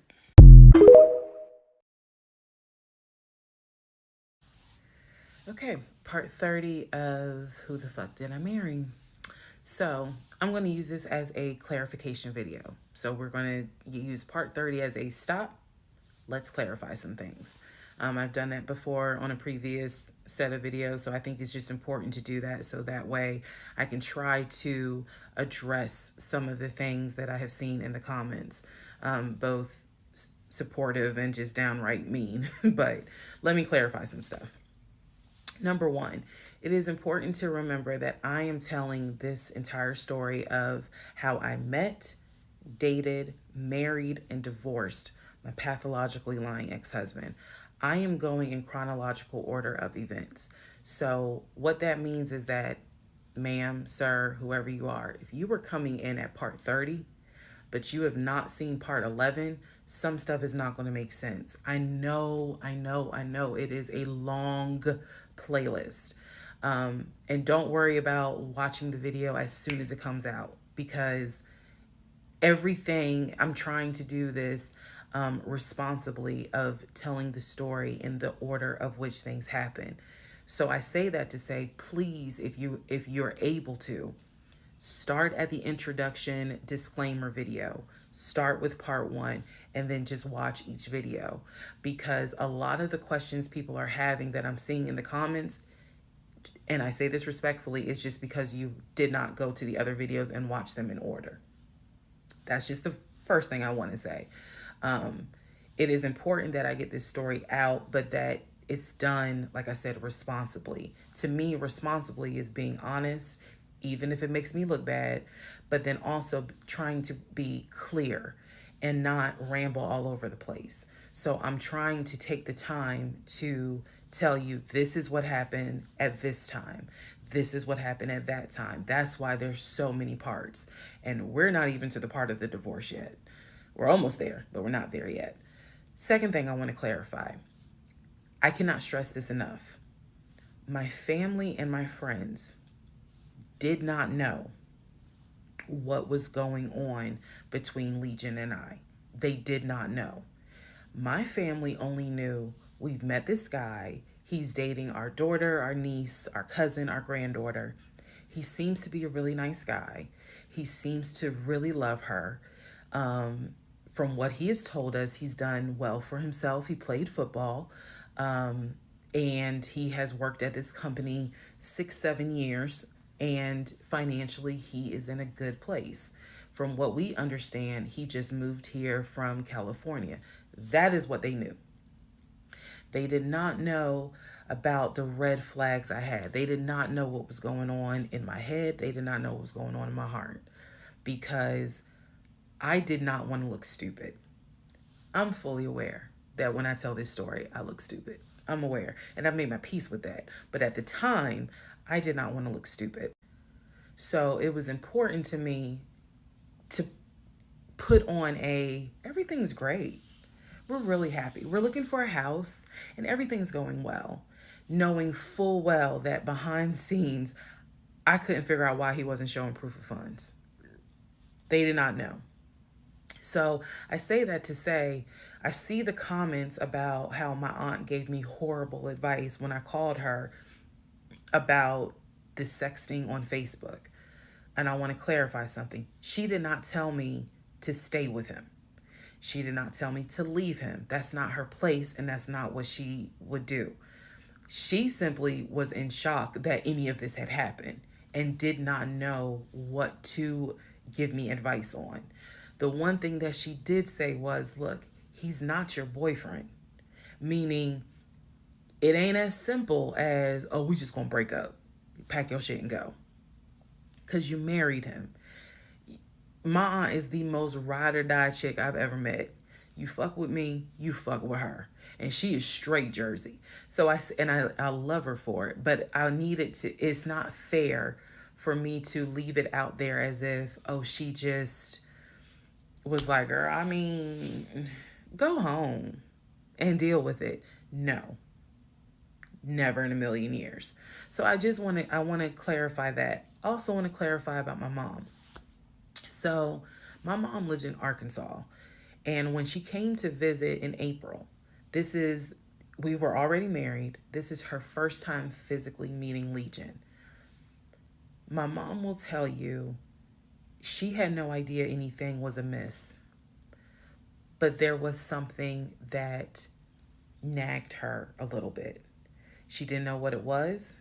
And my mom is the type where she's going to get on her knees in prayer.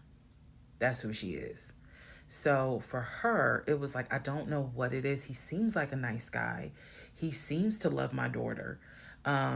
Because again, there was no arguing in the house. The house was peaceful while she was here, even though behind the scenes we had just came off of the whole sexting incident with other women. So for her, it was like, I don't know what it is. She did tell me later on that it seemed as if I wasn't as happy as she thought I would have been. But again, she took it to the Lord in prayer. And her prayer was, God, protect my child. I don't know what's going on, but protect her. That was my mom's response. So she did not know, she did not pick up or overhear something that was going on while she was here. She had a candid conversation with Legion, and Legion kind of came across as, it's I miss my mom. He missed his own mother, and so he called my mom, and doted on her, again putting on a charade.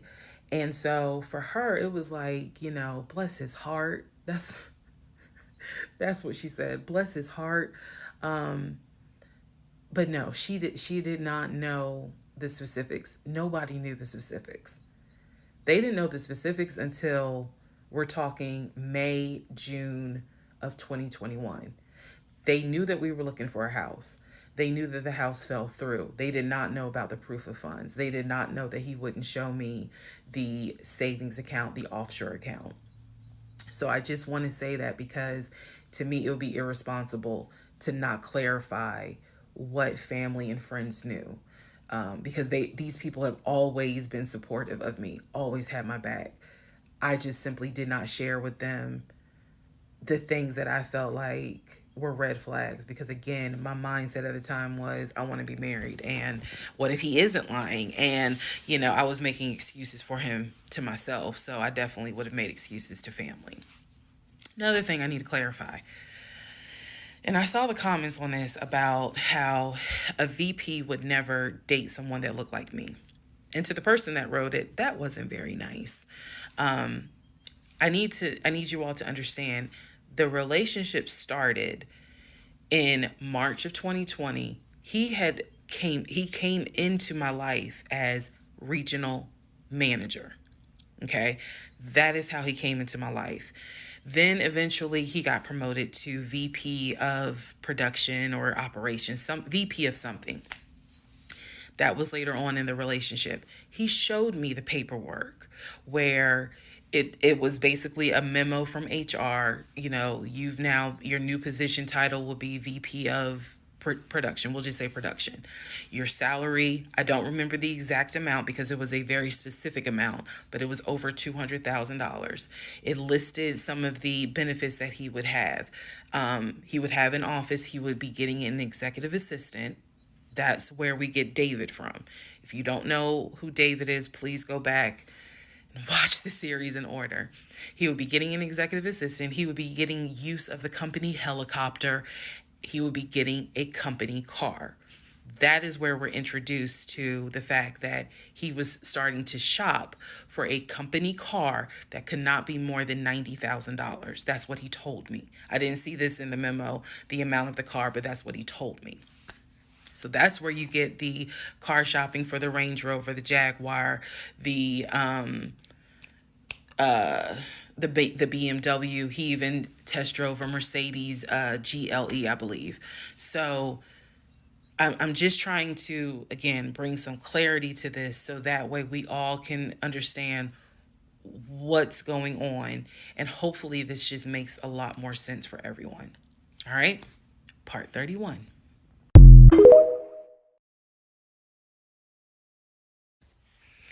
Part 31, who the fuck did I marry?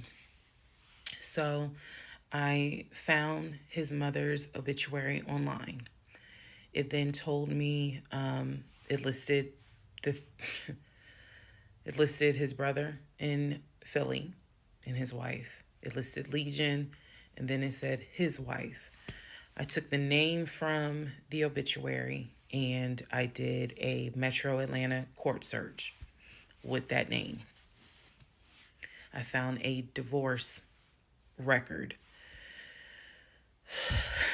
I found a divorce record with Legion and the same woman's name that was in the obituary. In that divorce record, it looks like he's the one that filed for divorce. This would have been around 2016. This was after the mother's death. He filed for divorce. She was the respondent. I think that's the correct terminology. Both had a temporary protection order against each other. He had one against her. She had one against him. The divorce ended up getting granted, finalized. Then it looks like he went on his way. In the course of the search for her name, I discovered that at one point in time, the two of them had lived in Rhode Island. So that's the connection with Rhode Island, because for the longest time I could not figure out who lived in Rhode Island. That's where that came from. The two of them, he and this woman, lived in Rhode Island several years prior, or a few years prior. I could not find the obituary for his dad. I searched and I searched. I could not find the obituary for his father. For whatever reason, I knew his grandmother's name. I just randomly decided to do a Google search of the grandmother's name. Initially, nothing came up because I was looking for the grandmother's name in Philly. Nothing came up. I looked for the grandmother's name down here in Georgia. Found a record, but it wasn't quite clear. What was clear was that she had died several years prior. So what I found was a different website where it was like a legacy.com type thing. So I believe legacy.com holds old obituaries. Did a search for her name, found a match. That is when I discovered that she actually had passed away in July of 2008. Read the caption of the obituary and verified that in fact it was his grandmother. Because at the bottom of it, again, obituaries tell you a lot. It names who she leaves to cherish her memory. So it lists all the different family members. It lists the brother in Philly.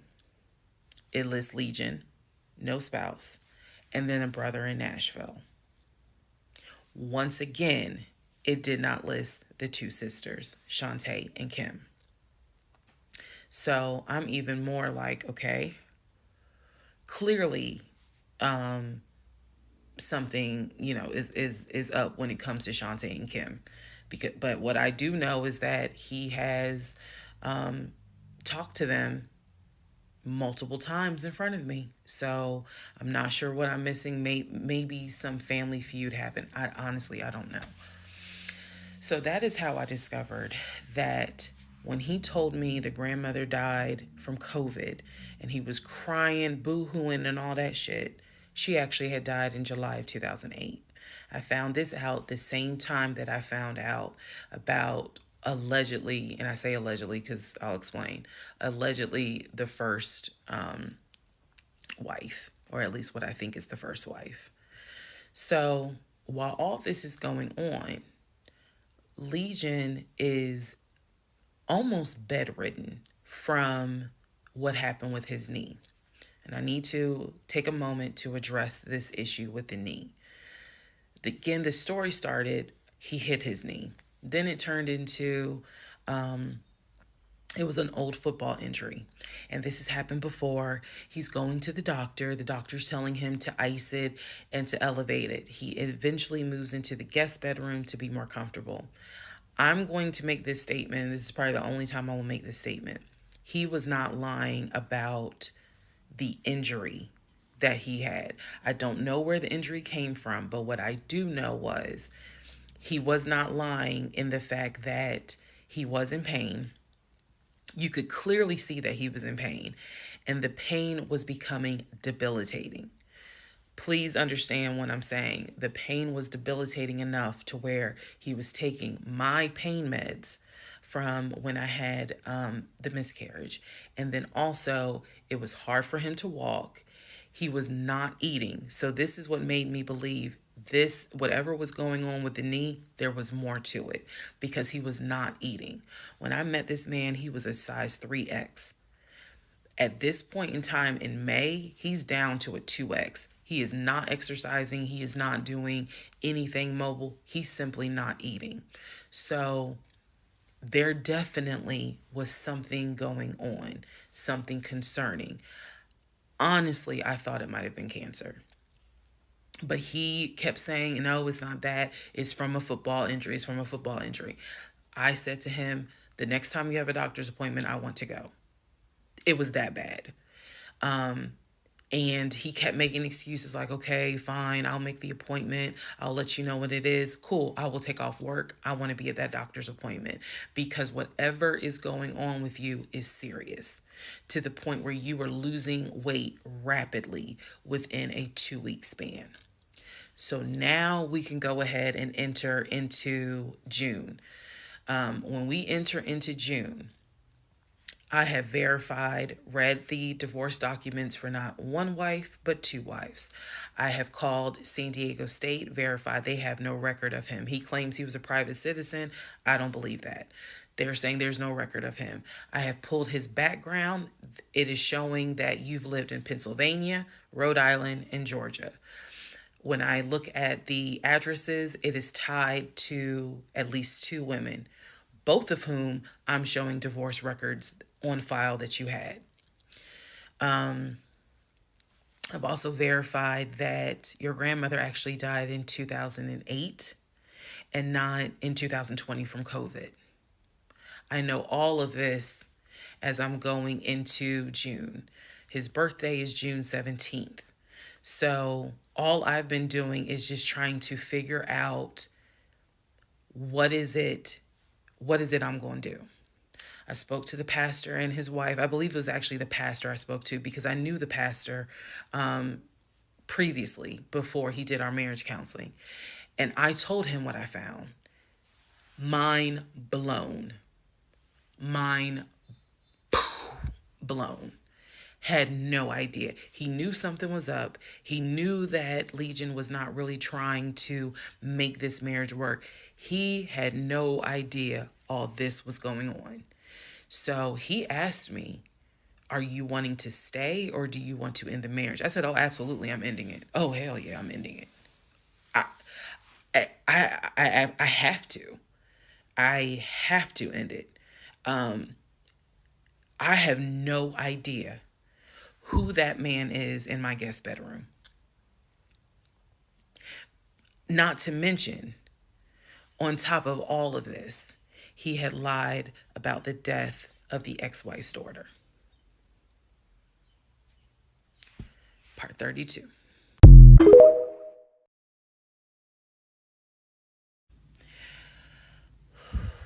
Part 32. Who the fuck did I marry? All right. So we're now in June. By this point in June, I have been offered the new job, accepted it, put in my 2-week notice at my previous job, and was going to be starting the new job later on in the month. So when he laughed where I told him I wanted to get a new job, that laughter fueled me to get a new job. So here's what happened the beginning of June. He's at this point, he's completely bedridden. When I say completely bedridden, what I mean is, I'm trying to clarify this so it makes sense. From what I see, he is going to work, but he's calling out a lot more. Okay.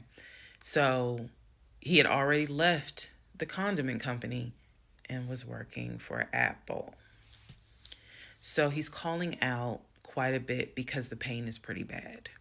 So he's hardly eating at this point, hardly. For example, if I were to say, oh, I ordered a 10-piece wings, he's eating two. And that's it. That's all I would see him eat. I was going to work and coming home. The house was in the exact same place that it was when I left. Nothing in the kitchen had been moved. Nothing in the refrigerator had been moved, which led me to believe that he had not left the bed from the time I left to go to work until the time I came home. At this point in time, he's drinking Powerades like it's water. I mean, I'm buying cases of Powerades. And that seemed to be the only thing that he was taking in. So if he was a 3X when I met him, he's probably at a 1X, maybe a 2X, depending on the clothes. He's lost a lot of weight because he's not eating. So that's the reason why I say he wasn't faking whatever was going on. I think the issue with his knee was a symptom. That was not some football injury. That was not, I hit it at work. It wasn't that. Something else was going on. I had kept asking him to, let me know when you have a doctor's appointment. I'm going to go with you. I'm going to go with you. And he just kept saying the doctor, he's calling the doctor, and the doctor told him to just keep icing the knee. But I knew better. What was happening was I didn't care because of all the stuff I was finding out. So, beginning of June, he is in the bed, sleep, and I get his phone. I ain't gonna lie. I got his phone. He had a work phone and he had a personal phone. It was the work phone that he had from the condiment company that apparently was never turned in. Follow me. It'll all come out. So he still had the work phone. It was deactivated. But he did not wipe the phone, if y'all know what I mean. Take all the data off. He did not do that. So I look through the phone and I see this would have been text messages. Text messages between him and a woman named Peaches. I go back to the beginning of the text messages. This is on the work phone. This is the beginning of June of 2021. I go back to the text messages the beginning of the text messages between him and Peaches. Yes, that was her name, Peaches. I'm reading the thread because he's knocked out sleep. So I'm in the bathroom with the door locked, reading the thread. And what I can tell is that he met Peaches on POF. If you don't know what POF is, it is Plenty of Fish, a dating website. He met Peaches. I saw the messages in June, so he met Peaches around February. Met Peaches from POF. And apparently Peaches was, there's no nice way to say it. Apparently Peaches was a prostitute. So the reason why I say that is because in the text messages, she's listing the prices. So he asked for a hand job. This is in the text messages. She told him it would be like $40. He asked how much would it be for oral.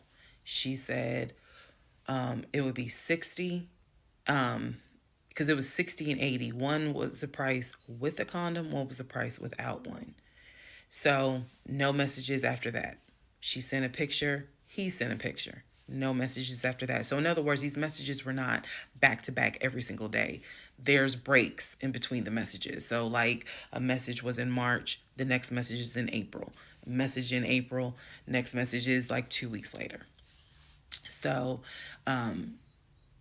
he's asking her the prices. Next message I see would have been from a few weeks prior to the date of this. So this was the beginning of June. The message is from sometime beginning of May, where he is thanking her and says to her, thank you so much. That was really great. I hope I can see you again.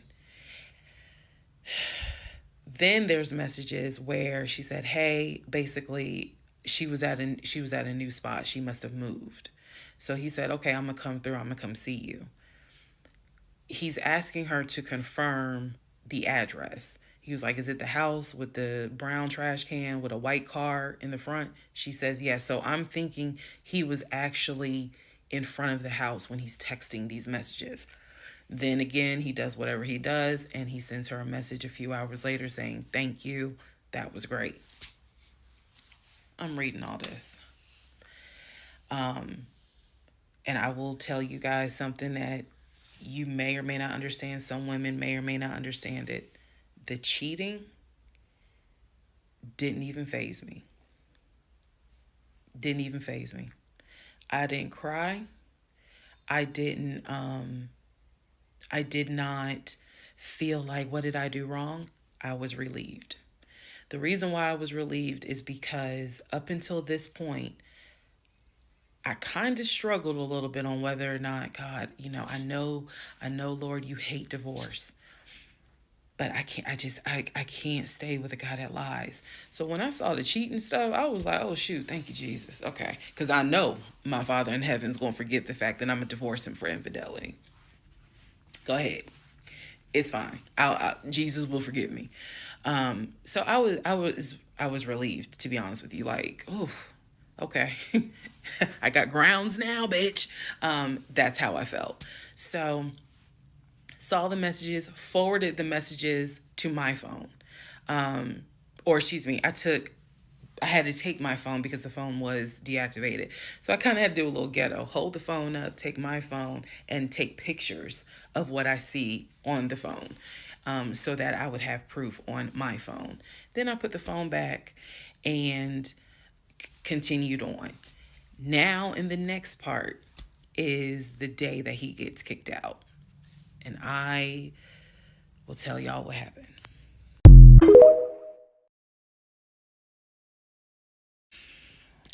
Part 33, Who the Fuck Did I Marry? June 17th, 2021. So, you guys have been on this ride. You now know exactly what information I did have. The morning of June 17th, which was his birthday, he was in the bed as usual. Powerade bottles all over the place because I wasn't in the mood to clean. And so I went in his room. He was awake. He was watching YouTube on his cell phone.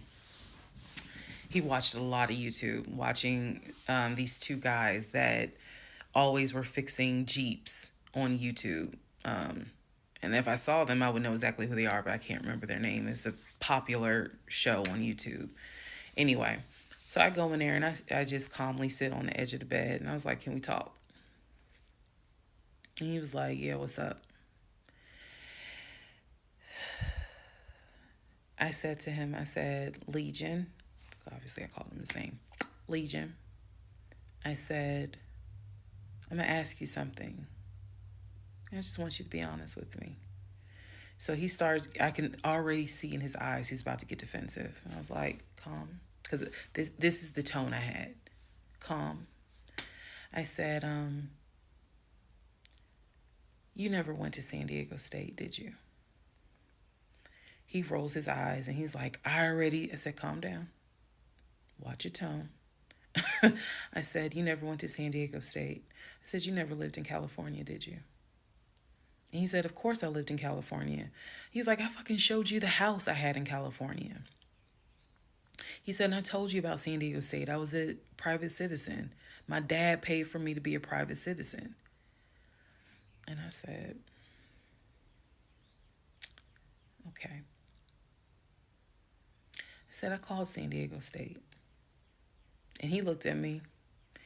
His eyes were like empty. Like he wasn't shocked. He wasn't like, oh my God. He was just more like, okay. I said, they have no record of you. I said, they have no record because you never went.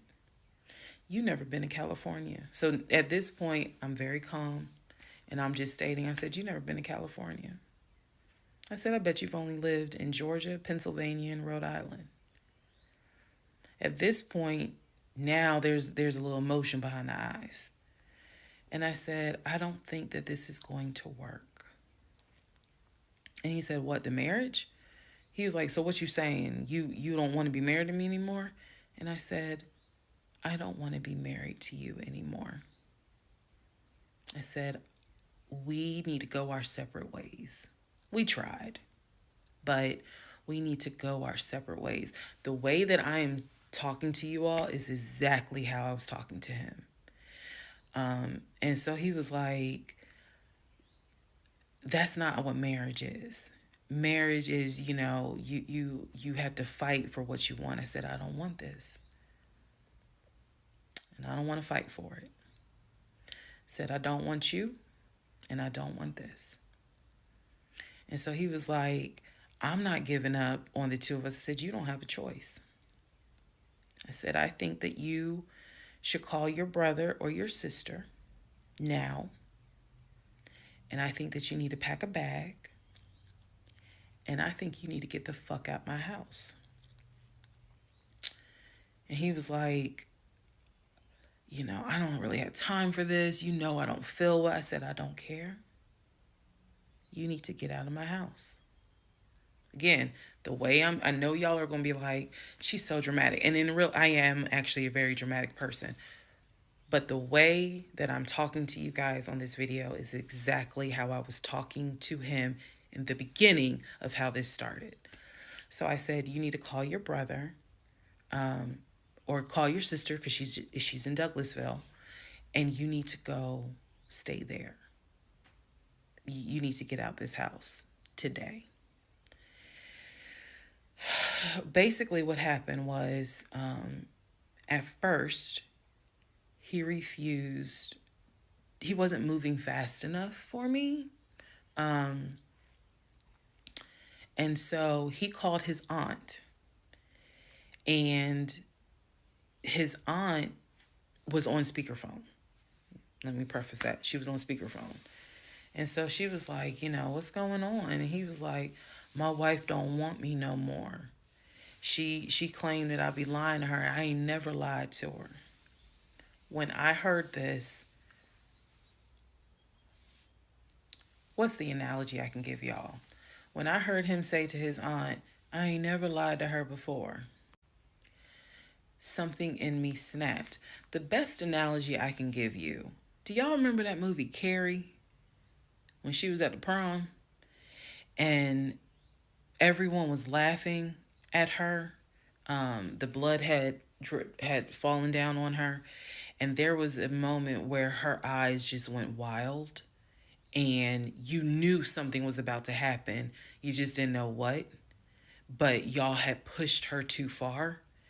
When he said to his aunt, I ain't never lied to her, I snapped. The calmness left. The amount of rage that was in me. I could have fought every member of the Kansas City Chiefs and beat every last one of their asses. I could have fought every member on the Atlanta Falcons and beat every last one of their asses. I'm not a violent person, but I was there. That statement, I ain't never lied to her, took me there. I went off. I went off. I went off so bad that first of all, every part of me was shaking. I called my mom. My mom was on speakerphone, and she's in Arkansas. My mom's a praying woman. I was cussing like a sailor. My mom finally said, put him on the phone. So I gave him the phone, and I'm standing there and I'm looking around the room.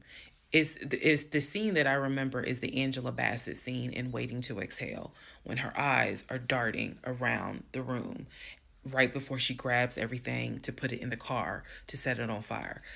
I was more so looking at what weapons were in the room: the lamp, the TV, the dresser. I was looking more, I was, while she was talking to him, my eyes were darting around the room, because if he did not get his ass up and get his shit and get up out of my house, it was going to be bad. If I have never in my life been on TikTok and said thank you, if had it not been for the blood, y'all, I know this is going to sound dramatic. I know this is going to sound like, girl, you so funny. You don't understand. Had it not been for the Lord on my side, had it not been for the fact that I know I got a praying mother, I know I had a praying aunt, I know I've had a praying grandmother in heaven, because I'm telling you, I clearly saw what was getting ready to happen had he not gotten up, got his shit, and got out of my house. So I'm trying to calmly say this because I'm trying to calmly tell this story because the rage had taken over me. The pure, unadulterated rage that I felt when he said to his aunt, I ain't never lied to her, after I had discovered only 2% of the lies at that point. Just 2%. So it was enough for me to be like, you need to get your stuff and go. So my mother gets on the phone and she says to him, Legion, she called him by name. She said, I am not there to control my daughter. She said, in the name of Jesus, get your stuff and get out that house, because I think she might kill you. Get out of the house. She's on my phone. His aunt is on his phone. His aunt said, nephew, come home. Home for her was Philly. She said, I'll send you money. Come home. Leave that house right now, she said, because I think that woman is about to kill you. Let's go. Let's just go to part 34. Let's all just take a deep breath.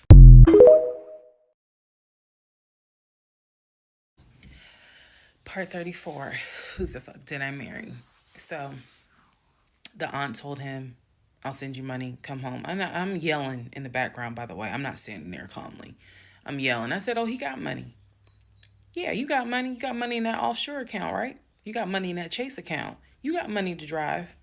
So do what you got to do. I told him, and I'm not going to repeat some of the stuff I said because my mom might see this TikTok. But I did tell him, I was like, if you don't get out of this house, actually what I said was, you have two options. You either going to leave this house voluntarily, or you're going to leave this house involuntarily. And he tried to get a little nuck if you buck. He tried. And that's when because he was still on the bed, still laying in the bed. And he was just like, you ain't going to do shit. Like, don't talk to me like you done lost your fucking mind. Da, da, da. And I calmly got close to him. I got like this close. And I literally said, I will beat you like the bitch you are. I dare you to try me. I said, I will literally beat you like the male bitch you are. And so when I said that, his eyes were like, I said, I'm not even playing. Because at this point, I'm rocking like back and forth. Y'all, again, I'm not some hardened type chick. I'm not. I want the soft lifestyle. But I have been pushed to the point. So I'm rocking, I'm walking back, I'm pacing. So finally, his aunt was able to get through to him. I had called my aunt, my mother, my aunt. I had called the pastor. I had called all these people because I did know that I was in a very dangerous place. Not because I'm scared of him. At this point, I was scared of me. I don't know if this has ever happened to someone where you know your own, you know yourself. You know that you got a line. I was over that line. So I had enough wherewithal to be like, okay, you probably gonna go to jail today. You probably gonna go to jail. Um, you probably ain't gonna have that job in the morning. Like I was there. And again, this is not to sound bragging at all. This was a woman who I could not believe that even with the attempt of me trying to give him one last opportunity to tell me the truth, he still lied in my face. I was at my edge. So I yanked the covers back, and I told him, I was like, get up, get the fuck out of my house. Again, I'm saying it calmly on here. It was nothing calm in the house when this happened. So I'm throwing stuff up against the wall. I remember I looked at the lamp. He looked at me looking at the lamp, and I think something in him realized, okay, yeah, I'm in pain, but if I don't get up, she's going to do something with that lamp. So he does get up. He is still on the phone with the aunt, because the aunt was pretty much like, keep me on the phone. She did not want him to hang up. He throws some stuff together. Again, keep in mind, he has all his stuff in the house. So he basically packed like 2 bags worth of clothes. And he's limping around, and I'm standing in the hallway watching him like a probation officer. So he's limping around, and I'm looking at the condition of the bedroom. This is when I noticed Legion had been semi bedridden. Remember, I told y'all that because the knee and other stuff. I look at these bottles of Powerade because he had been drinking Powerade so much at this point. He was not getting up to go to the bathroom. He was drinking the Powerade and then using the empty bottles to pee in. So there was about 6 bottles around the bed. And I was like, what is this? Because again, I hadn't really been going in that room. I was busy being CIA, FBI, and Homeland Security for the past 2 weeks. So I was like, what is this? He was like, I'm going to throw it out. He grabbed a trash bag, put the bottles in there. And I said, what are in those bottles? I said, tell me. And I think I started like twitching. Like, tell me. That is not piss in those bottles. He was like, I couldn't make it to the bathroom. I was in too much pain. So at this point, I'm even more like, yeah, get the fuck out. Get out. Um, get out of my house. So I helped him. While he was packing his bags, I went downstairs. I took the house key off of his keys. I went back upstairs. He had his 2 bags. I grabbed the 2 bags. Yes, I did. I grabbed the 2 bags. I had opened up the garage. I had already popped the trunk for his car and threw the bags in the car. I did that because I was like, you getting out of this house. You getting out of this house today. You can't come back.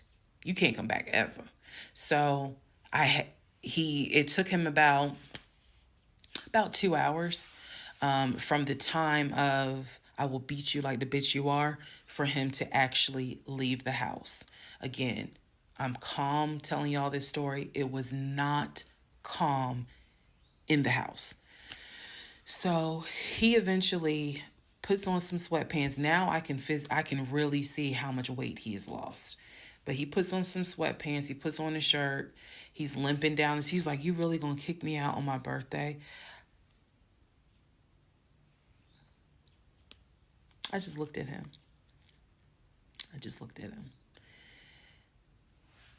Opened the door. He went through the garage, got into his car, called, his aunt was still on the phone, and she was like, I'm going to send you some money. And that's the part I was like, clearly he has the money. Like, you ain't got to send him money. He doesn't even have to go to Philly. He can just go get a hotel for now. I don't care what he does. He just got to leave his house. So he ends up getting in the car, driving off. My mom calls and she's just like, is he still there? I said no. I had not told her what all he had lied about.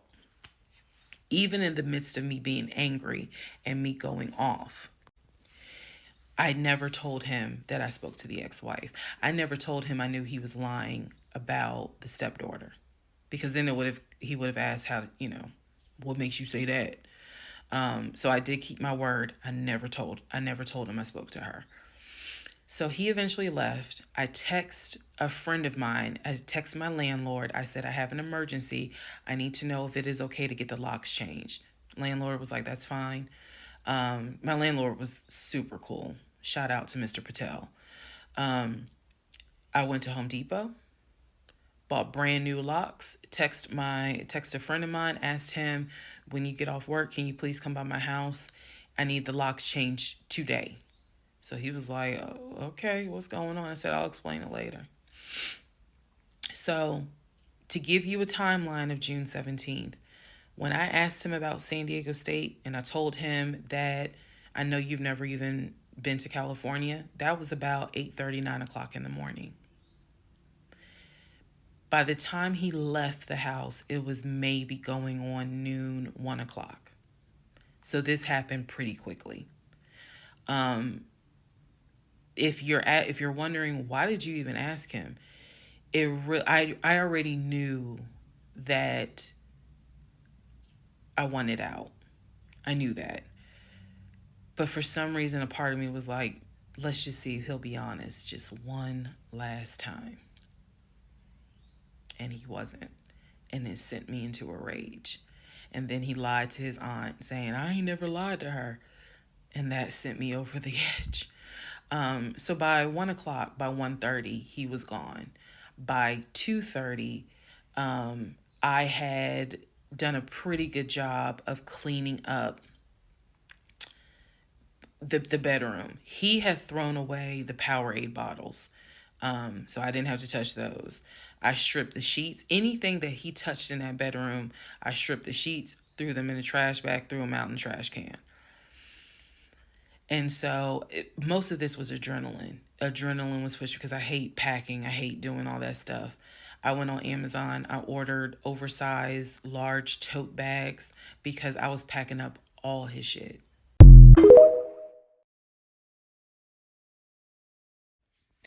Part 35. Who the fuck did I marry? So I packed up all his stuff. Okay. The reason why I packed up all his stuff is because, so I had a 3-bedroom, 2.5-bath townhome. One room was the guest room. Obviously, there was a master bedroom. And then we had a TV room that he had made like his Philadelphia Eagles man cave.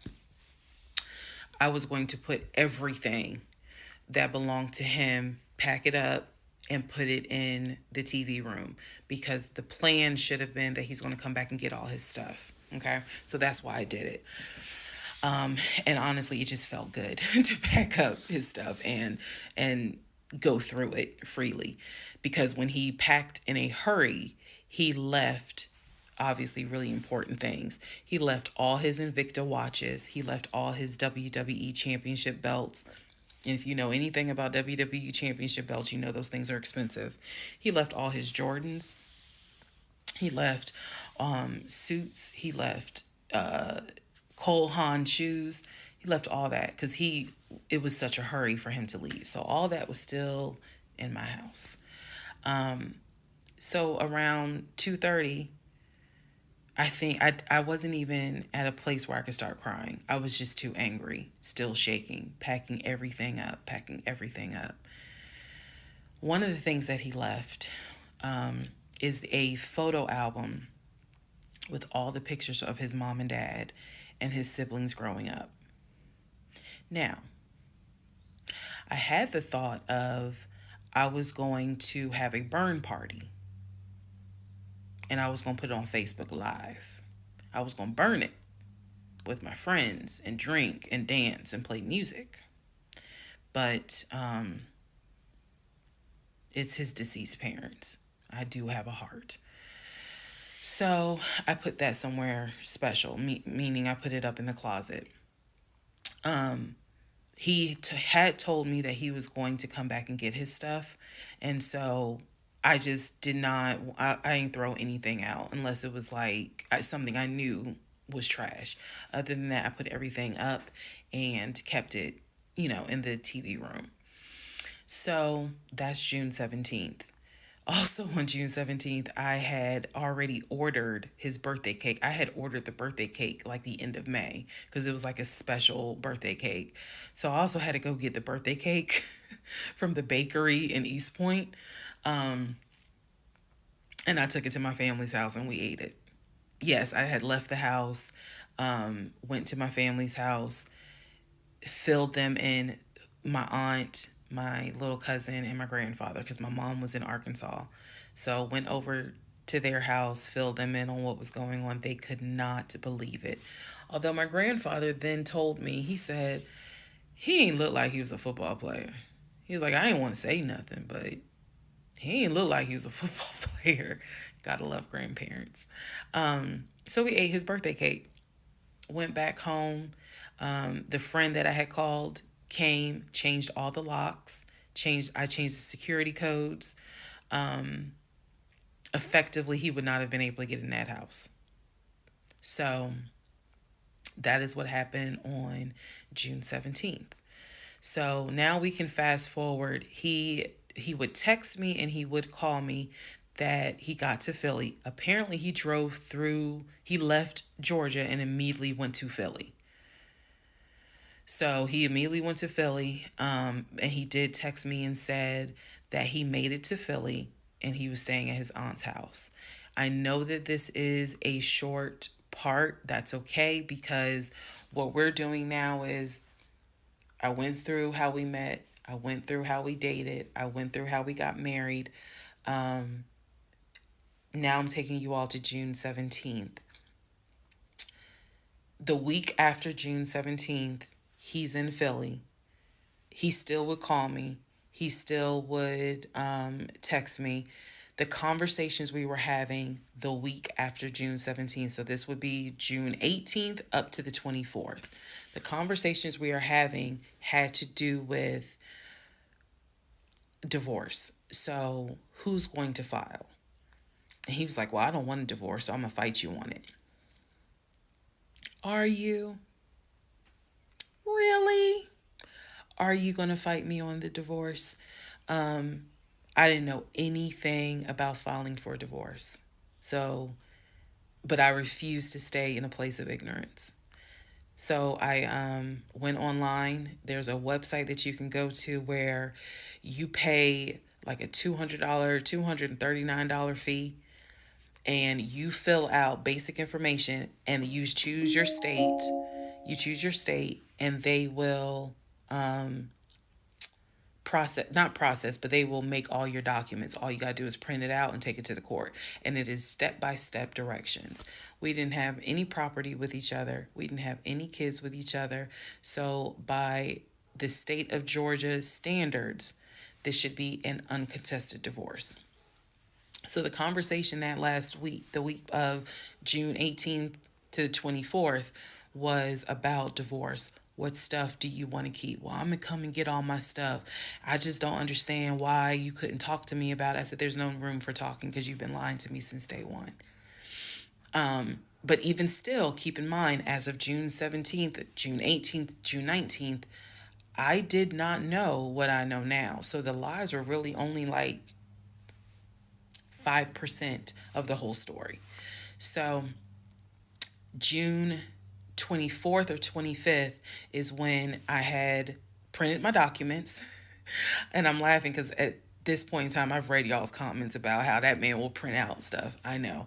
But I used the website, typed all my stuff in, got my documents, and then I went. I took a day off from the job because I was getting ready to transition into the new job. So I left work early, went to the courthouse, and filed for divorce. I filed. I paid. And then I already had the documents where he would have needed to sign so that it could then be entered into for a divorce settlement agreement.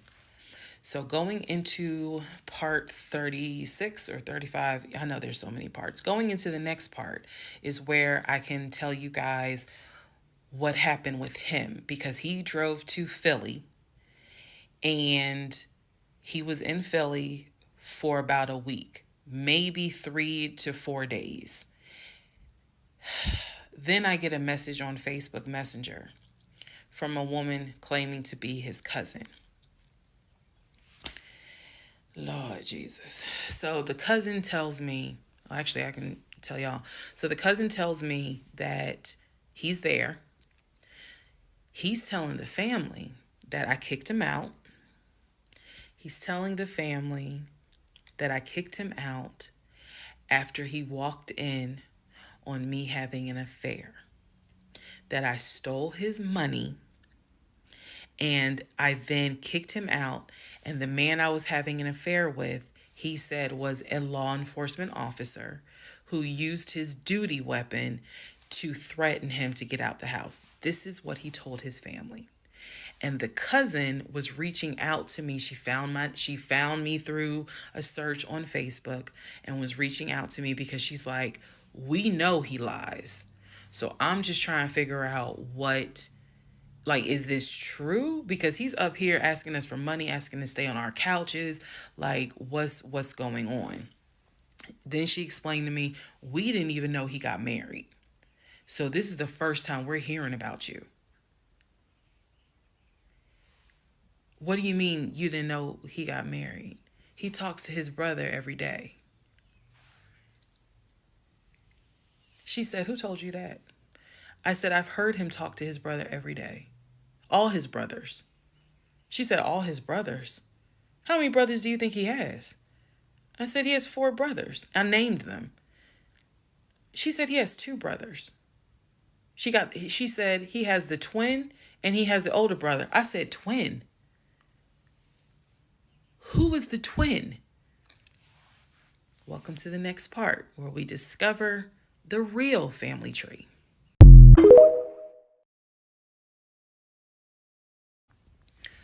Part 36, who the fuck did I marry?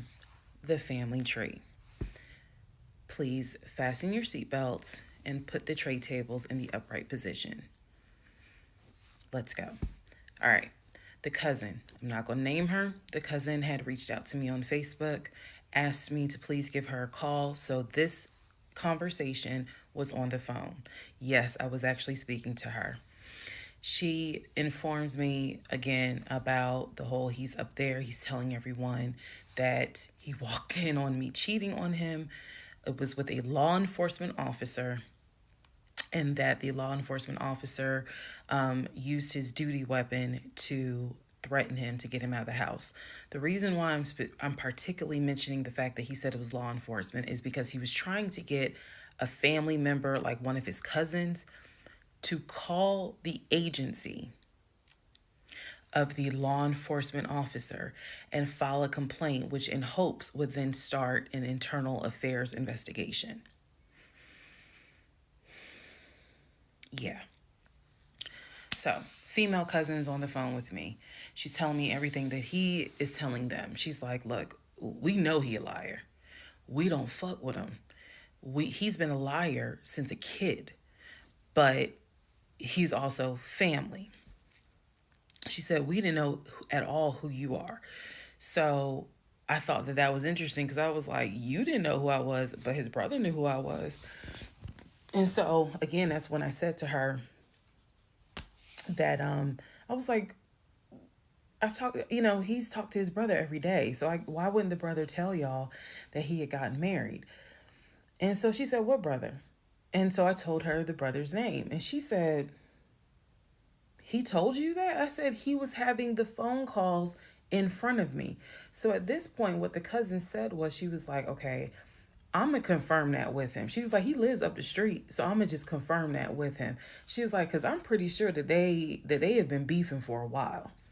I was like, I can only tell you what I saw, what I heard, That's all I can say. So then when she asked me about, well, how many brothers do you think he has? And I said he has 4 brothers. Again, I listed all of them.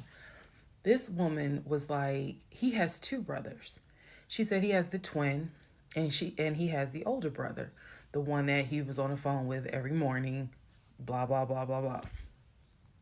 I said, twin? Who's the twin?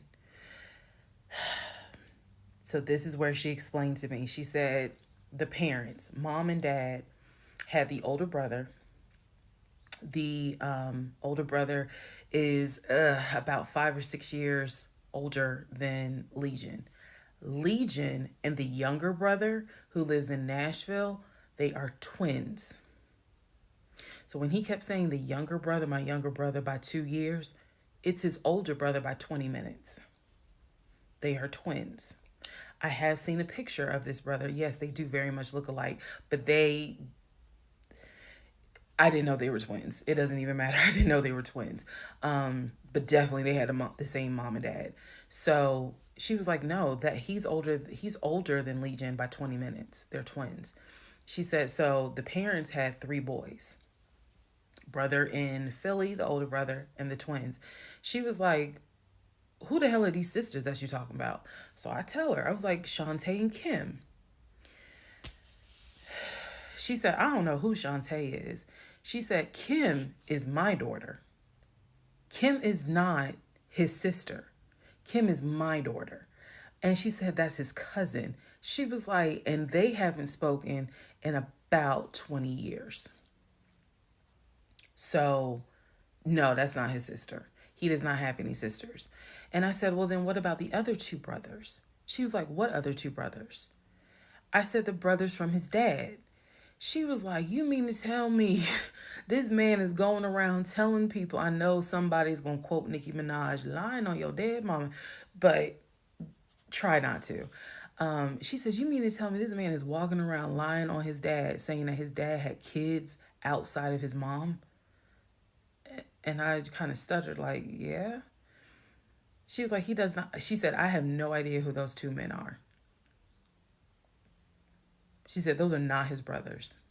But if y'all remember, I've met those 2.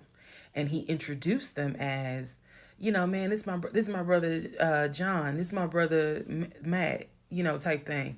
And so they both were like, oh, my sister, it's good to meet you. It's good to meet you. Remember that, because obviously I do eventually talk to those 2 men again. So she says to me, the family tree is mom and dad, the 3 sons. She was like, there are no sisters. She said, I don't have a clue who Shantae is. She said, Kim is my daughter, so that's just their cousin. But again, they ain't spoken 20 years. I said, okay. And then there was the grandmother. She said, yeah. She named the grandmother. She was like, yeah, she died in like 2008. I said, yeah, he told me that she died in 2020. And that, all of you were coming down for the memorial service. And she's just like, she died in 2008.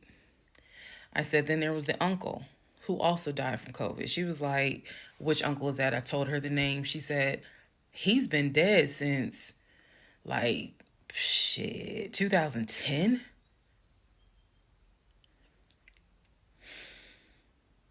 I said, okay, what about the cousin nicknamed Junebug? Everybody got a cut. If you're not African American, we all know a Junebug somewhere. And she just was like, oh yeah, cousin Junebug. She was like, man, that's crazy what happened to him. And I was like, what do you mean what happened to him? Because I know he has talked to his cousin Junebug on the phone a few months prior. He was like, and so she said to me, she said, yeah, he had passed away in 2016. So this is now 3 people that she's naming that I recall him having either a story about or a phone call with, and she's telling me that they are all passed away. So this is when the conversation kind of changes, and she's like, you know what? She said, let me speak to the older brother, because he probably wants to talk to you. She was like, you probably should talk to him, and a lot of your questions will get answered. She was like, This dude's been lying ever since he was a kid. She was like, she said literally, we don't fuck with him. I remember her saying that verbatim. She was so adamant. She was like, and when he showed up here out the blue, talking about how his wife cheated on him with a law enforcement officer, and how the guy took his gun out and threatened him to leave the house. She was like, we knew something was up. She was like, that's why I had to find out who you were and reach out to you and find out the truth. I said, there was no other guy. There was no law enforcement officer. And she was like, yeah, because he was telling us where the dude worked and how we should go ahead and file, like help him file a complaint so that this dude could lose his job. I said, there is no other person. I said, I kicked him out. That was me, all by myself. No gun, just my fist. And so she said, you know, he telling us that he had gotten married, and then she was like, apparently y'all had a baby. So she was like, so you got a kid with him? So I had to explain to her. I said, no. I said I had a miscarriage back in back in June of 2020, and I had to have surgery in July. So she was just like, girl. So she started like really being encouraging and was saying, you dodged a bullet, honey. She was like, I don't wish this. She's like, I know he my family, but I don't wish him on no woman. So we've have each other's numbers. She was like, if you need anything, please feel free to call me. She was like, I've had my own issues with him. I've had my own issues in life. But she was like, get your divorce and be done with him. Then she said, I'm going to put you in contact with the older brother. Next part is me finally talking to the older brother that he had been talking to every morning.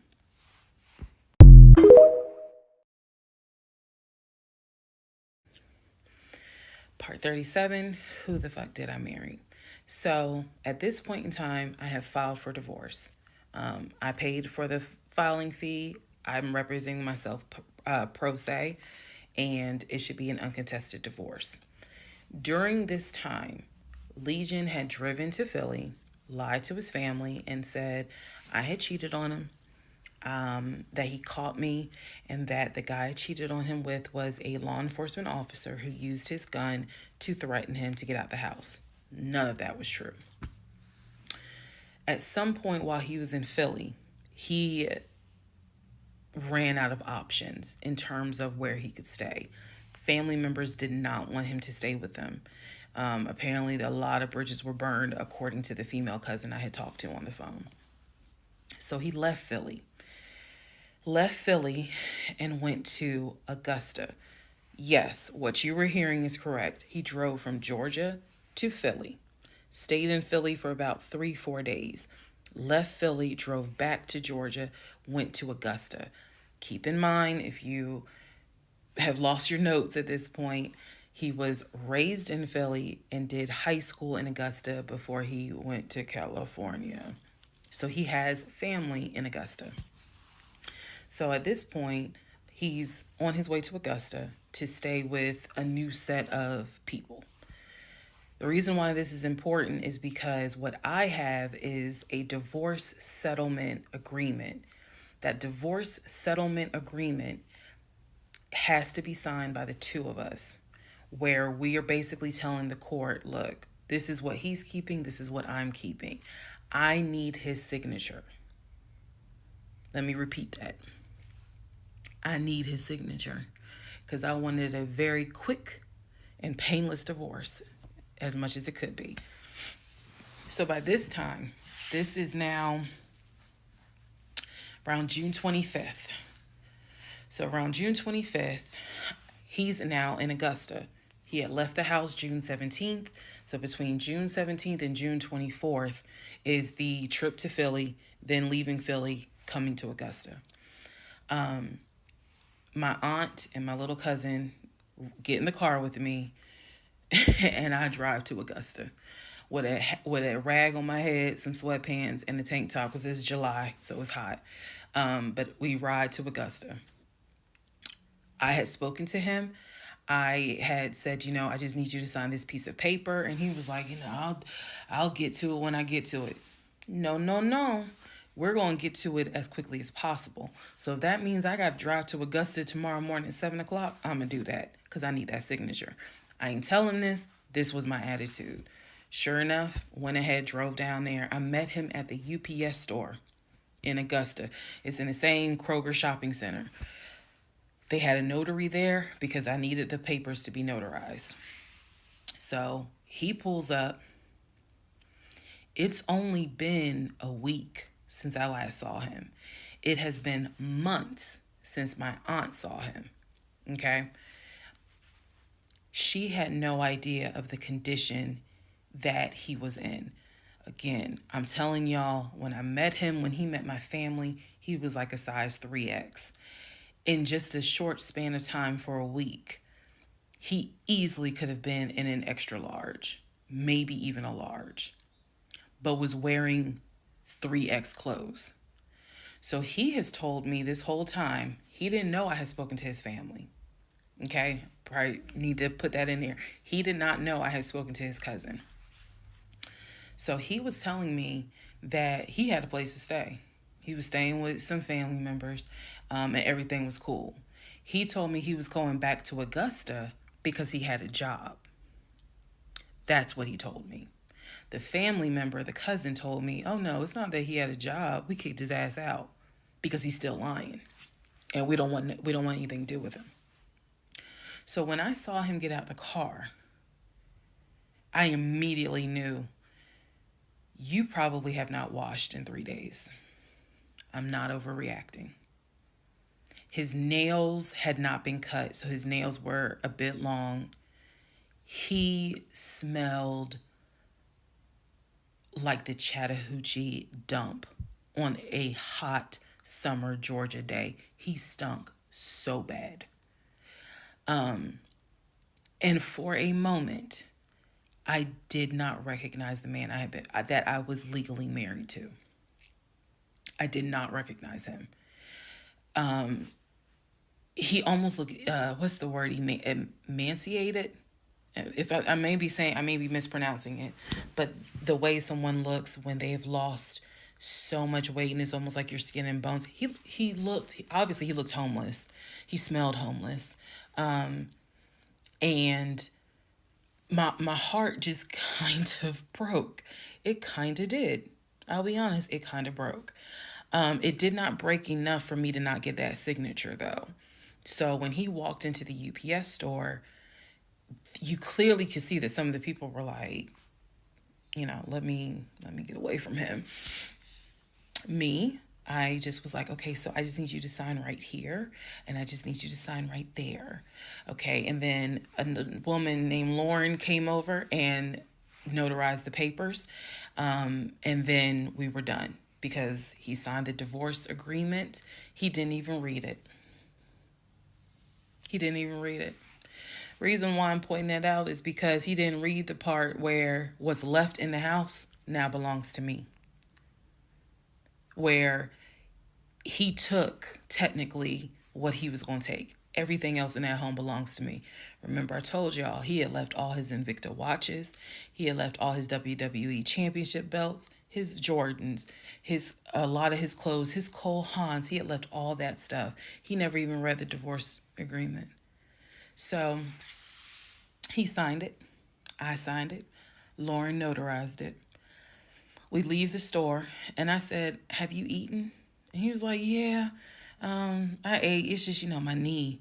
So again, he's talking about the knee, but if you saw him, you would know there's way more to it than the knee.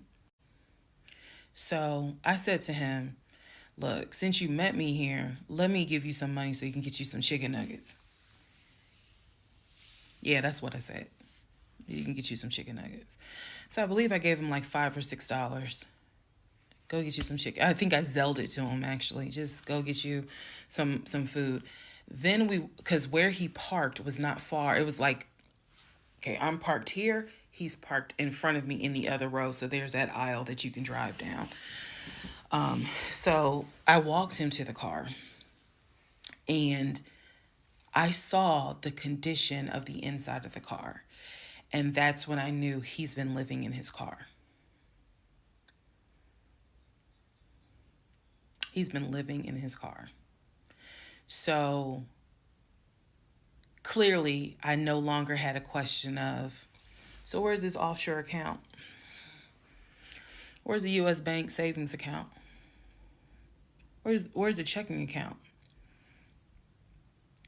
Didn't have that question anymore. Because if you had money, you wouldn't be living in your car. You would not be in the same clothes that you were in when you left my house on June 17th. And this is now June 25th. So he was like, I'm going to be all right. I'm about to start a new job. I'm going to be cool. I got a family member I can stay with. Everything's going to be okay. All right. I said, I will let you know when the divorce is granted. I said, I will send you a copy of the divorce decree. And he was like, okay. He said, well, how long you think that's going to take? I said, I'm not sure. I thought I had to wait 30 days before I could file the divorce agreement settlement form. And then the judge would grant it in 30 days. So basically, this is like June 25th. I'm looking at the end of August that it would take for the divorce to be granted, assuming there were no hiccups, assuming he didn't decide he was going to pull a fast one. So I told him, I was like, I'm going to file this, and then once we get the divorce decree, I'll send you a copy. He said, okay. He got in his car. I got in my car. I drove all the way back home, and he went to wherever he went. Next part is the next series of lies that I was faced with.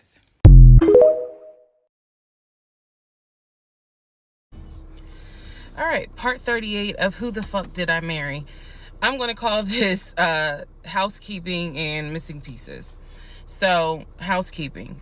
First and foremost, as much as I know you all have enjoyed this series, and some of you have told me how entertaining you have found it, the story will be done this weekend. So, in other words, I don't care how many parts I gotta film, it will be done this weekend.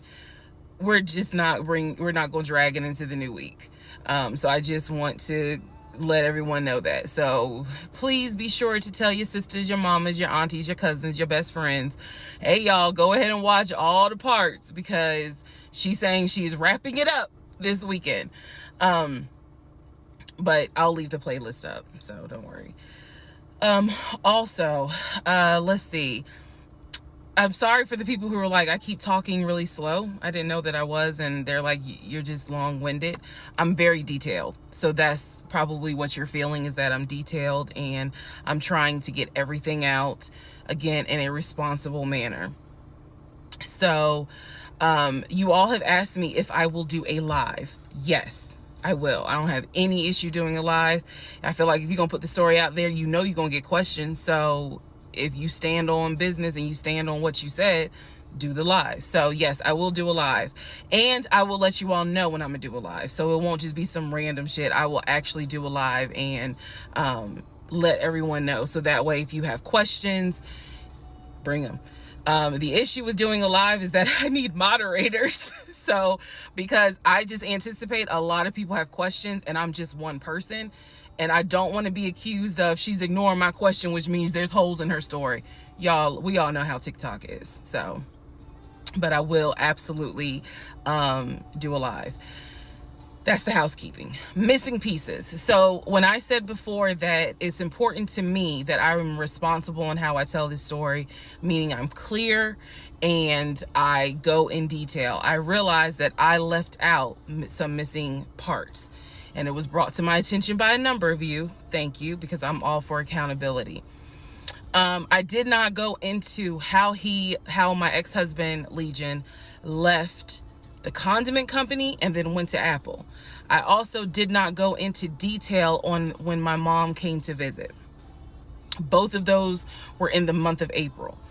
I was going to go into detail a little bit more on the Apple situation because, as you probably have figured out, of course something came out later on. But nevertheless, in terms of April of 2021, My mom came for a visit. She lived in Arkansas. She came to visit us. She came to visit us after we had that whole sexting on Facebook incident, and just after we had started marital counseling. There were no fireworks during her visit. Nothing was weird. I did talk about how my family has always been there, and if you spoke with my mom, she would tell you she didn't see anything out of the ordinary, but there was something in her spirit that just didn't sit right. She didn't talk to me about it at the time. She did not raise her concerns. She simply, when she came to visit, we welcomed her with open arms. Legion was excited to meet her. She was excited to meet him. We took my mom out to eat. It was a typical, very quiet, non-active visit. I didn't know what my mother thought until later on. So she didn't share with me during the visit, something don't seem right. She and I sat in the guest room talking. I never told her anything that was going on. Number one, because again, it goes back to that mindset of what happens in my marriage needs to stay in my marriage. And I talk about how I didn't think looking back, it was not a good idea that I told my aunt what had happened. My aunt is not the type that's going to tell my mother. That in other words, if you confide in her, she keeps it between you and her. So my mom never knew that there were any issues. And so there was nothing for her to be on mama bear mode. Had she known, this would have been a very different trip, but she didn't know. So she did come to visit. Everything went fine. He and I put on a united front. Oh, we're so happy. We're so, in love. And yes, behind the scenes was a whole different story. He talked to her about how he was looking to buy a house, and how he told her how work was going, how his job, how his job was going, bragging as usual, which I did tell my mom, look, he's going to talk about himself and money a lot. So, just change the subject. If he brings up a house, change the subject. That was my instructions to her, because I was like, I don't even want to get into the whole house situation. So other than that, uneventful. Now, once my mom left, this is still in April, everything was fine with him at the condiment company. As far as I knew, everything was fine. What ended up happening is he randomly came home one day and starts complaining about changes that are going on at the company. When he started complaining about those changes, it was things like, keep in mind, he is not VP of the company. He was VP of, I keep getting it wrong, but I think it was VP of production is what the memo says. So he was not the second in command for the company. He was upset that he was being blamed for, production stats, that the production was down. He was upset that his plant manager apparently had resigned.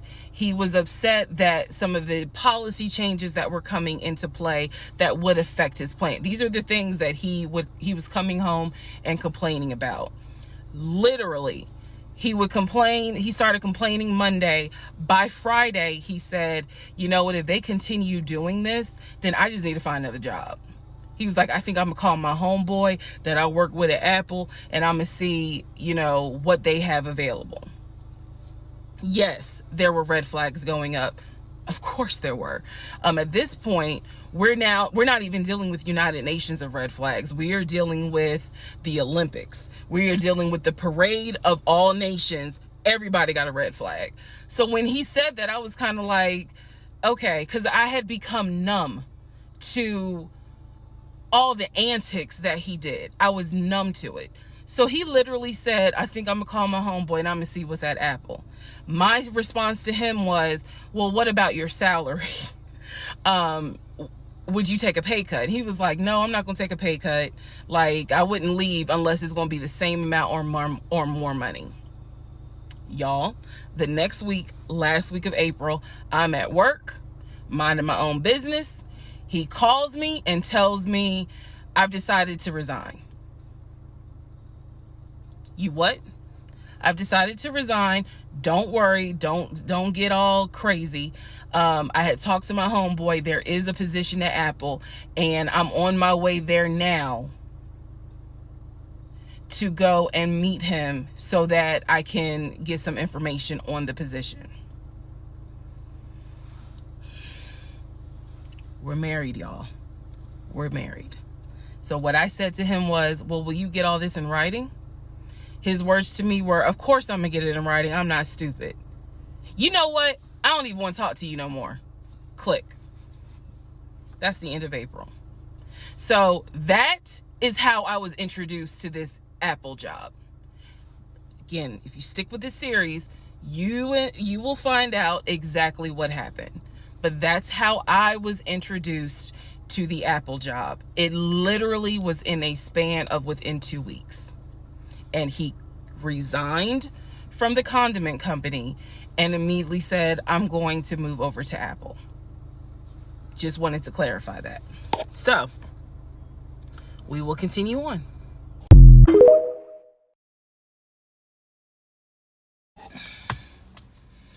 Part 39, who the fuck did I marry? Everything you're going to hear probably in this part and the next part, all of this happens in the month of July, 2021. Divorce has been filed. It was filed the end of June. I got his signature on the divorce settlement agreement. I thought that I had to wait 30 days before I could actually file that with the court. And so this is kind of in the limbo period because I'm still within those 30 days. So he left a book bag at the house, book bag that had all kind of paperwork in there. Inside the book bag, this is the paperwork that I found. Number one, I found a packet from the condiment company where it showed his 401k contributions. It also stated in there that he had been terminated. So he was terminated from the condiment company according to the paperwork in the packet that I saw in the book bag that he left at my house. Also in the book bag were paycheck stubs from a previous job where he worked at a cemetery. The same cemetery that he took me to show me where his grandmother and grandfather were buried.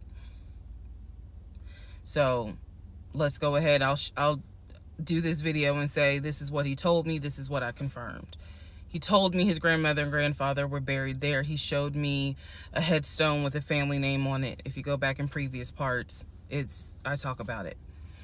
The truth is they are not buried there. He is of no relation to the people who are buried at that particular gravesite. Only reason why he knew about it is because he had worked there. Also in the book bag, it was a copy of a driver's license that he had. The address on the driver's license, now this I still don't have an answer to, but the address on the driver's license was the same address as the cemetery, because I looked it up on Google. Also in the book bag was paperwork from another construction company job, meaning it was paycheck stubs from another construction company here in Atlanta that he had worked for. It did not have dates on it, so I don't know when he worked for the construction company. Also in the book bag paperwork was unemployment paperwork. So it looked like he had been receiving unemployment just before I met him. I met him in March. It looked like he had been receiving unemployment January and February. So once again, let's confirm. He did not work for the condiment company for 6 to 7 years. Also in there were scraps of paper from a temp agency where it was information on the job that he had been placed at. Where was that job? The condiment company. He would be a forklift / loader is what it said. So I interpret that to mean he can drive a forklift, but he would have been loading up the 18-wheelers for them to go out to their deliveries. Also in this book bag was paperwork from Clayton County courts, I believe, for a weekend, what is it called? A weekender jail. It was like a weekender jail receipt. So I had to do some research. So apparently what that means is that there is an option where if you have a job, let's say you were sentenced to 60 days in jail, but you have a full-time job. Apparently, the court can say, okay, you'll go to jail on the weekends. So in other words, you have to report to the jail on Friday at 5 o'clock, and you'll be there Friday, Saturday, Sunday. You will get out Sunday at 6 o'clock. Apparently, that's actually a real thing. So what was in the book bag were multiple yellow receipts for different weekends that he had to report and get out of jail. Last but not least, there were some additional pictures, and then there were some, and when I say pictures, I'm talking about family photos.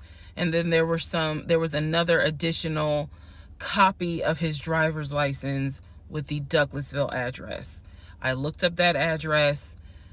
The name associated with that address was the same name as the ex-girlfriend that he had in between the ex-wife and me. If you go back to the video where I talk about the conversation I had with the ex-wife, she tells me that the address was going to come back to the ex-girlfriend. I'm simply saying that is correct. So what she told me is true. So because of everything that I found, I decided to go down a new rabbit hole. Again, just recapping what I said in previous videos. Ex-husband was always a stickler about law enforcement.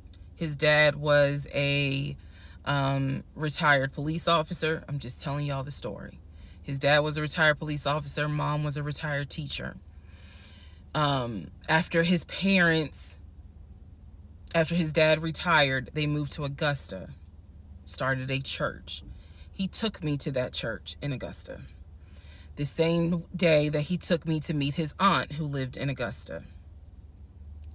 So these are now things that he actually took me to, just like he took me to the cemetery. So that's what I found in the book bag. The weekender jail receipts. I went ahead and went online to find out exactly why did he have to go to jail for the weekend. And I'm going to end this part here. The next part has to do with his criminal history.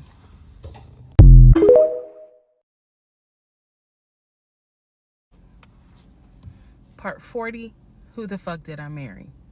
So we are now at the point of July 2021. We are at the point where I've spoken to the female cousin, and she gave me the phone number for the older brother. For the purposes of this video, we're going to call him Chris. Chris was very nice. I called him. He was gracious. He was willing to answer whatever questions I had.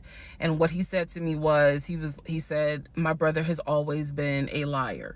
He's always been a liar. He said, but ask me what questions you have and I'll confirm what's real and what's not. First question I had was, when was the last time you spoke to him? Without missing a beat, Chris says, 2015, just after our mother's funeral.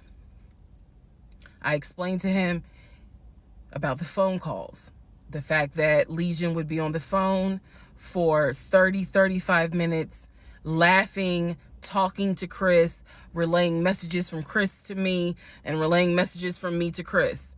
Without missing a beat, Chris says he was never talking to me. And he said, now I am going to say this. Maybe he was on the phone, but he was not on the phone with me. He said, because he knows that if I ever see him, I'm going to whoop his ass. And I'm laughing because obviously Legion loves to say I'm going to whoop somebody's ass. So for the people who were confused, like, wait, what does this mean about the phone calls? What this means is every single time that my ex-husband was on the phone, holding his phone like this, talking, laughing, cracking jokes. Hey, my wife said that, we can go later on this evening and all this other stuff. Every time they were doing things like that, every time he was having a phone call or conversation that he claims to be with Chris, no one is on the phone. No one's on the phone. That is what that means. So I'm on the phone with Chris. My mind is spinning. It is blowing up like a volcano. I mean, I'm going crazy. I'm going crazy because what this means is that for the past 4 or 5 months, every morning that he is having a phone call with his brother Chris, I am now understanding in real time that that phone call was completely fake. So Chris tells me maybe he was talking to somebody else, but it wasn't me. He said the only family member that Legion actually talks to is the twin. And that's only because for some reason, I guess it's their twins, he helps him out when he needs it. Legion only calls the twin when he needs money. And the twin, according to Chris, now this is the part that might blow some minds. The twin brother, the one that is older by 20 minutes, is VP of his company, is married, drives a luxury car, and lives in like a 4 or 5 bedroom house in Nashville. So Chris is saying to me, he was like, it sounds like he took the identity of the twin and was trying to act like that's his life. And it's not. He was like, that nigga ain't never had no money, ain't never kept a job a long period of time. And he was like, and you're telling me that he claims he was VP of a company?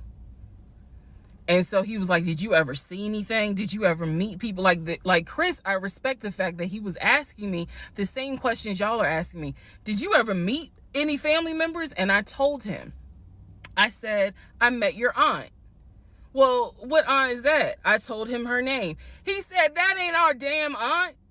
I don't know if y'all have ever dealt with people from Philly. So he was just loud. He was like, that ain't our aunt. He said, that is our mother's best friend. And I don't trust that hoe.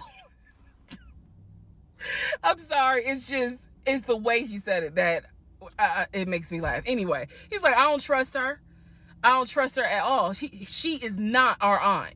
She was our mother's best friend when our mother was living in Augusta. She's not our aunt. So then I explained to him about the other brothers. The brothers, remember, there were 2 half brothers from his dad. One lived in Baltimore, one lived in Augusta. Chris is on the phone saying, I don't know who them niggas are.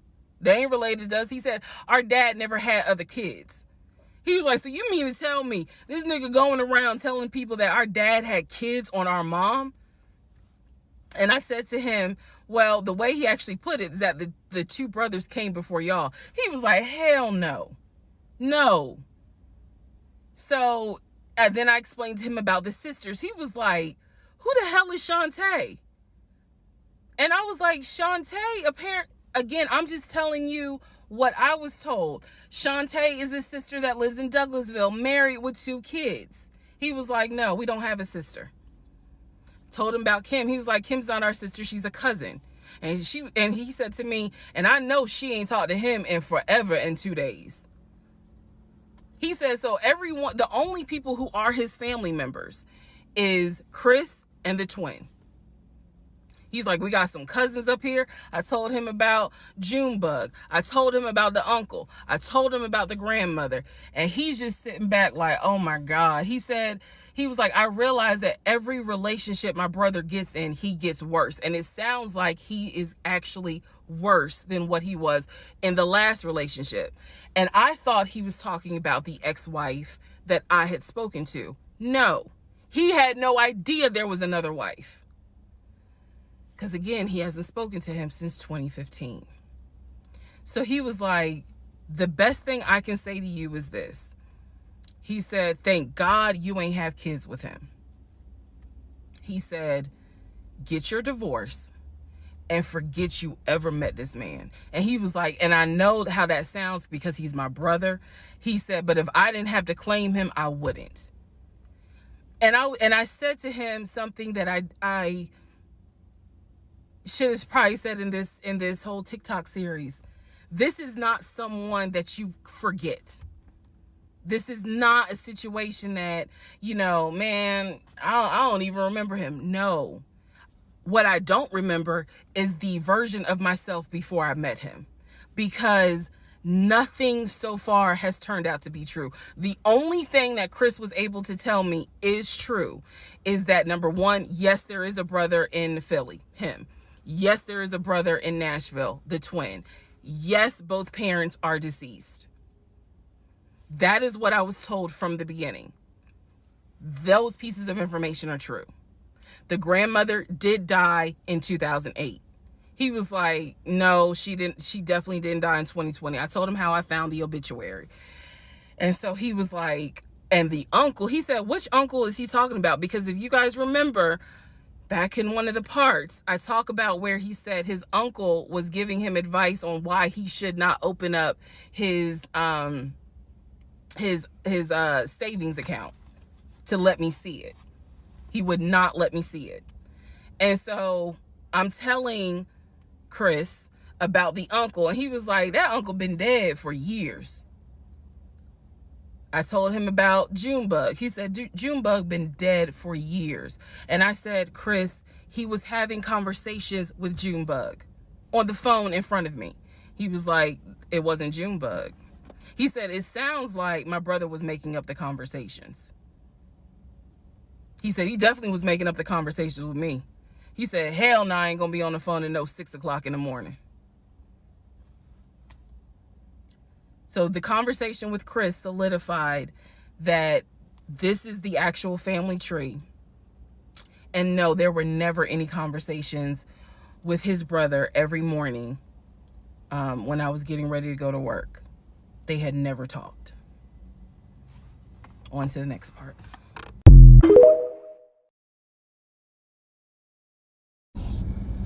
Part 41, who the fuck did I marry? So this is a continuation of my conversation with Chris, which will then lead into some other stuff. So Chris has confirmed that he has not spoken to Legion since 2015. So now we know that the phone calls that Legion was having every morning on the phone with Chris when we were, getting ready to go to work, the phone calls were fake. I demonstrated in the last video how I think how he was doing those phone calls. Because he would relay messages from me to whoever was on the phone. So Chris and I also then talked about their parents. So if you remember in the beginning, I told you from the get-go, this man was, very respectful of law enforcement because his dad was a retired Philadelphia police officer. The mom was a retired teacher. And so he had the utmost respect for law enforcement. That's what he used to always say. Because, again, there's a lot that he lied about. So I'm trying to only highlight the big things because, truthfully, it got to a point where when he would say that as a VP in his company, he had a meeting with the local sheriff. Child, we know that's a lie. So I don't even need to go into detail about that because, again, why? So I told Chris what Legion said about their dad being a retired police officer. And I was explaining how he said the mom was a retired teacher.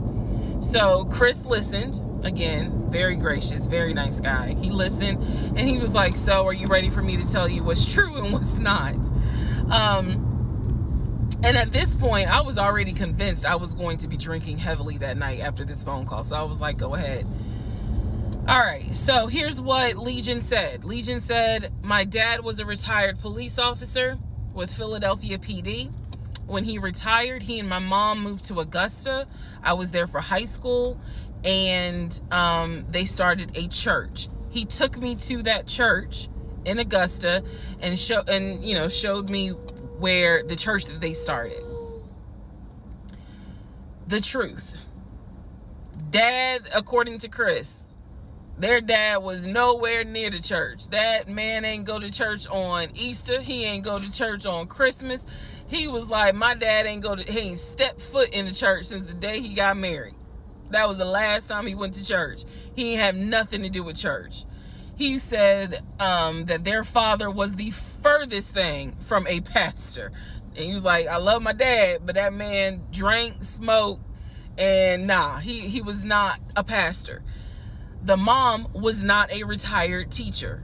She did substitute teach at one point, but she was not a retired teacher. The dad was a truck driver. And not only was the dad a truck driver, at one point, he was a correctional officer.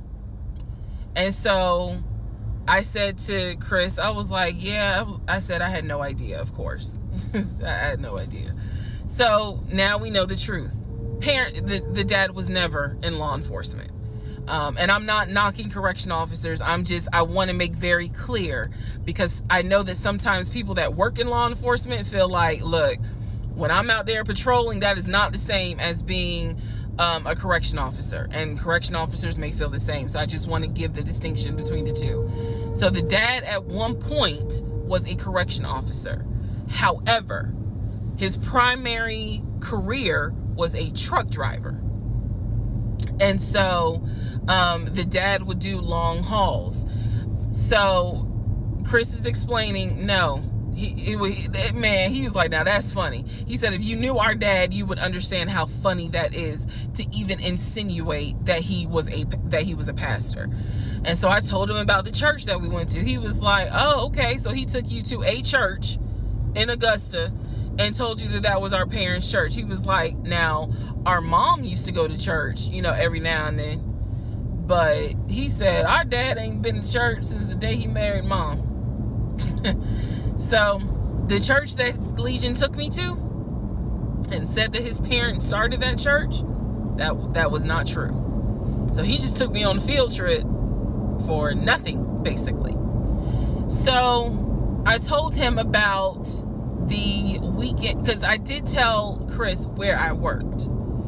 And that is when Chris said to me, because at the time I worked in a law enforcement agency, and he said to me, now how does that work? He said, because Legion, he done been in trouble a few times.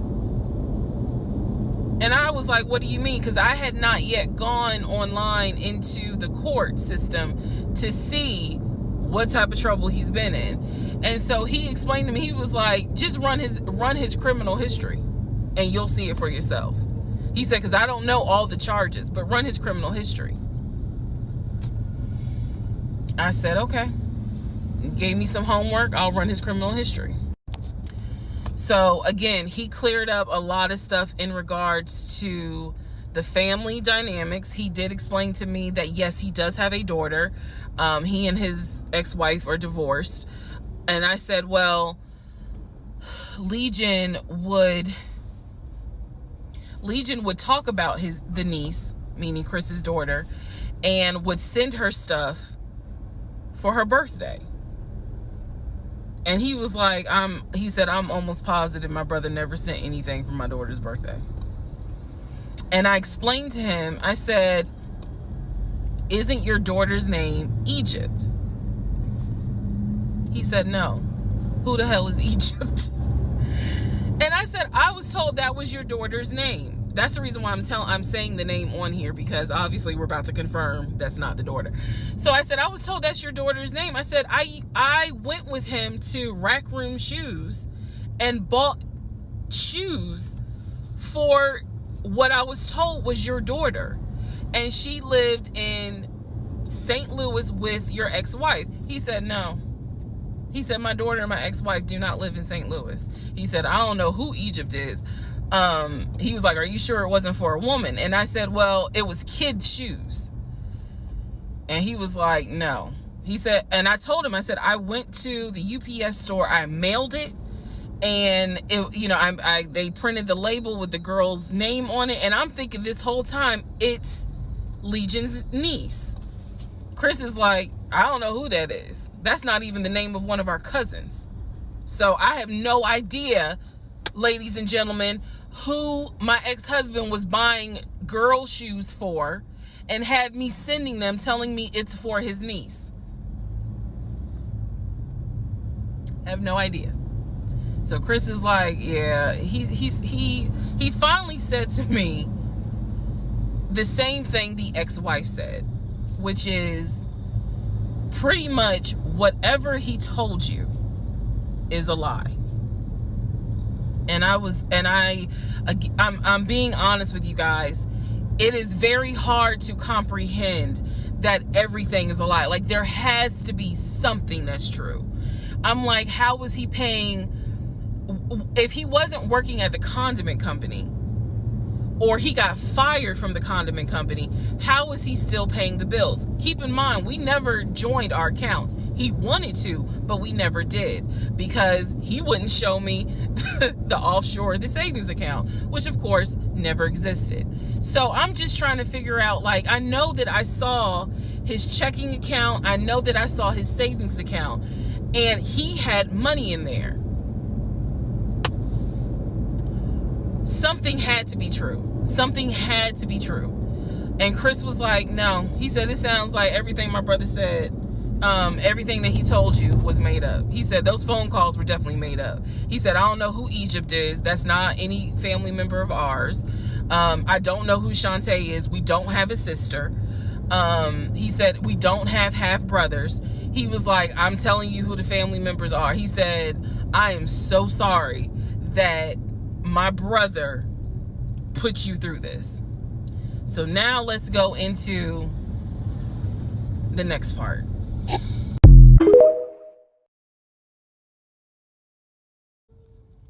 Part 42. Who the fuck did I marry? So I finished going through the book bag. Still July of 2021. I finished going through the book bag. There were some other folders with papers in there. He had left the work phone. What I actually found out was that it was not a work phone. It was simply a secondary personal phone. He told me it was a work phone. I thought that the company was paying for the work phone. That's what I thought. No, because I found receipts where basically, and I didn't know this, ladies and gentlemen, I had no idea. But I found receipts where it was a prepaid phone, and he's paying to add minutes to it. So it's just receipts of, you added minutes to the phone on this date. You added minutes on that date. So the work phone whole thing, that was a bold-faced lie. Obviously it was a lie, because as we now know, he was a forklift loader. So the work phone that he's been walking around with was really just a secondary phone. He had left the phone. He took his personal phone, meaning the main phone, I should say. But the work phone, he left. So I'm going through the work phone, just trying to find some sort of answer.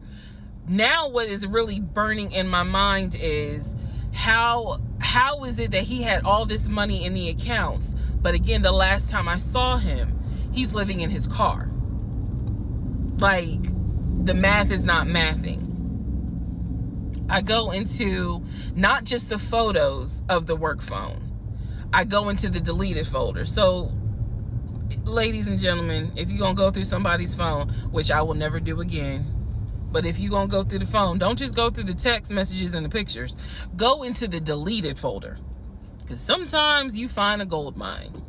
In this case, I went into the deleted folder of the pictures in the work phone. I keep saying work phones because, again, this is just a secondary phone.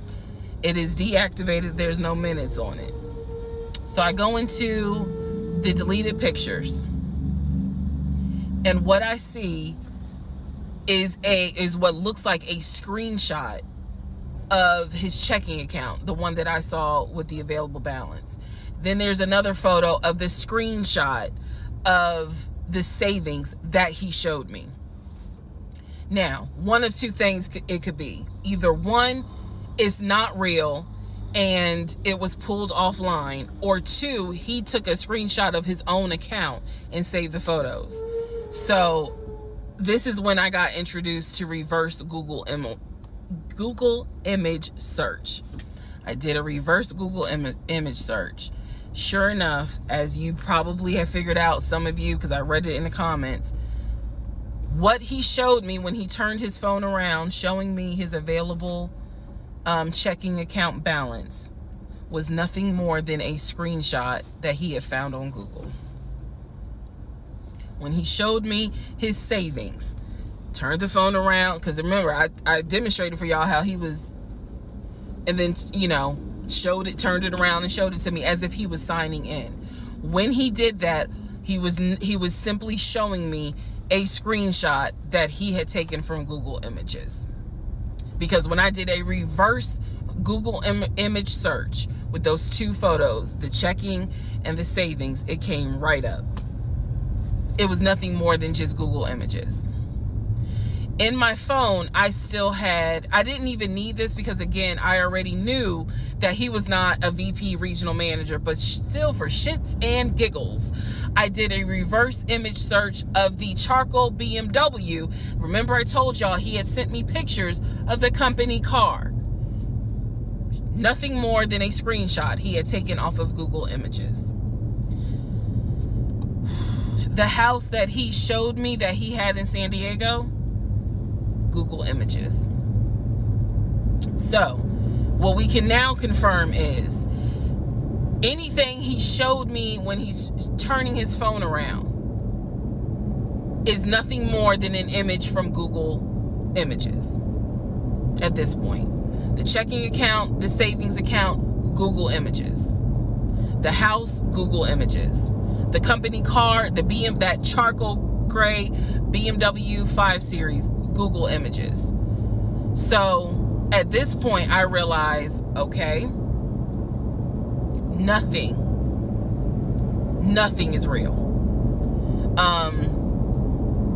And I wasn't so much in a rage, to be honest with you. I wasn't in a rage then and there, as much as it was, I really truly had a moment where I said to myself, oh my God, what the fuck have I let in my life? Like, this is not even human at this point. That's really how I felt. Like, again, as someone who, I studied psychology, but I didn't graduate with a psychology degree. However, I have never dealt with a pathological liar. I have studied about them, but I have never come into contact with a pathological liar. Because to a compulsive liar, if you ask them, man, why did you lie to me? They probably are going to have a reason. Pathological liars don't have a reason. Like, there's no limit to the lie. So I have now confirmed that at least 70% of everything that I thought I knew is now absolutely not true. Absolutely not true. So in between all of this, I get a phone call from the aunt in Augusta. The aunt in Augusta, who Chris has confirmed is the mother's best friend. She is not their mother's sister or dad's sister. She's the best friend of the deceased mom. She calls me, and this is the one I have met. This is the one that Chris was like, I don't trust that hoe, anyway. So she called because she wanted to know what happened. She wasn't trying to be nosy or messy or anything like that. She's just trying to find out what happened because apparently Legion is trying to come stay with her. So she asked me, sweet lady, but she said, what happened with you guys? And I told her we're getting a divorce. I said, because he lied to me a lot. He lied to me a lot.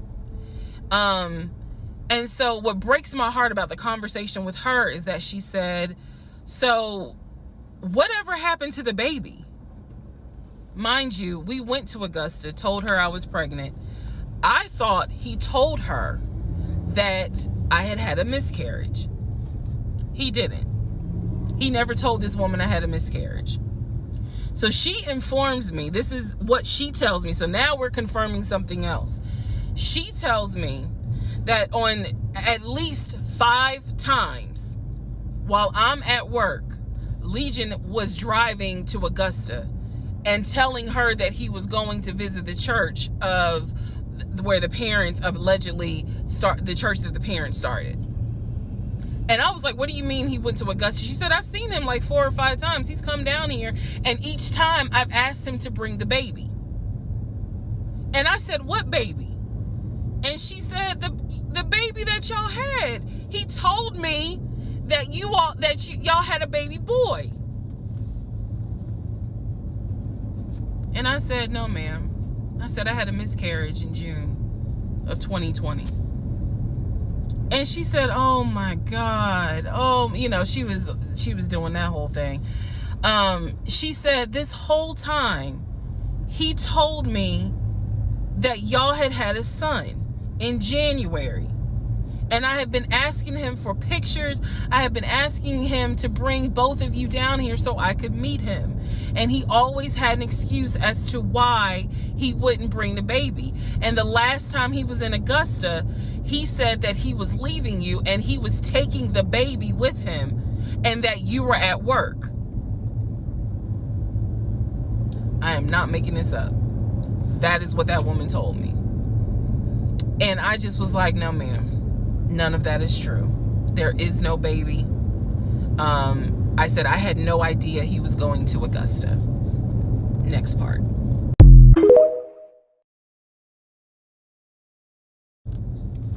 Part 43, who the fuck did I marry? So after the conversation with the aunt, again, she's telling me that Legion has been keeping up this lie that we had a son. I let her know, no ma'am, there was no baby. We did not have a baby. And I said, I thought that he told you. And she said, he's told a few people that you all had a baby. And she said, because I know some people were trying to send a gift to celebrate the birth. I didn't know anything about that. Didn't know anything about that. So she said, he's trying to come stay with me. She said, but I don't think I want him to, again, she's an older lady. She's like, I don't think I want him to come here because I don't really want to get involved with his divorce again. And I said, what do you mean again? I said, are you talking about the previous wife? And I said the previous ex-wife's name. She said, I don't know who that is. I'm talking about LaTanya, that one, the first one. And I said, well, what happened? Do y'all remember I said in my previous video that I read their divorce records. He had filed for divorce and they had a temporary protection order against each other. I said that. So now the aunt is on the phone saying that she had to go to court and testify on Legion's behalf in regards to the temporary protective order. And I was like, well, what happened? She said they got into a fight with each other. And she slapped him. And I said, well, do you know why they got into a fight? And she said, yeah, apparently he had lied to the wife and it was something major and they got into a physical fight. And she said that woman almost beat his behind. And so he asked the court for a temporary protective order. So now I'm just getting the backstory on how that TPO was even came into play. So I told her, I said, Miss Christy, we'll call her. I said, you don't have to worry about that. I said, we're not, he's already signed the paperwork. We're not fighting. I don't have it in me. I don't. So I said, I'm not going to tell you not to have certain people in your home. But I am going to tell you that I'm just barely kind of discovering exactly what the lies are in regards to Legion. So if you feel comfortable having him in your home, then do it. I said, but I am going forward with this divorce. And once the divorce is final, I will have nothing to do with him. And I said, and I'm so sorry, that he lied to you. And kind of pulled at your heartstrings in regards to a baby. I said, there is no baby. So she said, so y'all are really getting a divorce? I said, and I didn't want to cuss to the older ladies, but I said, yes, ma'am, we are. And so we get off the phone. Also during this time, Legion would call me every now and then. Legion had no idea. I've spoken to his ex-wife, I've spoken to his brother, I've spoken to his female cousin. He had no idea. I have now, if we want to go through real quick and talk about what we can confirm. We can confirm that there is no sister. We already knew there was no baby. There was no VP job. Again, he was a temp, and apparently he was making decent money. So what I believe, and this is just what I think off of putting pieces together, I think that he made enough money to pay the household bills, because it wasn't as if the household bills were so expensive. He made enough money to live on his own. But instead of him living on his own, he's living with me. So we can also confirm that when he told me that he was paying his car off and he called the dealership and paid his car off, we can confirm that that's a lie. That story will come up later on. So pretty much at this point, the only thing I know to be true, his name, his date of birth, the secondary social security number that was on my background check, and that he has 2 brothers and the parents are deceased. At this point in time of July 2021, that's all that I was able to confirm that to be true. So later on, Legion calls me. He calls me because he wants some money. He just needs a little bit of money to hold him over till payday.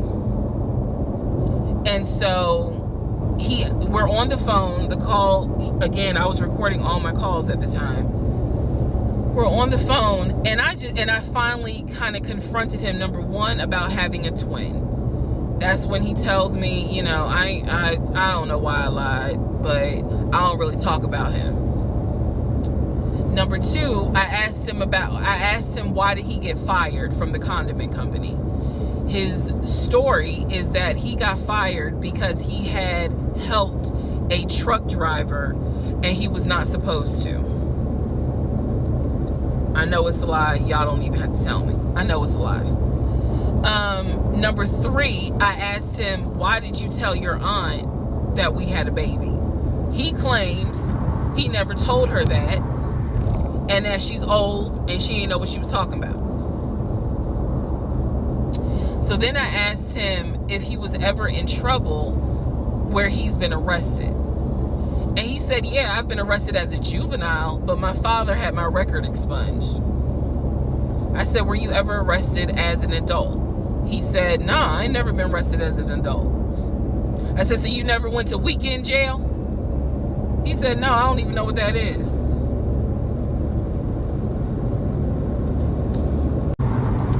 So he doesn't know what weekend jail is. That's his story. And so he was still standing by the lies he told me. So finally, I just asked him, and this is where let me just say it. I asked him, why the hell did you even marry me? Like, why? Why did you even marry me? Because you easily could have just stayed dating or been the boyfriend or just moved on with your life. Like, you didn't have to marry me. You didn't have to pull me into a marriage and make me think that this is what you wanted. This is what he said to me on that phone call. He said, I had to marry you. And I was like, no, you didn't. He said, yes, I did. He said, I knew full well from day one that there was no way you were going to stay my girlfriend for longer than a year. He said, I knew it. He said, I knew in order to keep you, I was going to have to marry you. Y'all, my jaw hit the ground. I could not believe he said that. And he said it so matter of fact. And I was like, that is the most fucked up thing you could ever say.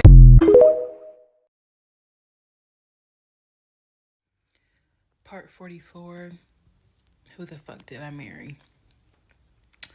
The videos that you saw earlier were filmed earlier today. And yes, I'm aware. It was brought to my attention. Um, I had to make a decision whether or not to finish, keep my word, or stop, disappear. I mean, disappear. Um,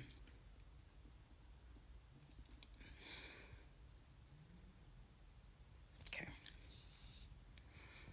let's finish. So, first of all, let me say this. It is not easy telling this story. It is, it's entertaining. I know it's gone viral, um, but it is not easy telling this story. I made a decision to tell the story. I made a decision to share my story, what I went through, in hopes that it helps just one person. But I would be remiss if I didn't tell you all it is not easy telling this story, to relive it, to face certain things out loud that I had to face internally. Just want to say that. So I will push forward to finish, but today got to me. The toll of this got to me today. So I know that you all are like, we're waiting on the next part. We're waiting on the next part. I appreciate that and I get it. Because if I was in those shoes, I would be waiting too and be like, where is it? So I understand that. But the toll was real today. All right. So with that being said, we are still in July of 2021. I had talked to the brother, Chris. I talked to the aunt.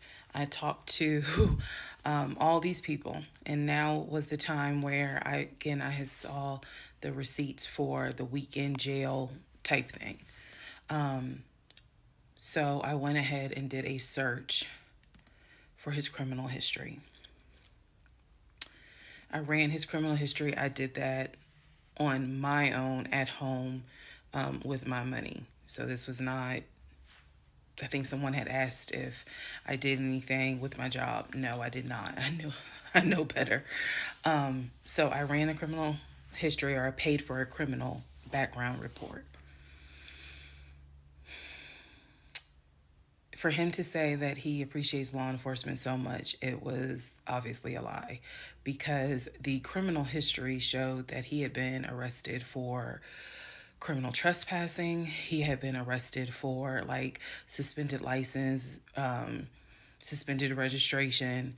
But the big thing was impersonating an officer. If you don't know anything about impersonating an officer, it is a felony. Period, point blank. As sure as Peachtree runs from Bankhead to Buckhead, it is a felony. So, seeing that, seeing what court it was in, I did another open records request for the incident report. I wanted to know exactly what the circumstances were, especially given the fact that I worked in law enforcement at the time. What were the circumstances as to how he was arrested for impersonating an officer? So I did an open records request. I got the incident report, and I'm tired of saying my jaw hit the floor. But on this one, my jaw hit the fucking floor. I respect law enforcement. Again, I was working in an agency with a lot of great men and women. Basically, what the incident report, and I'm paraphrasing it because I don't have it sitting in front of me. Basically, what the incident report shows is that he pretended to be an officer using a badge. I later found out it was the badge that his dad had as a former correction officer. Same last name. So he was pretending to be a police officer at an apartment complex on the south side of Atlanta, and proceeded to tell people that he was an investigator and he was looking for drugs. He also proceeded to try to pat down someone, and then also proceeded to try to go into a woman's apartment and do a search. This is in the incident report. So naturally, the woman who he was trying to get into her apartment to do a search happened to either work with or worked at a local police department. So she just simply called her coworkers or called her homeboys or whatever. And so he was subsequently arrested and subsequently was charged and found guilty. That is what I found in his criminal record report. It is fair to note, had I known that he had a criminal history, we never would have even finished date number one. Some things I'm just not going to get involved with if I know from the rip. So, what does this mean? Again, we've been going over what's the lie, what can you confirm? I can confirm that there was no way that this man ever had a passport to take me to London. When he claimed that he was voting in the election, there's no way that he did, because he tried to tell me that he was still a registered voter in California and that he did it online. I knew it was a lie, but again, at this point in July, I'm able to confirm that, yeah, you never had a passport. You never voted. The small things that mean something to me, he never did it. He wasn't eligible to. So now I know that not only have you, yes, been arrested. Now, what happened as a juvenile, I don't care. But you have been arrested. You have done some sort of time. And now it explains why you knew your way around the county so well. If you go back to the previous videos, I had mentioned that I was wondering, how do you know your way around here? And the story was his sister used to live in this county, and he would come visit when he would fly in from California, when he would go see his parents in Augusta. That was the story.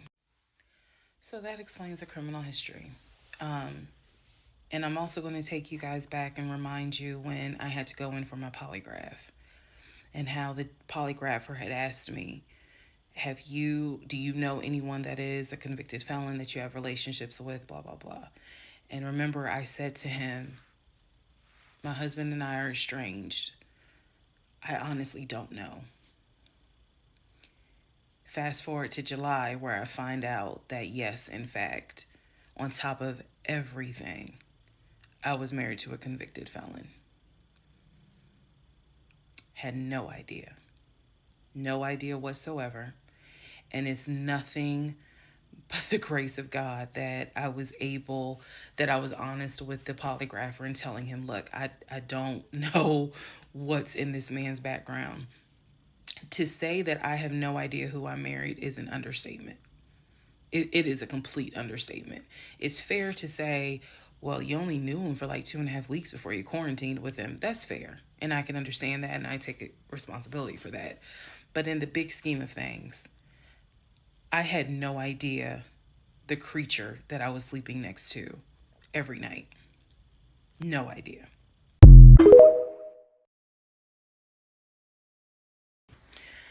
All right, part 45, who the fuck did I marry?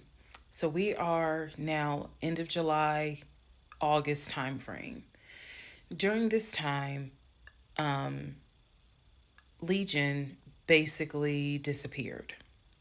Remember, I'm still waiting on the final divorce decree to come up. I'm actually waiting for the 30 days to be up so I can file the divorce settlement form. So I'm waiting on those 30 days to be up. I'm playing nice with him. I'm being cordial. I have uncovered all kinds of stuff. But just in case he was going to act a fool, I was trying to be cordial. So I had spoken to him on like a Monday, and I was trying to get a hold of him for something, but I'm the one that initiated a phone call in the coming days. Never heard from him. Never heard from him at all. His phone was dead. It was going straight to voicemail, and I genuinely was worried. A few days turned into a week. By the time I hadn't heard from him in a week, because I knew he was not living anywhere but his car. I knew that. So this is what happened, y'all. I first reached out on Facebook Remember, even though he has told me that he had all these siblings, we know he didn't have all these siblings. But remember, I told y'all I had met the brother in Augusta and I had met the brother in Baltimore. These are people I've met. The brother in Baltimore I talked to on FaceTime. The brother in Augusta I've actually physically met, hugged, shake hands, all that. So I reached out to on Facebook to people that I remember him talking about all the time. The friend Omar, the brother in Augusta, the brother in Baltimore, another cousin in Augusta. I was doing a search for these people's names, just like, hey, have you heard from Legion? The brother in Augusta told me, no, I haven't heard from him. I've been trying to reach him, but the phone's going straight to voicemail. I knew he was living in his car. So my brain was doing everything it could not to go on the deep end. I reached out on Facebook to the brother in Baltimore and I said, hey, gave him my name and I said, have you heard from Legion? Now, mind you, the brother in Baltimore and him have talked on speakerphone. I guess it's important that I make that distinction. They have talked on speakerphone.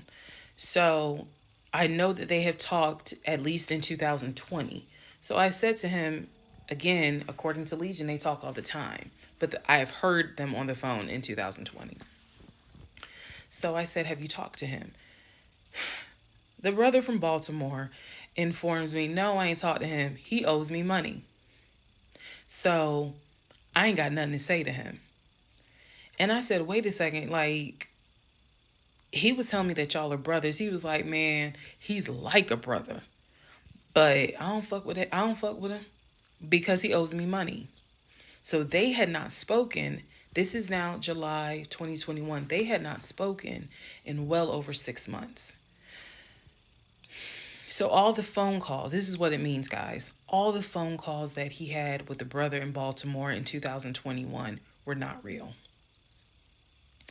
Then I reached out to the Omar guy, and I remember the story was that he and him known each other's years since California, worked together at the condiment company. I reached out to Omar and said, have you heard from Legion by any chance? Explained who I was.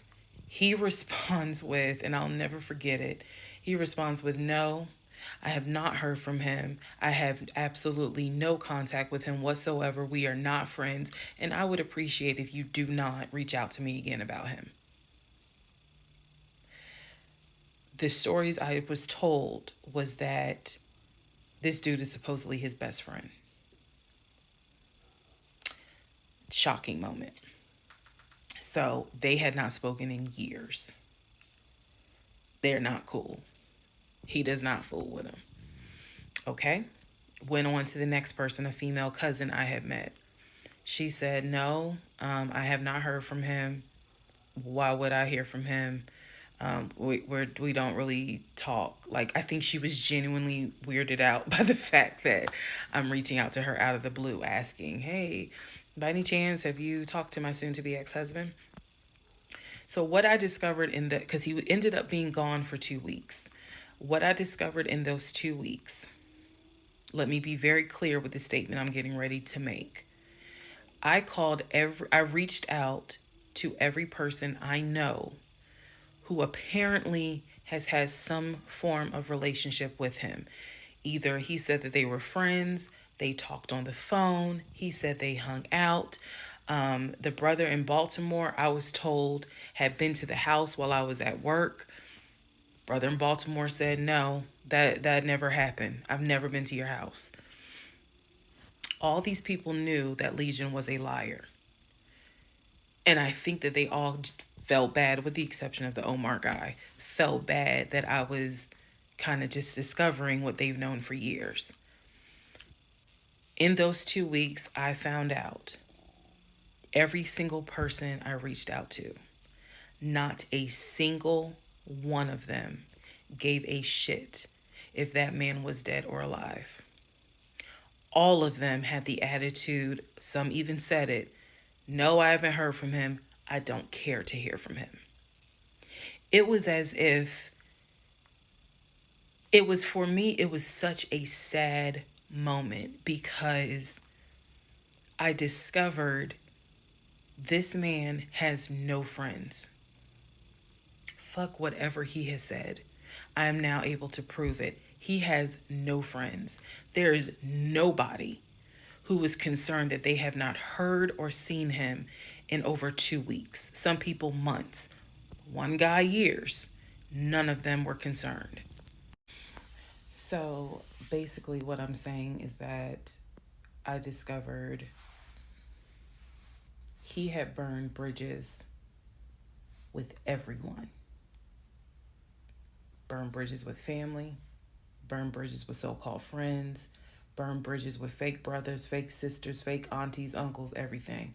He had burned bridges with everyone. And for me, that was more telling than anything else. Yes, I knew he was a liar. Yes, I knew he had made stuff up. I was genuinely surprised to discover nobody gave a shit about this man. No one. I had never met every single family member, but the fact that he was living in his car, the fact that he wasn't bathing and was just had disappeared was shocking to me. So, where was he for those 2 weeks? Glad you asked. He had checked himself into a behavioral hospital in Augusta. Why? Not to get help. No. This is July in Georgia. It's hot as hell. It's sweaty. It's damp. It's humid. It's everything. He checked himself into a hospital so he could stop sleeping in his car for 2 weeks. When he checked himself in, they took his phone, and that's why no one was able to get a hold of him. And by no one, I mean me. He checked himself into a hospital so that he could have a bed for a couple of weeks. That's the type of human being that I was dealing with.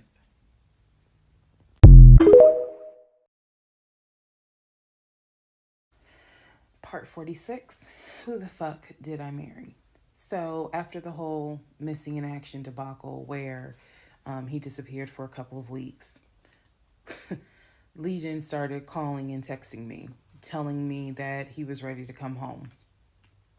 Yes, you heard that correct. So apparently someone had told him that legally he did not have to leave the house when I kicked him out because it was a marital home and he had just as much right to be there as I did.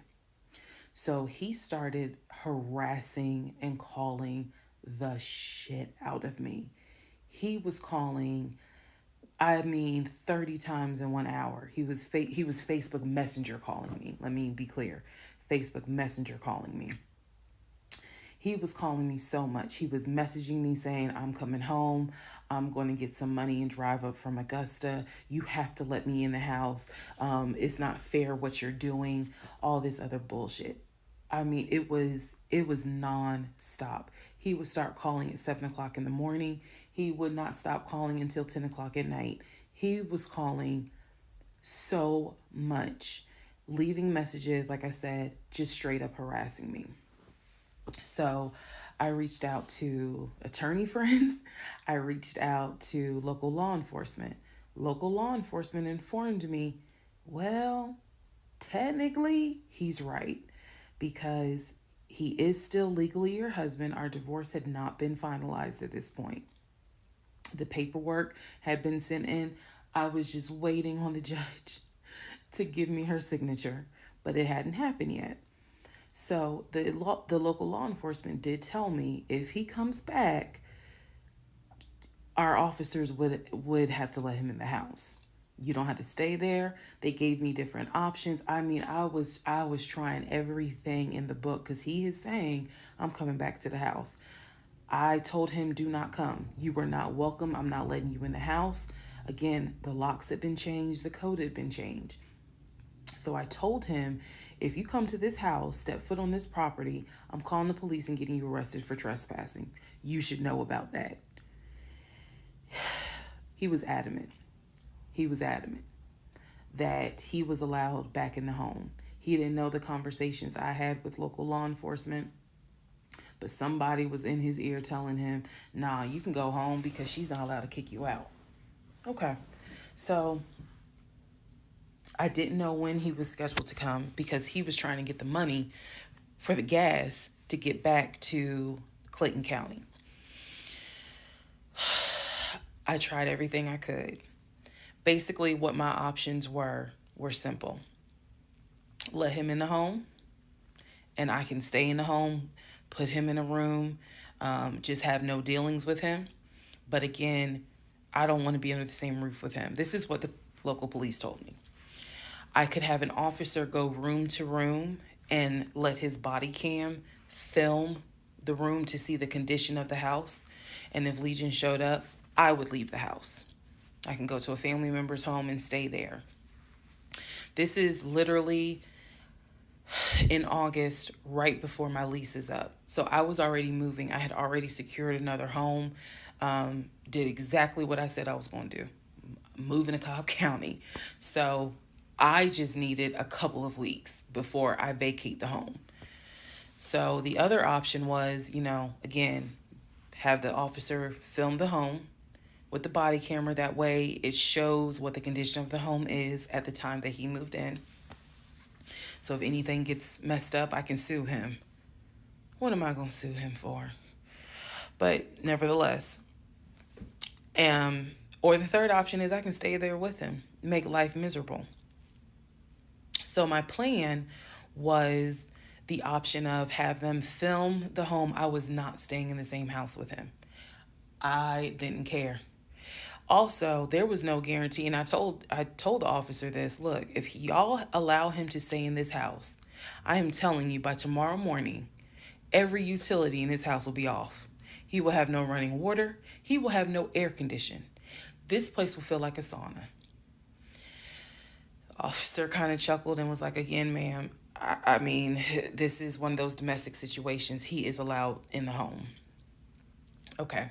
So again, I had no idea when he was coming. I was on pins and needles every day. I'm seeing the phone ring, like I said, about 30 times every hour. I'm seeing the messages. I'm seeing this. I had reached out to a police captain. I had reached out to the chief of police. I was trying to get all kinds of help. Like, it ain't what you know, is who you know. So he eventually tells me, I'm going to be there on Wednesday. This is just an example. I'm going to be there on Wednesday. I had been calling a police captain who was really gracious, really kind, and was trying to help me because I was like, bro, I just need 2 weeks and I'm out of this house. And we already knew he legally could not go to the new house. I was trying to see if I could move in early to the new place. The landlord was like, I really can't let you. So I felt like I was running out of options. He's saying he's coming. He's saying he's coming. He's adamant he's coming. I guess somebody felt sorry and gave him some gas money so he could drive from Augusta up to Clayton County.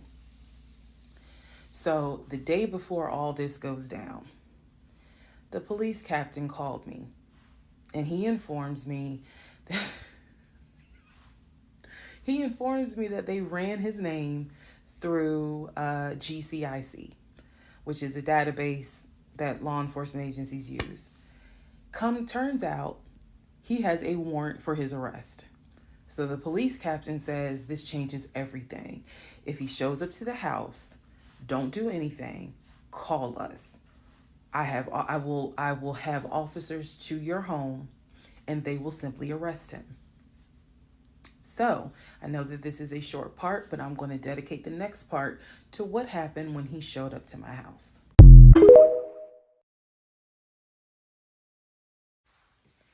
Part 47, who the fuck did I marry? So here's what happened. This was mid-August. Went to work as usual. It actually happened on a Friday. Had to look at the dates. It happened on a Friday. Went to work.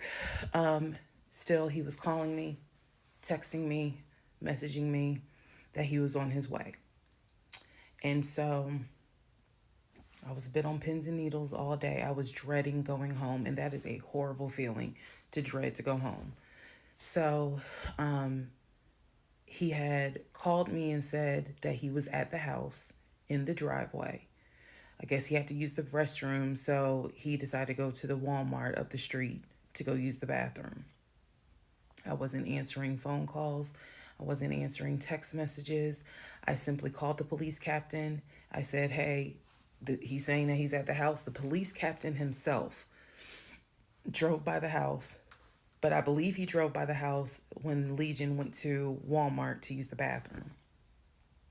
So the police captain was like, I don't see anyone there, but again, if when you get home, if he is there, do not engage, call us. Okay, no problem, because I got you on speed dial.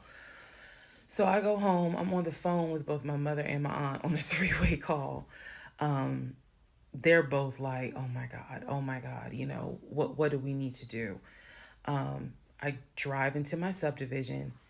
What he did not know was that he had backed into the driveway up against the garage. Normally, I park my car in the garage. But what he didn't know was that at the time I was driving a fleet car. So I wasn't even in my normal car. And I know that he was waiting to see my car, the Nissan Altima that he helped get, pull in to the subdivision and then pull in towards my townhome. That didn't happen. Because I'm in a different car, he didn't recognize it. So when I turned onto my street, as sure as it is hot in Georgia in the summer, that man was sitting in the driveway in his Ford Taurus. Okay? So I live at the time, not far from a cul-de-sac. So when you go straight down, you just turn around the cul-de-sac to come back up. So that's exactly what I did. I went to the corner, turned off so that I can see the house, but he would not have been able to see me. I went ahead and called 911. I was very calm, told them exactly what the captain had told me to say. I was like, my name is, the address is, I need police here because my ex-husband is here. He is not supposed to be here. And I feel as though I am in danger. She said, okay. She, again, regular phone call. She said, we're dispatching police to your home. As soon as I hang up, I then call the police captain. He immediately answers the phone. He says, we just got the call. I'm sending 4 officers your way. Okay, good. Get off the phone. Call my mom and my aunt back because they were both like, call us back. Call them back on 3-way. I continue to sit there until I see 4 officers, 4 cars pull in and stop just in front of my house. So then I ease up. He gets out the car, I guess, trying to see what's going on. I explain to the officer that walks to my window. I say, this is what's going on. So I was trying to sound extra law enforcement smart.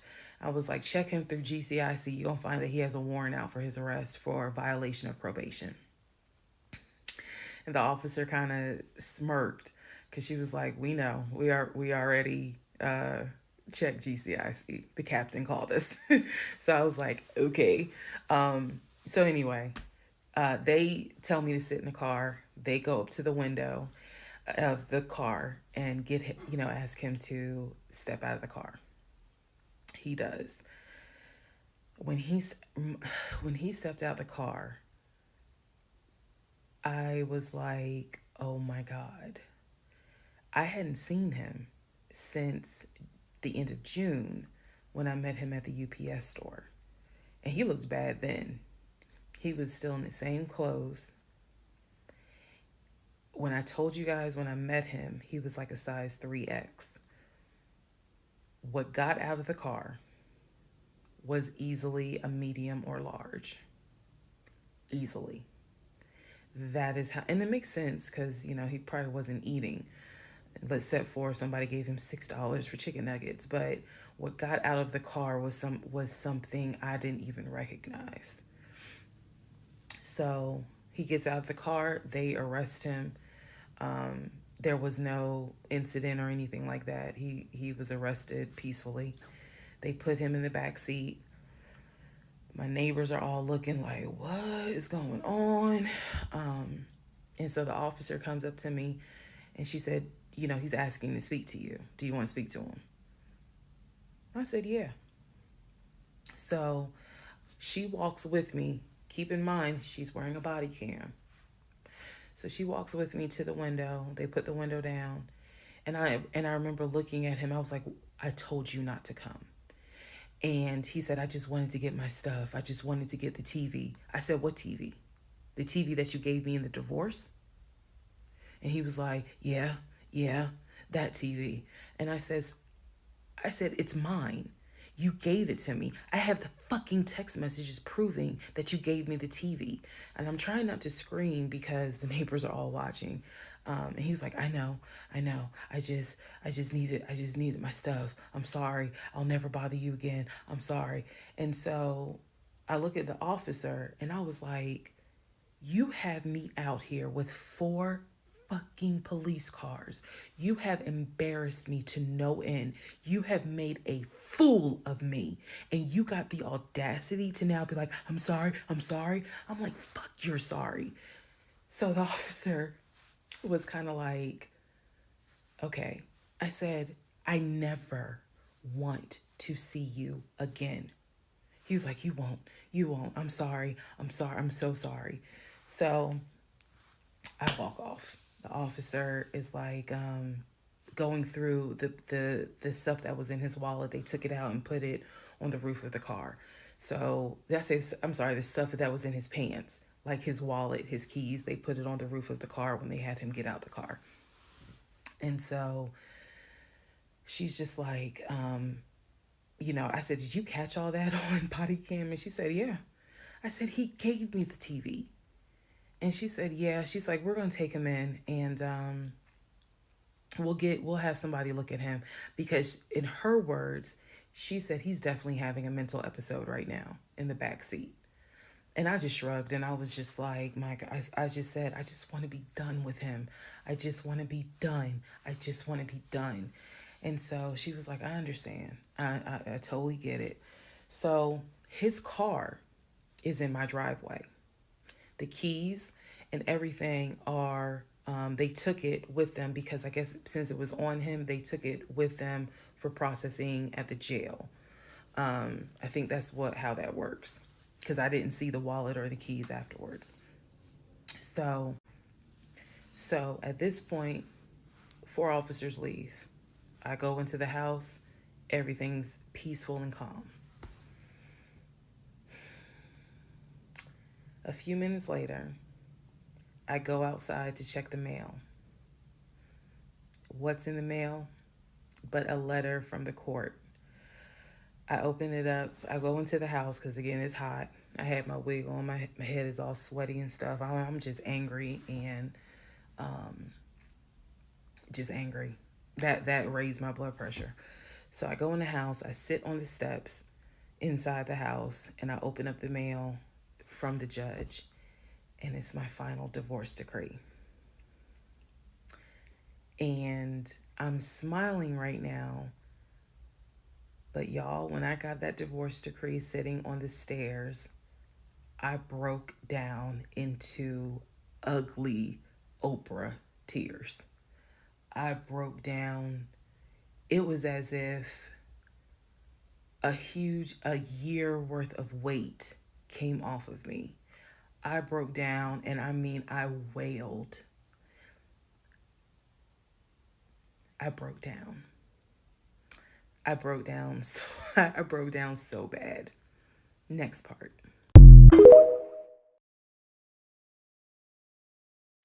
All right, part 48. Who the fuck did I marry? So after I finished breaking down, wiped my tears, and his car is still in the driveway. I couldn't park in the driveway. So I called the car company. I had called the car company once before when he went missing for those 2 weeks to ask them if they maybe had a tracker on the car and could track it. And the nice gentleman informed me that the tracker had not been giving a signal off for about 5 months.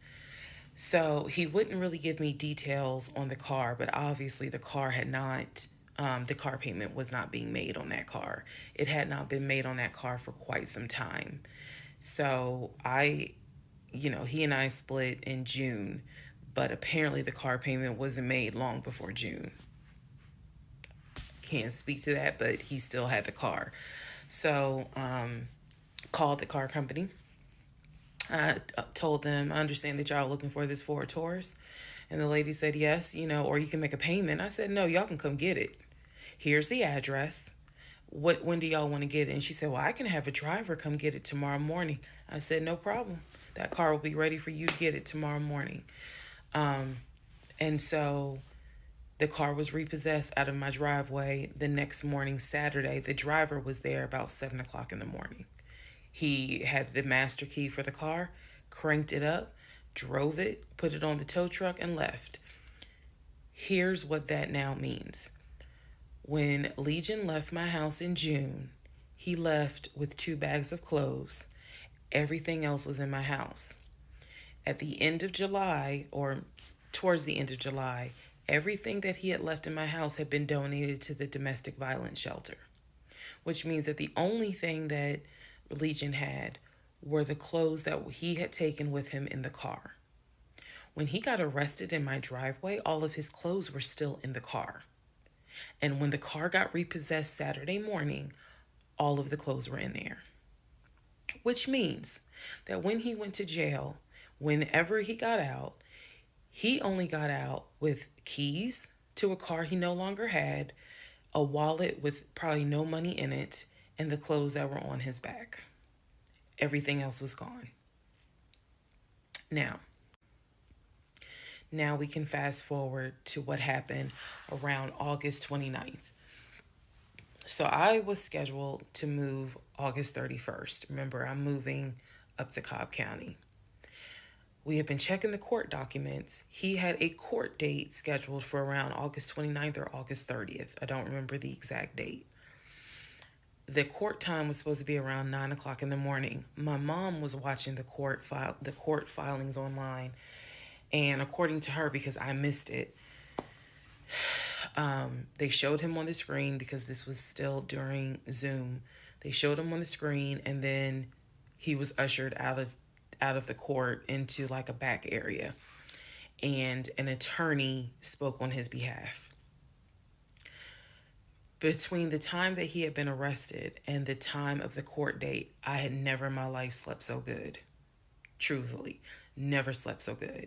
I was officially divorced. I had no ties to him. There was nothing in the house of his there was nothing of his that was still in the house. I felt free.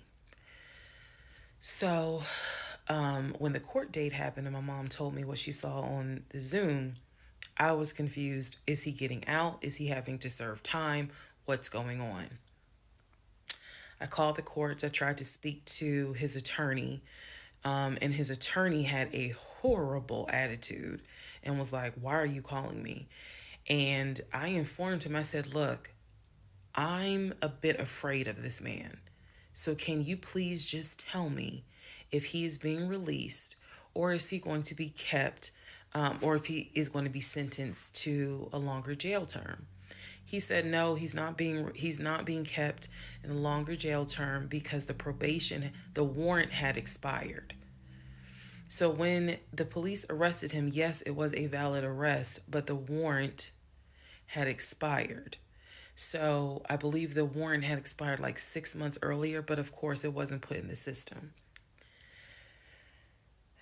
Which means that if the court date is August 29th, he's going to be released August 29th or August 30th. I'm moving August 31st.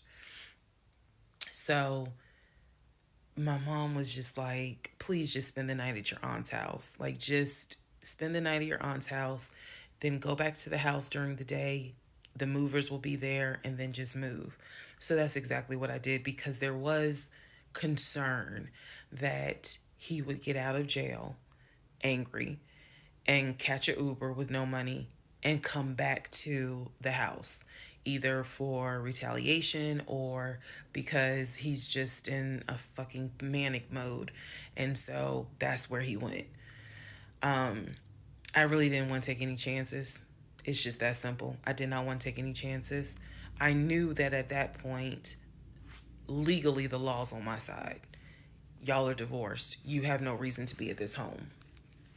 I knew that that's what the police would say. But I wasn't 100% sure because, truthfully speaking, I did not know this man. We can make all the jokes we want. I did not know this man. I thought I knew him, but you never really know a pathological liar. So, needless to say, he got released August 30th. I went to my aunt's house for the night. August 31st, I went back to the house. The movers were there. They packed me up, and we got out of there so quick. I think they packed me up in about 2 hours. I honestly told them there is extra money in this if you guys can get me packed up, meaning loaded up onto the truck because everything was packed. But I explained to them this is a domestic situation. I need you guys to move quickly. When I moved out of that house on August 31st, anything that Legion touched, I got rid of. I sold the furniture. I sold dining room tables. I donated plates, glasses. When I tell you I moved out and I started over, I completely purged my life. Completely started over. I mean, I was not willing to take a single item into my new home that reminded me of him. From the dishes in the kitchen to the towels in the linen closet. When I tell you Amazon and Ross were my best friends, I mean they were my best friends because I could not fathom moving into a new home, a new space with anything that reminded me of him. I sold the bed, got a new bed. If he had bought me clothes, I got rid of them. If he bought me shoes and purses, okay, I kind of kept the heels. But everything else I got rid of. So I completely purged my life. Completely. Started over from the bottom in terms of just the move. I could not take any piece of him with me. Could not.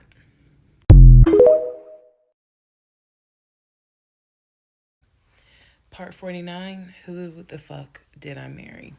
So after the whole, I moved and I started over, basically, completely started over. So there was a period of time where different people had reached out to me, people who knew him. Apparently, he was still trying to find a couch to sleep on. And so one guy in particular had reached out to me because I guess Legion had asked him if he could come and stay with him and his family because he was homeless and had nowhere to go. And so he had lied and told the guy, because again, he's a liar. So he had lied and told the guy that, I had kicked him out. We're divorced. I had taken all his money. And so that's why he's homeless.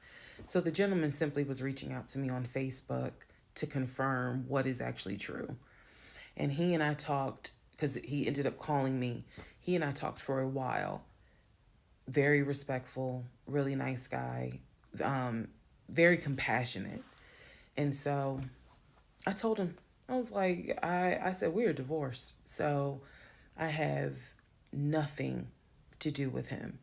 I said, I wouldn't bring him in my house with my family if I were you. But that's just me. And so the guy was like, lady, he didn't say lady, but he was like, lady, you dodged a bullet. He was like, I know you may not see it now, my sister, but you dodged a bullet. You dodged a bullet big time. And so, just in talking to him, he was very encouraging. Like, it sounds like you got a good head on your shoulders. It sounds like you a good woman. And no, he was not flirting at all. He was like, it sounds like you a good woman. And I really hope this does not mess you up. Like, don't let him mess you up.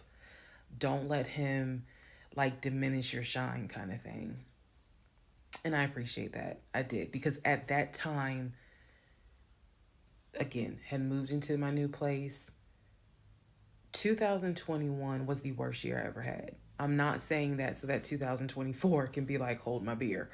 But 2021 was a dark year. Started out married, end of the year divorce, end of the year with COVID and divorce. And that period of time, that August, September time, I felt like I was just walking around like a numb woman. I didn't know if I was coming or going. I didn't know what to do because I felt like I had just been through hell.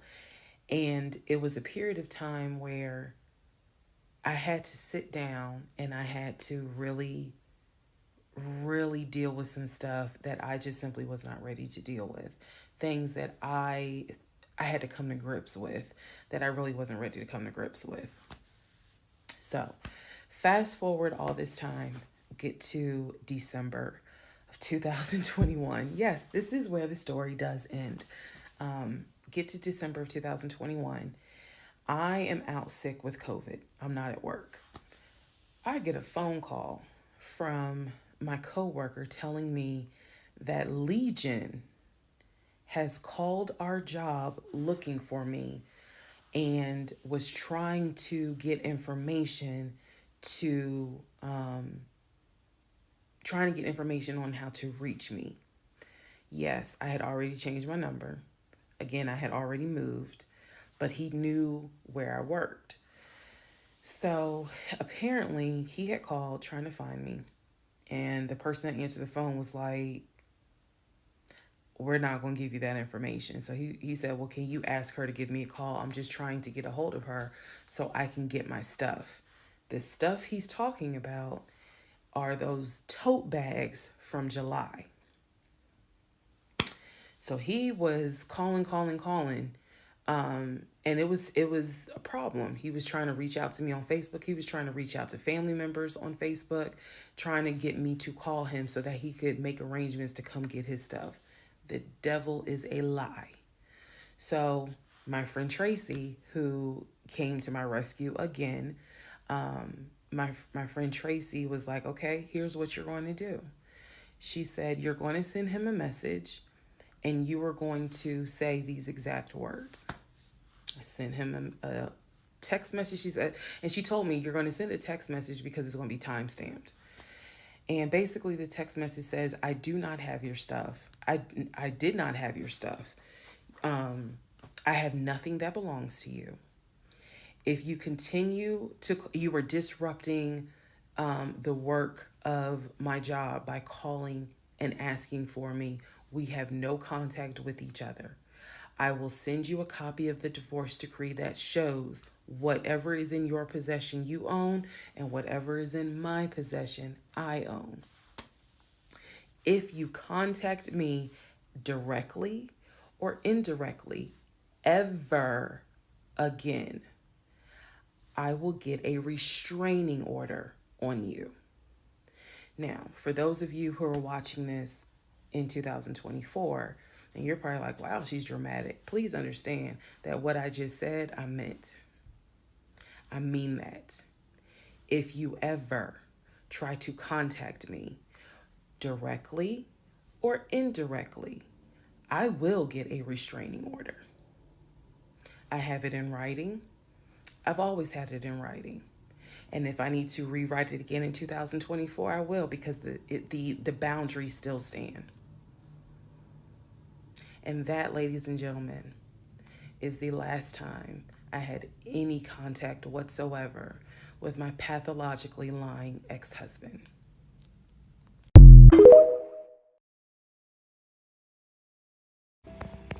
Part 50, who the fuck did I marry? So, the aftermath.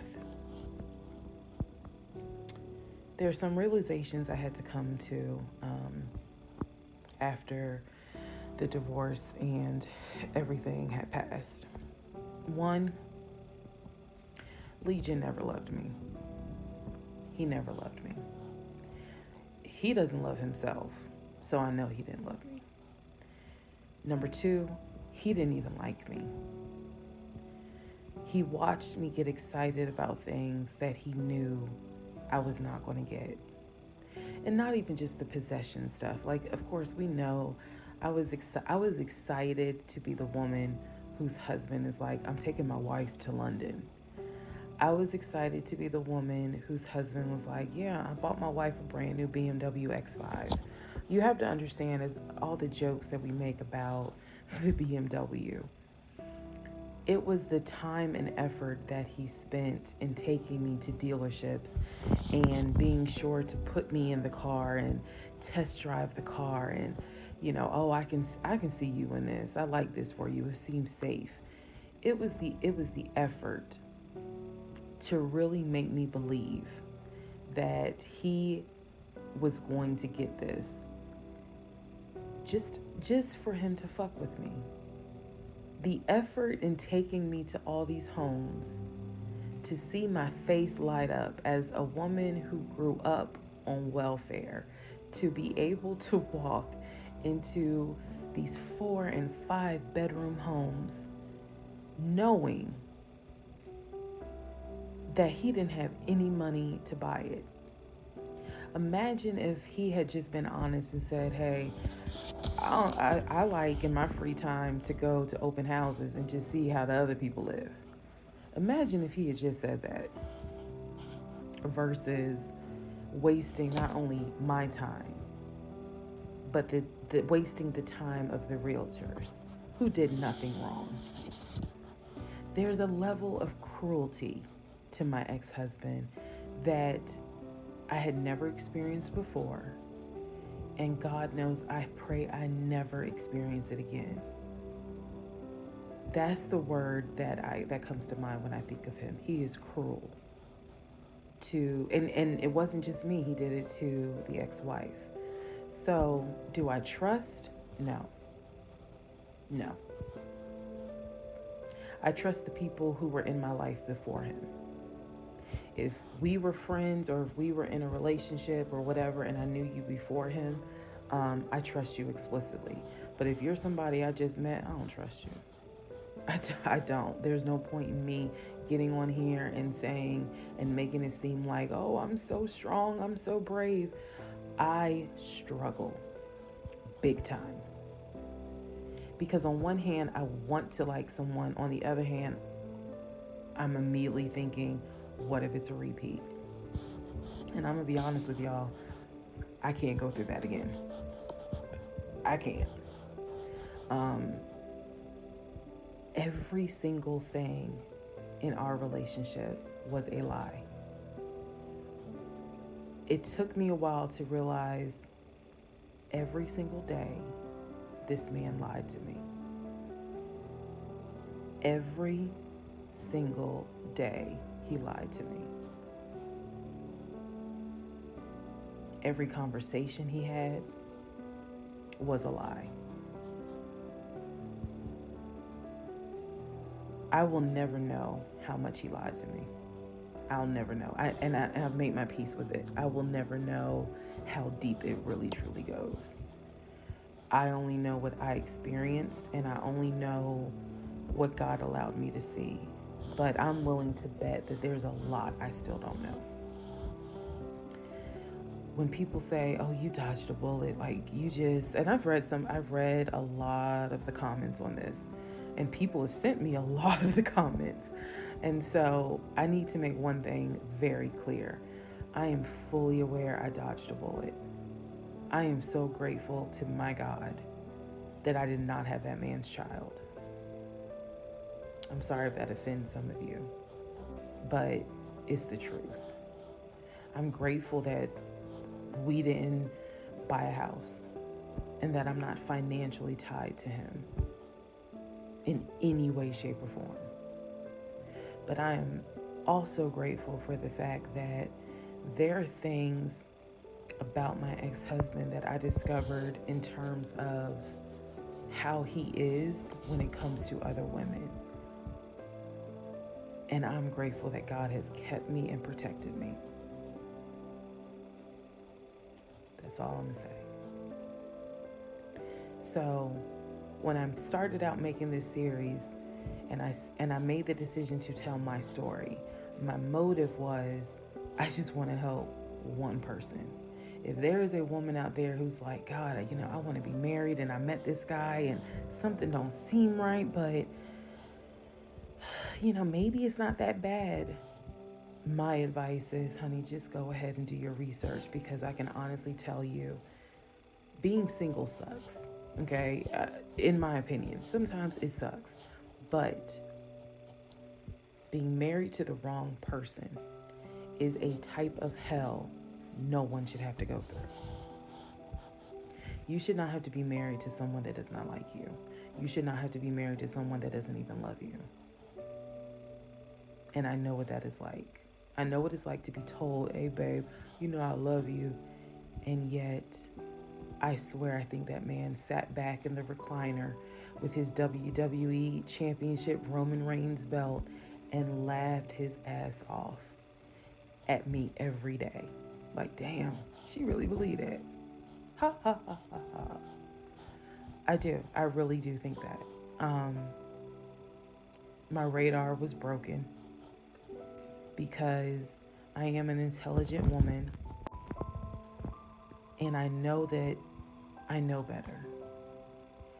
And I still sometimes ask myself, how the fuck did you let this happen? How did you let this be your story?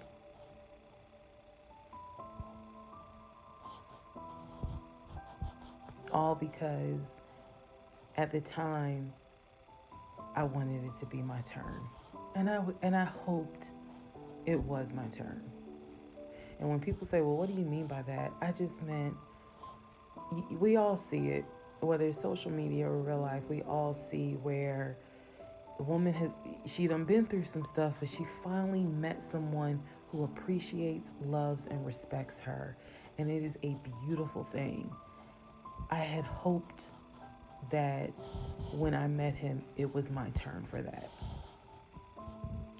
And instead of being obedient, I wanted to be right, and I wanted to do what I wanted to do. And the cost of that decision was heavy. The toll of reliving this whole scenario was heavy. It was. I'm almost surprised at how hard it was to actually finish this playlist. Not because I couldn't remember stuff. I probably remember way more details than what I actually put out. But it's just the fact that it's like I'm reminding myself, how did you let this happen? So, therapy is real. Therapy helps. Stella Rosa Black helps too. And yes, I will one day get to London. I will get my dark blue BMW X5 with a cognac interior. I believe I will get those things. Just got to get them a different route. So, thank you all for being on the playlist of Who the Fuck Did I Marry? I promise I will go live, and I will let you all know when I go live so that we can have a wine night full of questions and answers. Thank you for watching.